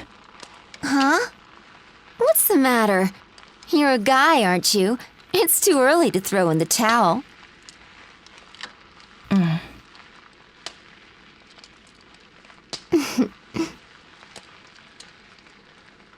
Oh, I know. What is it? Would you... Well, would you like to hear my story? Sure. A long time ago.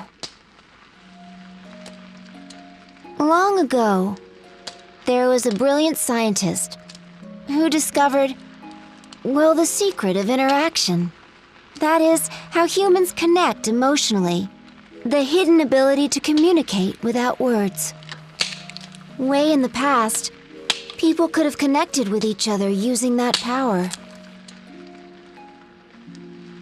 So a bunch of really smart scientists got together to study the idea. They thought if they could reawaken this power in everybody, we wouldn't have to use words to understand one another. They concluded that it'd make the world a better place. There were wars at that time. People argued and fought over little things and big things alike. Everything was a point of contention, and people grew tired of it. The whole world was unanimous in supporting the project. Using a machine they called Glass Cage, humans sent a signal around the world to try and trigger the latent empathy faculty in people's heads. This would enable everyone to naturally harmonize with one another. After that, what happened? Well, everybody was excited.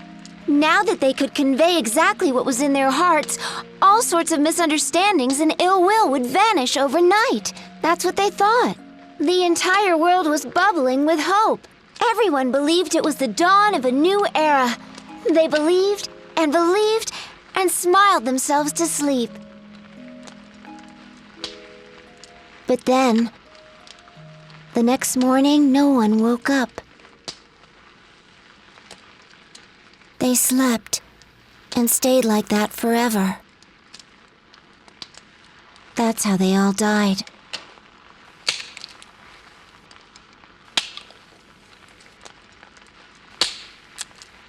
And you think it's happening again? Yeah. That girl? She's gonna be the catalyst for it. Catalyst? Her heart will make the connection. And connect with everybody else on Earth. If it succeeds. What if it doesn't work? I told you. It'll be worse this time. Not a single soul will escape.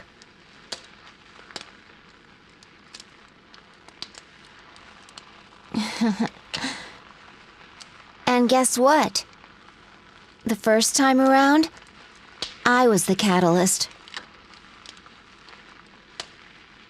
But, Sai, I don't get it. How did you end up as the catalyst? Don't look at me. I have no idea.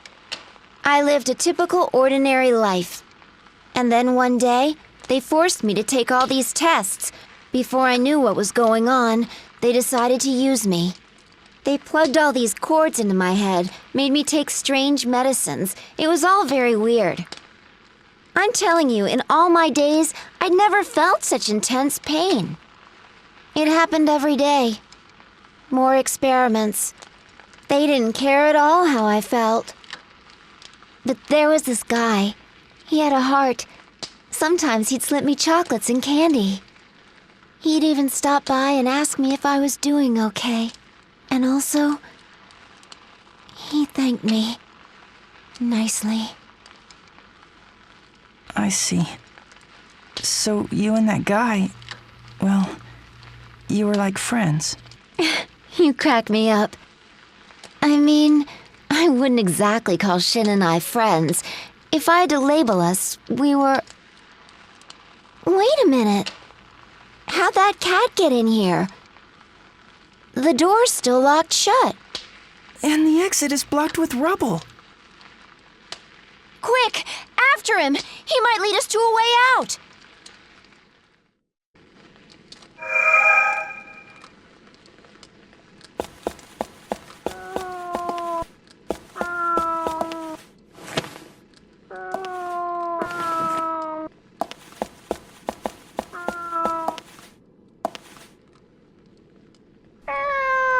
I found it! The cat's meowing on the other side. If you crouch down, you should be able to fit. Here goes nothing.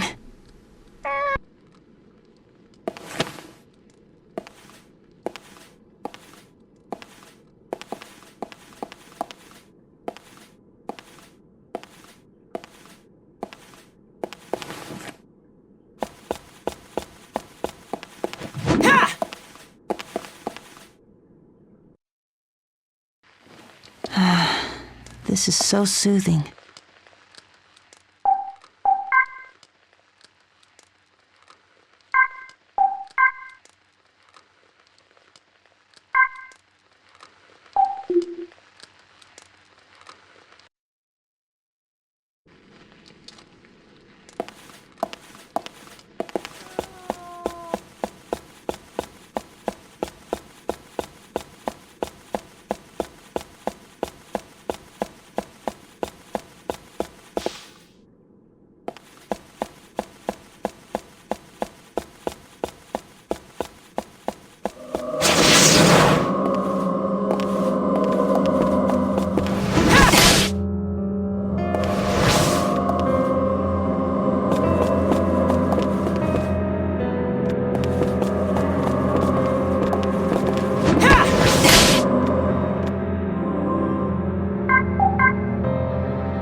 Am I starting to talk to myself? Wow. Though you're still so small, you'll soon be born. So this message is for you. There may come a day when you'll curse being born into this world. You'll wonder what you did to deserve this. And you'll probably have plenty of bitter words to tell me. But I don't think I'll be around by then to listen to your complaints. I want you to know how truly sorry I am. I just want you to believe this. No matter what happens, all we wanted was for you to be happy.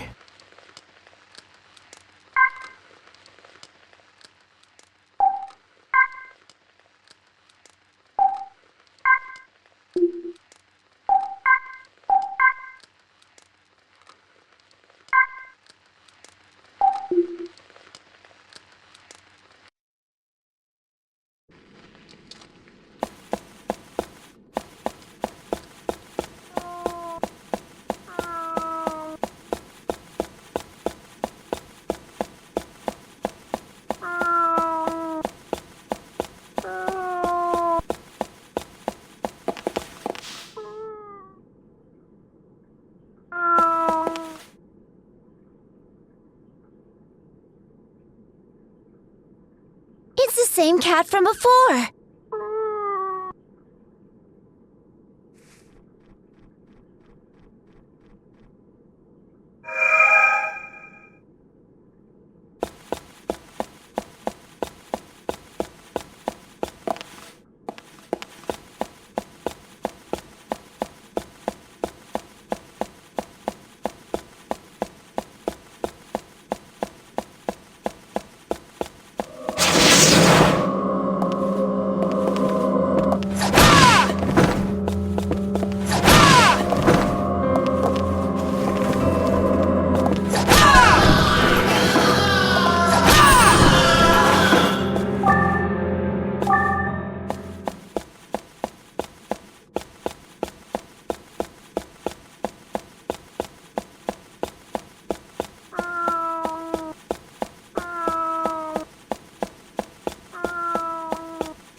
There he is!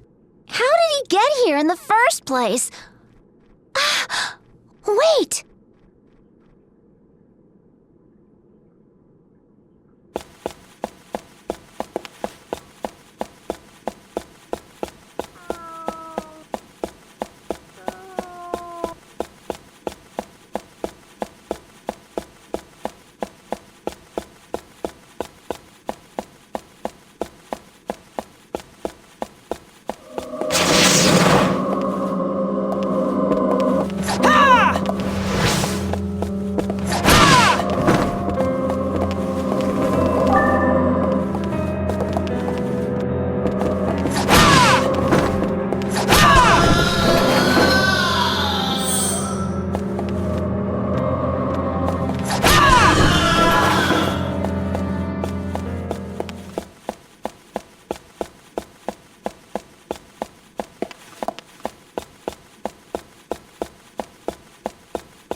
Is this?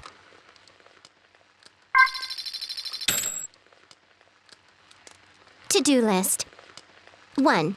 Eat a whole cake by myself. 2. Share a meal with my family. 3. Visit all the friends I can. 4. Read all the books I've wanted to. 5. Buy the clothes I always dreamed of. 6. Make up with that certain somebody.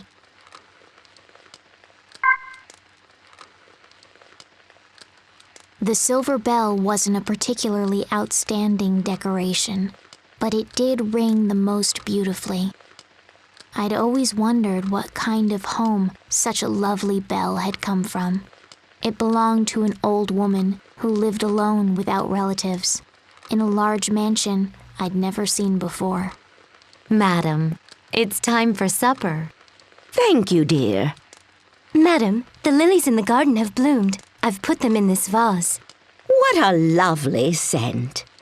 Madam, it started raining. Allow me to close the windows. Yes. And draw the curtains, too.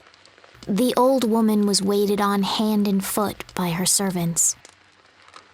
She'd rely on their help as she sat idly in her chair, listening to her favorite music. She'd even ask them to change out the records. But most of the servants seemed to genuinely adore their employer. But there was one thing the old woman would ask several times a day. Excuse me, but could you call Chris here for me? Later that same day. Oh, where is Chris? And again, even later. Please find Chris for me. Though normally obedient, this one request was always met with hesitation. Madam, Chris is all ready. The maids would start cautiously. Oh yes, you're quite right, the old woman would say, cutting them off. She's not with us anymore, is she? I'd nearly forgotten. She'd murmur with a nod, but not a few hours later, she'd ask the same questions again. She had them stop her favorite record. Oh, wherever could my darling Chris be? One rainy night, the mansion was in an uproar. Madam? Madam! The servants dashed through the halls in a frenzy. Finally, one of the maids shouted in despair. Why can't I find her cane? Though it wasn't too cold outside, the sheets of rain continued to pour relentlessly. She couldn't have gone outside. Could she? A chill passed over the gathered servants before they set out. They put on their coats and called for help outside. I tore my eyes from them and made for the rain-drenched town. Amidst the downpour, I smelled the sweet fragrance of lily. In the back lane of a park, far from the mansion, I made out the figure of the old woman. She was surrounded by a crowd who moved and gabbed around her. Come on, lady, you'll catch your death out here. Maybe you should see the police. The old woman's shoes and designer clothes were soaked through.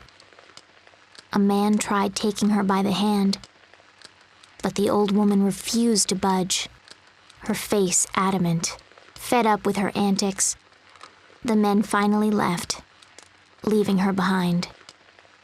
I cautiously stepped just into her field of vision, and without saying a word, rang my silver bell. It rang clear through the rain. The old woman raised her head sharply in surprise, her blurry eyes looking at me. Chris? The old lady rasped. I rang the bell again in a nod, and then turned around. Chris, wait! Wait for me! Her cane clicked as she followed me. I may not be able to carry her all the way to the mansion, but it'd be enough to bring her to her servants. I stopped often to look over my shoulder, to make sure I didn't lose her. The sound of that beautiful bell was a beacon. At last, one of the servants noticed the old woman and shouted, "Madam!" As she ran towards her, the old woman bent down to scoop me up and held me, trembling. The servants weren't able to hide their surprise, seeing how much the late Chris had changed upon her return. Not one of them said that I wasn't Chris, because the old woman called me so. The maids nodded in obedience, just glad that their beloved employer had returned home safe. I am Chris. Chris with her silver bell. I'm the tiny, adorable Chris, loved by her grandmother in this grand mansion.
So comfy.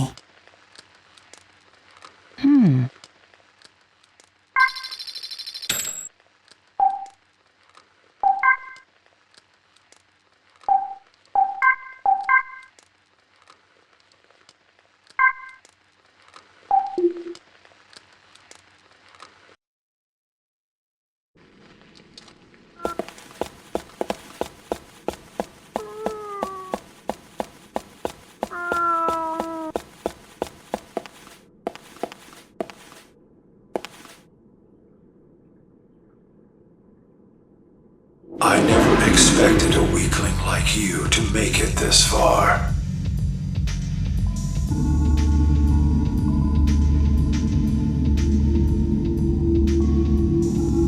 What are you? Hey, it's no use! Look out! I do not have to answer to you. Any threat to the project must be eliminated.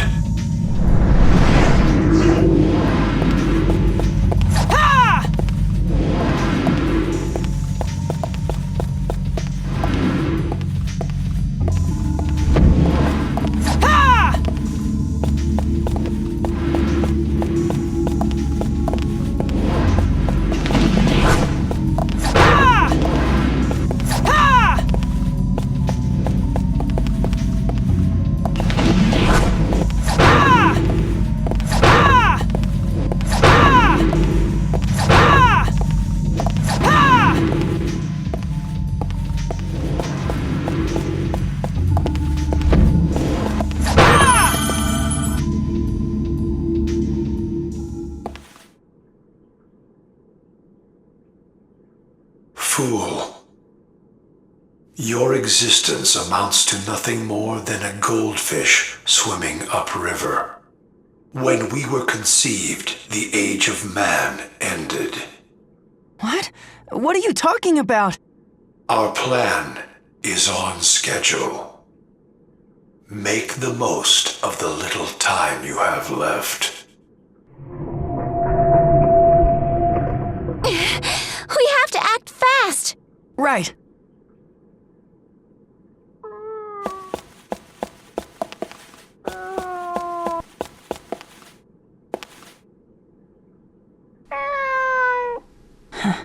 I guess the cat ran in here. It'll be tight, but you can squeeze through. Be super careful. Right.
Explain yourself, Sai. Why did you let a human in here? First, you answer a question for me. Why are you reviving Glass Cage? What are you trying to do? You don't need to know that. Please, tell me the truth. If what happened last time... Words can be frustrating, troubling things, Sai. I thought you, of all people, would understand. But Shin, it's just that... if we could just talk, I know that I'd be able to... That's enough. Soon, everything will be in order.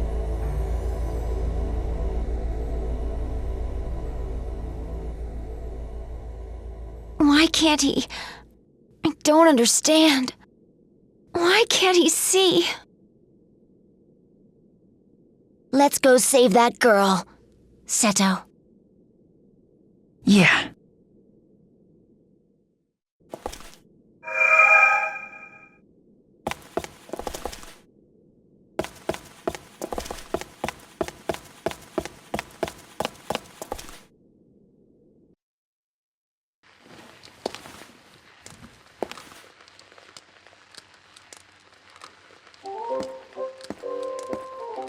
You are my valued customer indeed.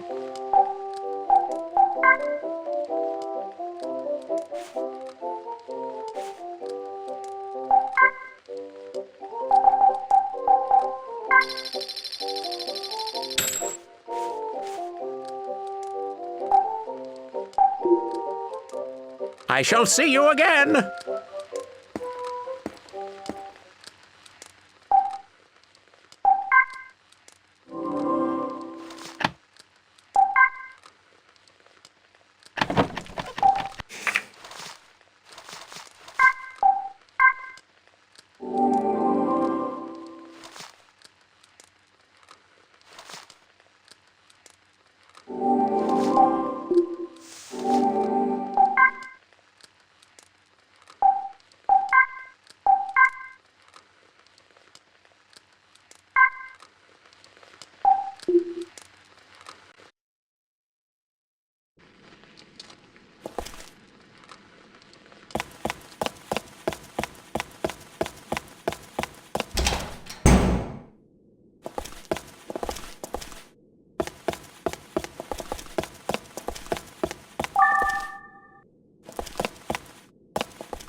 the ID cannot be confirmed, you will be removed.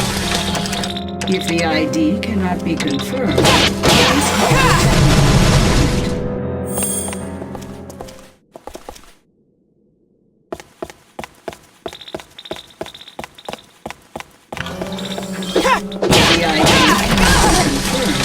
you will be removed.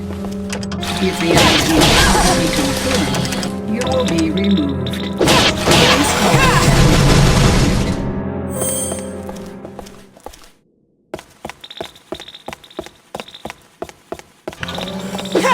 If the ID cannot be confirmed, you will be removed. If the ID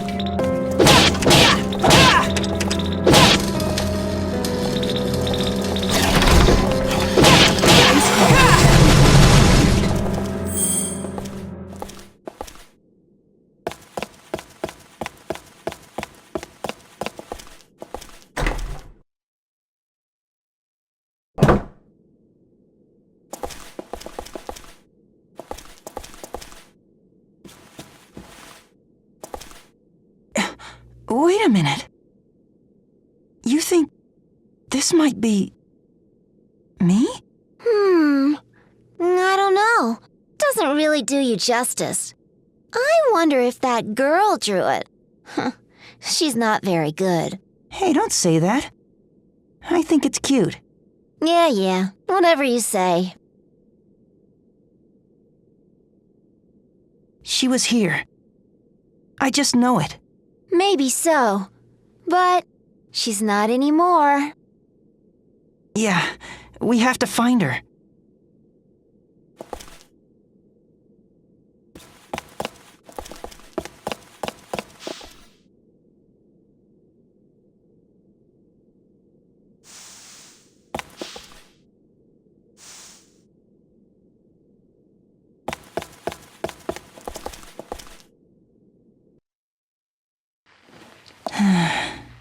It's soothing watching the flames.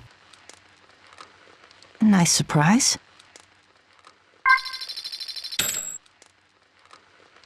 Here you are. Thanks. Smells great. I swear, you brew a mean cup of joe. You can thank the coffee maker for that. No, it's more than that. I don't have time for this. Please get back to your work. Oh, come on. You deserve a coffee break too. Join me. No, thank you. I have duties to attend to. Always the diligent worker.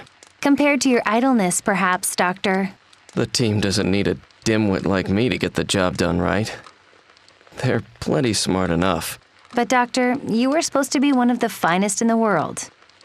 Yeah. That's why I think they made a mistake. Hardly. All you lack is the drive. I don't prescribe to the where there's a will belief. Doctor. I know. I've still got a job to do, so I'll do it. In that case, would you please get on with it?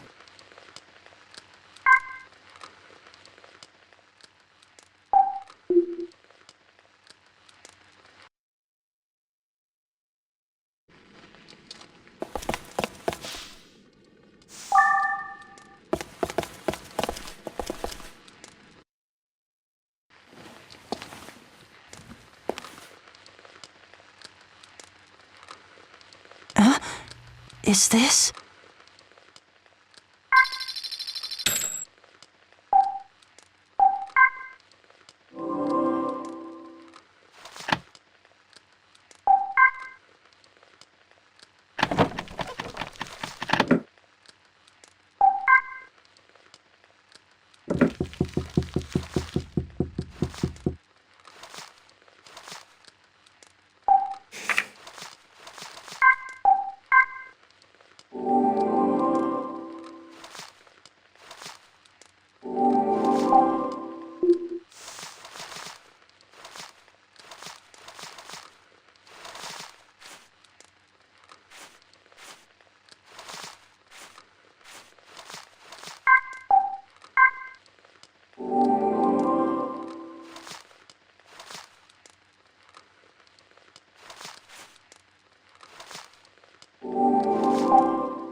If the ID cannot be confirmed, you will be removed. If the ID cannot be confirmed, you will be removed.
Oh, man. Hey, could this be...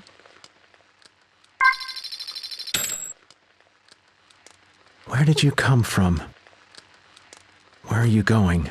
I'm sure you come from someplace I don't know. Going someplace I can't follow. I don't think I have that much longer to live. In my university laboratory, I dedicated myself to the study of botanical genetics. While in the midst of my studies, I fell ill and suffered a high fever that attacked my nervous system. The culprit was a bacterium, attached to a mushroom I used in the lab. When the bacterium enters the body, it causes a high fever that can lead to long-term damage. By the time I realized the dangers of the bacterium, it was already too late. I was already infected. My illness did not take my life. Though there were after effects, they were light, and thankfully, I survived. Although I am now physically healthy, I am left with deep emotional scars. I have realized an unforgivable sin I committed in the past. There was a girl from my childhood who I used to talk about dreams with. My dream was to become a botanist and engineer a flower with a color like the world had never seen before. She aspired to become a prima ballerina and grace the stage before millions. But she came down with a terrible fever that attacked her nervous system. Looking back on it now, the cause behind it was the bacterium and the moonlight mushrooms I had on me at the time. I cared for her deeply. I wanted her dream to come true. But while I immersed myself in my botanical studies to make her stage of flowers a reality, I lost track of what was important. Without her, my dream had no point. By the time I realized it, it was too late. My naive and self-centered actions took away not only her dreams, but also took her away from me. Tormented by guilt and despair, I tried to kill the pain with alcohol. Before I knew it, I was failing my lab courses. I couldn't show my face at home, being stripped of all else. I only had my research left to live for. I killed off my emotions and completely devoted myself to my studies. All I leave behind is this letter and a potted plant. It was the fruit of my many years of research. If you have a moment, would you please look at it? If you happen to be reading this in the light of day, it probably looks like a snow-white flower. If it's night, the petals are probably glowing blue and shedding light around them, like a lantern would. But if it's crimson dusk, I imagine it's letting off a warm light, like that of a flickering candle. What color flower is it now?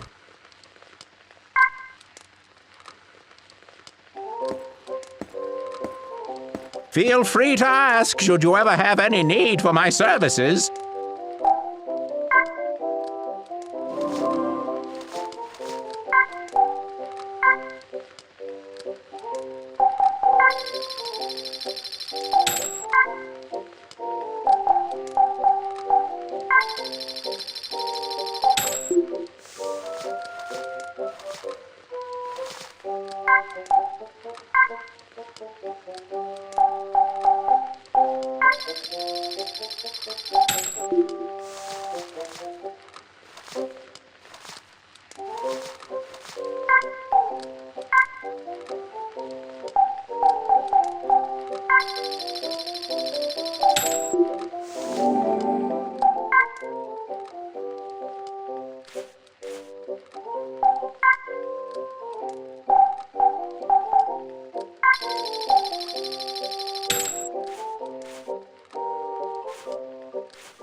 Well then, this is goodbye.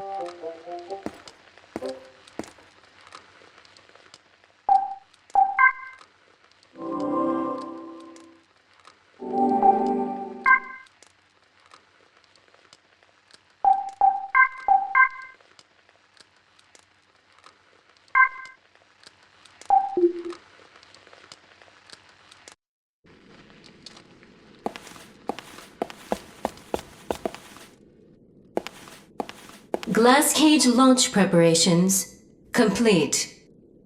We're running out of time. Hurry. Right. First, some advice. What is it? The next room has a huge vat full of toxic substances. It's really dangerous. Don't waste any time. Your health will deteriorate the longer you stay in there. Run like there's a ghost on your tail. Got it.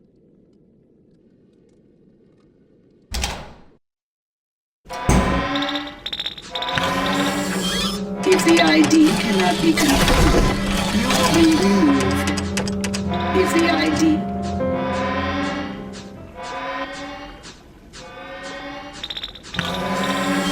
If the ID cannot be confirmed...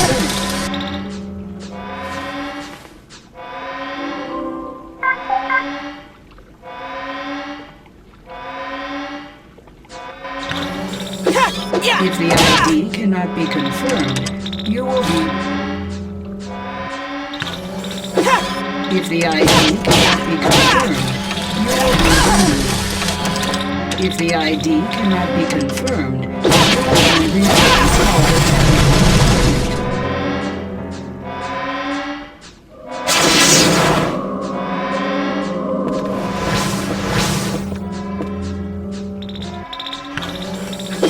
If the ID cannot be confirmed, you will be removed.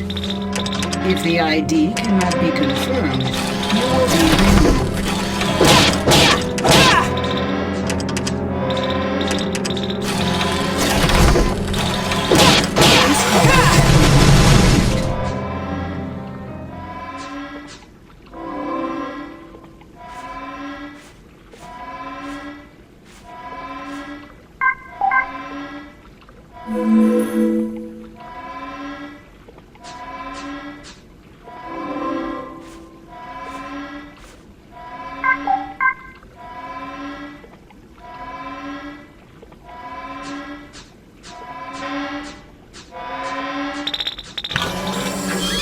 If the ID cannot be confirmed.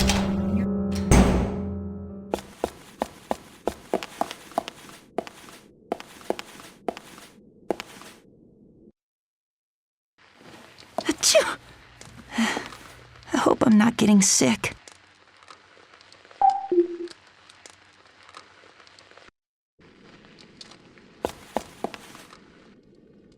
This next room is guarded by motion sensors. Motion sensors?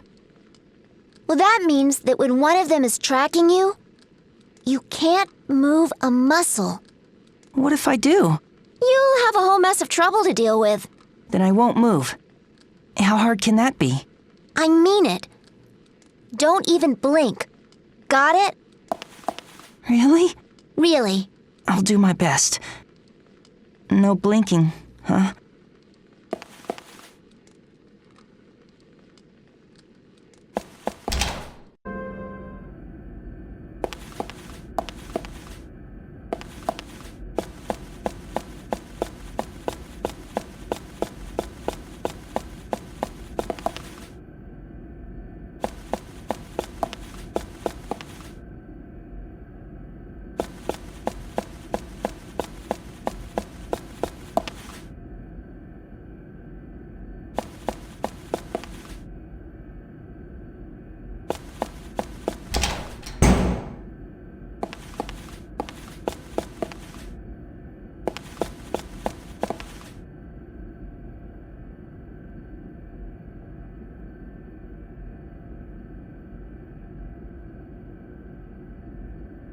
This is it.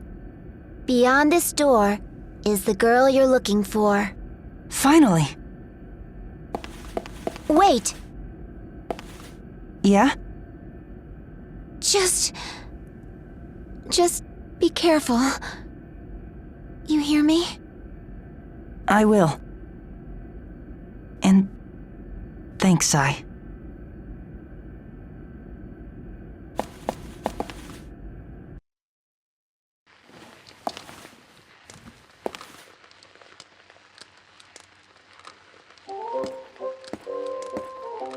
You are my valued customer indeed. Well then, this is goodbye.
Language is truly an ineffectual means of communication, and as such, humanity's reliance on it will never grant them the evolution they desire.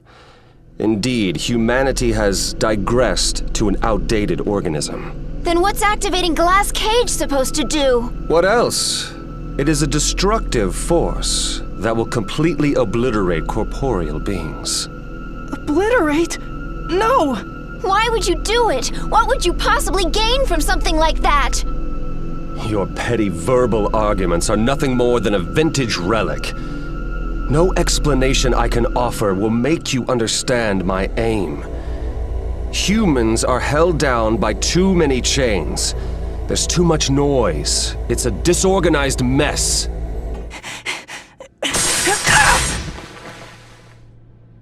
Now is the advent of our era.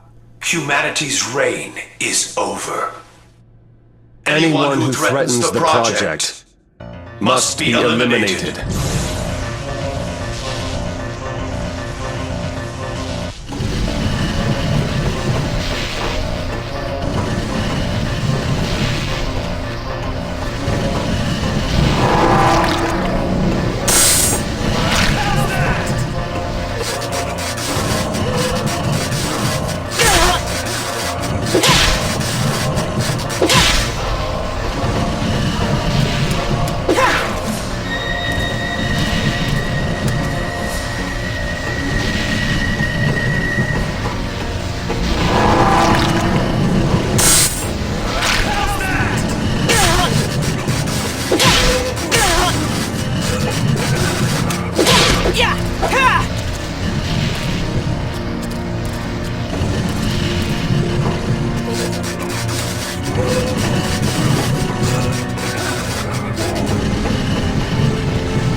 Still haven't done any.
stop it!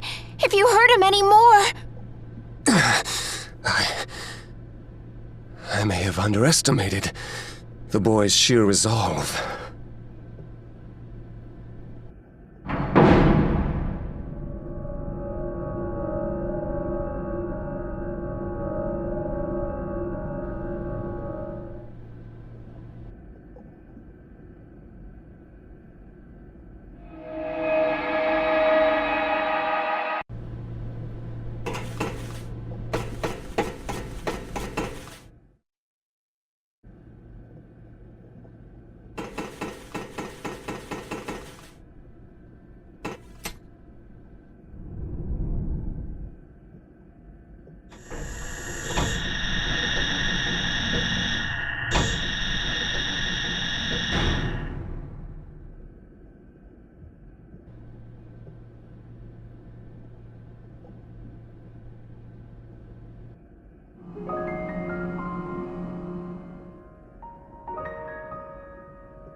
Who's that? Is someone there? I can hear you breathing, you know. You okay? It's me. Who's there? Can't you see me? I'm sorry. I can only see shadows. But it's okay. I'll get my sight back very soon.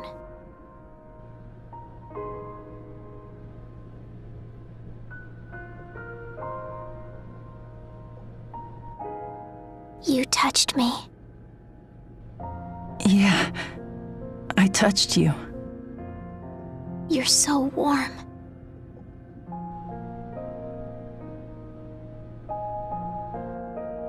Who are you? Tell me. It's me, Seto. And my name is...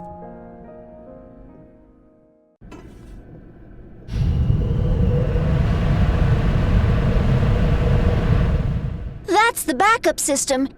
It's finished copying her psyche to the AI. It looks like Glass Cage will still go live. And this time everyone will die. What do we do? I don't know about this backup system, but I think I know where Shin escaped to. We have to go there. It's our only hope. Let's hurry. Are you okay? Yeah, I'm okay. All right, let's go.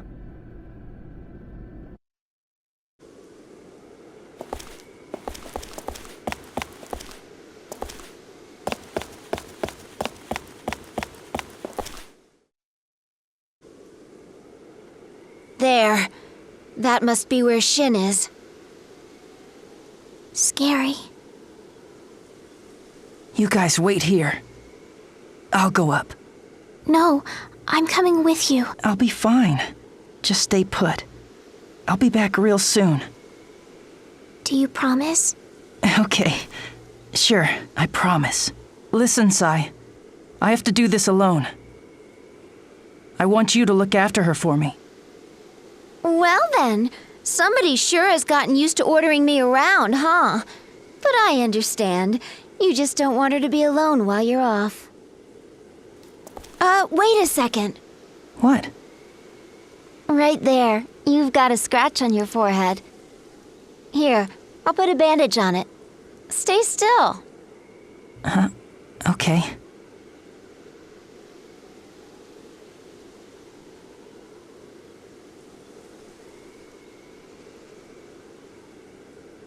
For good luck. I guess it's pretty weird for a ghost to be talking about good luck. Come back alive, okay? And Seto, whatever you do, stop him. Yeah, I will.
getting sleepy.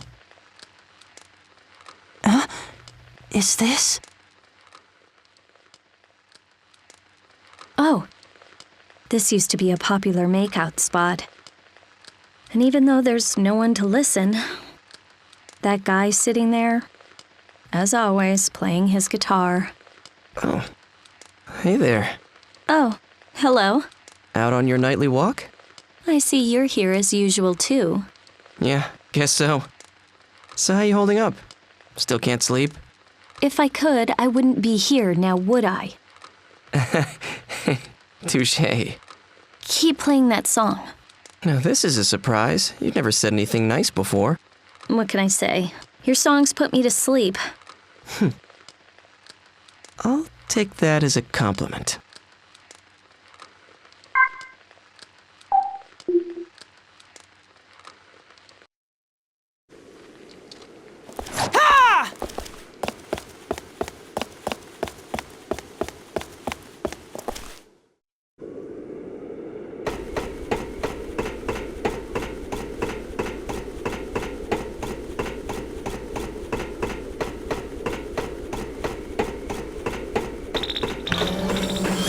If the ID cannot be confirmed, you will be removed.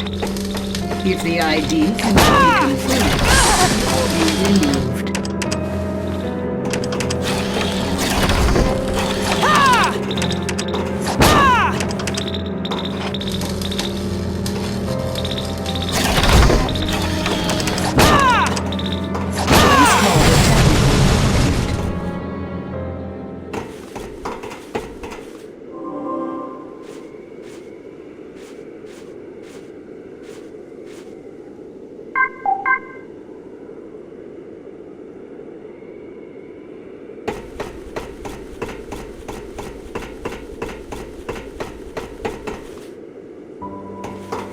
I am happy you made it this far. It's you. But how? The probability of you fulfilling your mission is...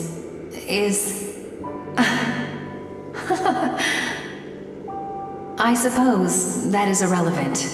Knowing you will be successful to the very end. I am by your side, always watching over you. Good luck.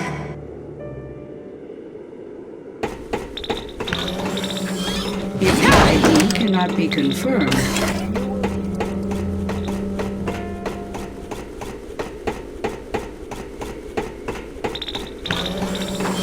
if the ID cannot be confirmed, you will be removed. If the ID cannot be confirmed,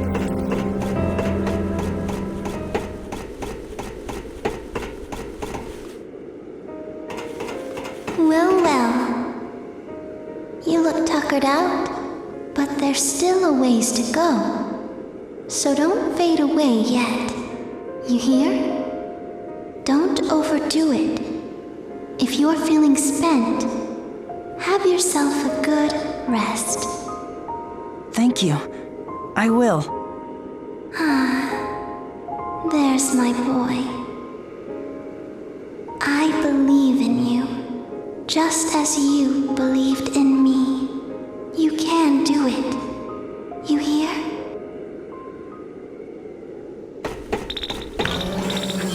if the ID cannot be confirmed,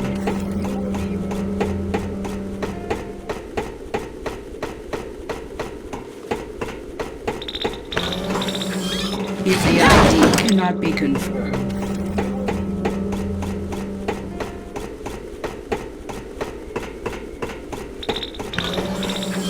if the ID cannot be confirmed,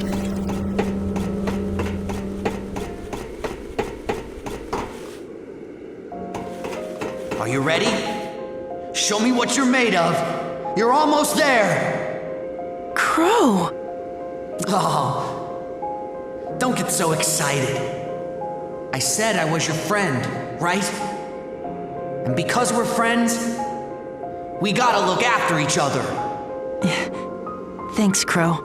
No problem. Now don't kill yourself, but give him all you got.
Why do you fight me?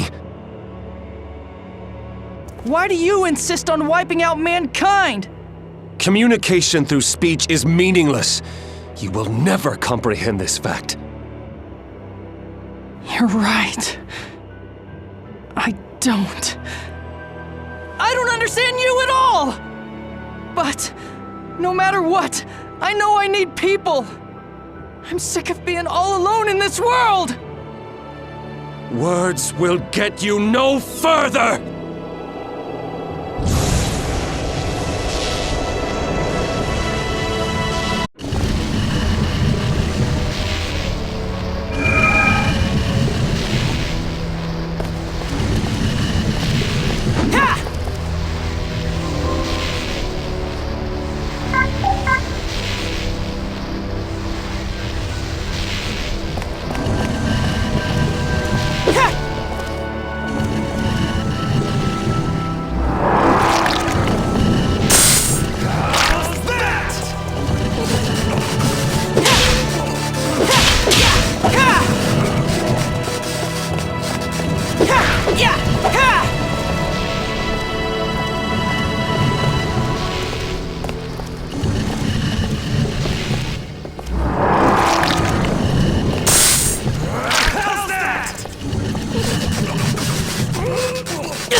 Why?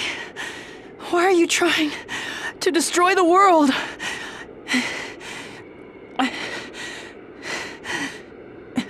It turned its back on me. What do you mean? The world did? Long ago, when I was part of the Human Empathy Expansion Project, I secretly made myself the first test subject. I felt it was my responsibility that a project of this magnitude be carried out as safely as it possibly could. As a result of the tests, I no longer relied on words to reveal the thoughts and feelings of those around me. I believed in the success of this project to grant everyone the ability to empathize by making their thoughts transparent. But you see, when I listened to the thoughts of those all around me, all I heard was jealousy and contempt. My colleagues acted kind, but behind their innocent words was concealed resentment. Some of them envied my scientific ability and youth. Others opposed the very core of my character. They were wolves in sheep's clothing. Such contempt, flooding the air around me. The weak scorned, the strong envied. Even the elderly were regarded not with respect, but disdain. And at the heart of all those negative thoughts was always me. Me. Whatever empathy may have been felt for others was quickly trampled by people's self-interest. The world is overflowing with hatred and spite. So long as that bitterness remains in the minds of men, this thing we call society will be nothing more than a farce. The world is a hell packed with mean-spirited monsters imprisoned by their very natures, who hold on to hate, revenge, and ill will.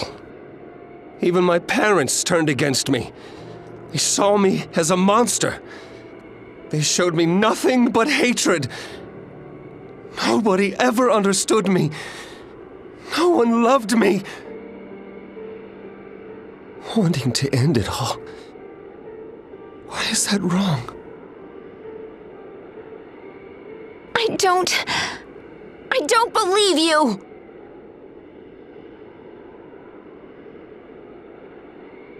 You? I thought you supported me in my ideas. We'd both become AIs and start a new world. No, not like that. The only thing I ever wanted was to be with you. I just wanted to be near you. I needed to be part of your life.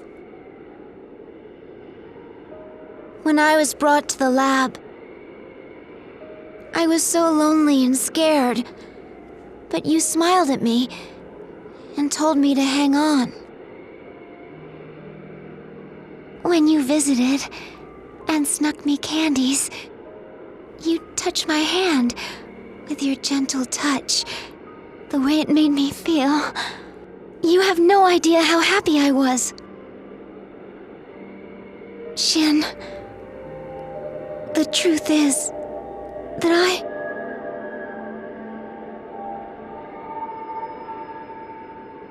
I love you.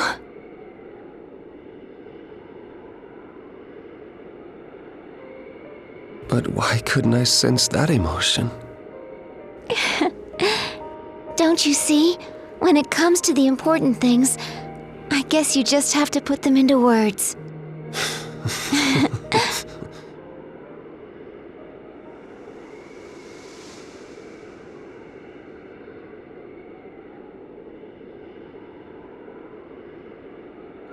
So there it goes. The AI mainframe in its crystal form. We will soon disappear now. Then Glass Cage will never be able to be reactivated. Fool. You choose such an uncertain, intangible thing as love. Thank you for everything you've done, Seto.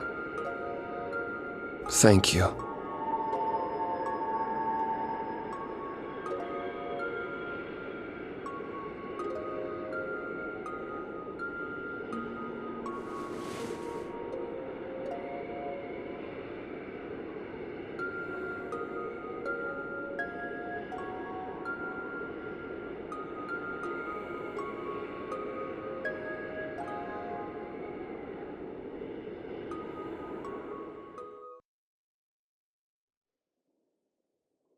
And then we traveled together.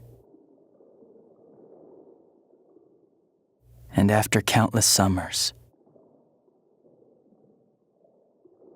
one day, I was all alone again. A peaceful end. At the end of everything, I was truly and utterly alone.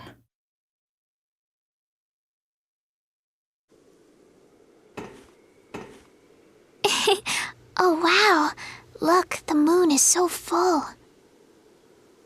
Yeah, it sure is.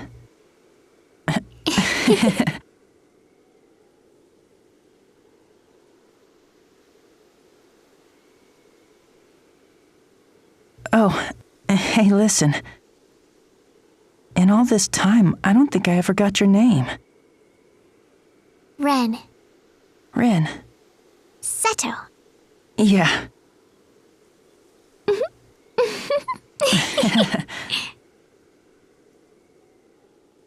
Well then, there are still plenty of survivors all over the world.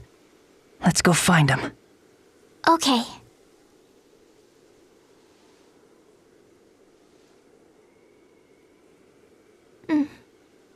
What is it?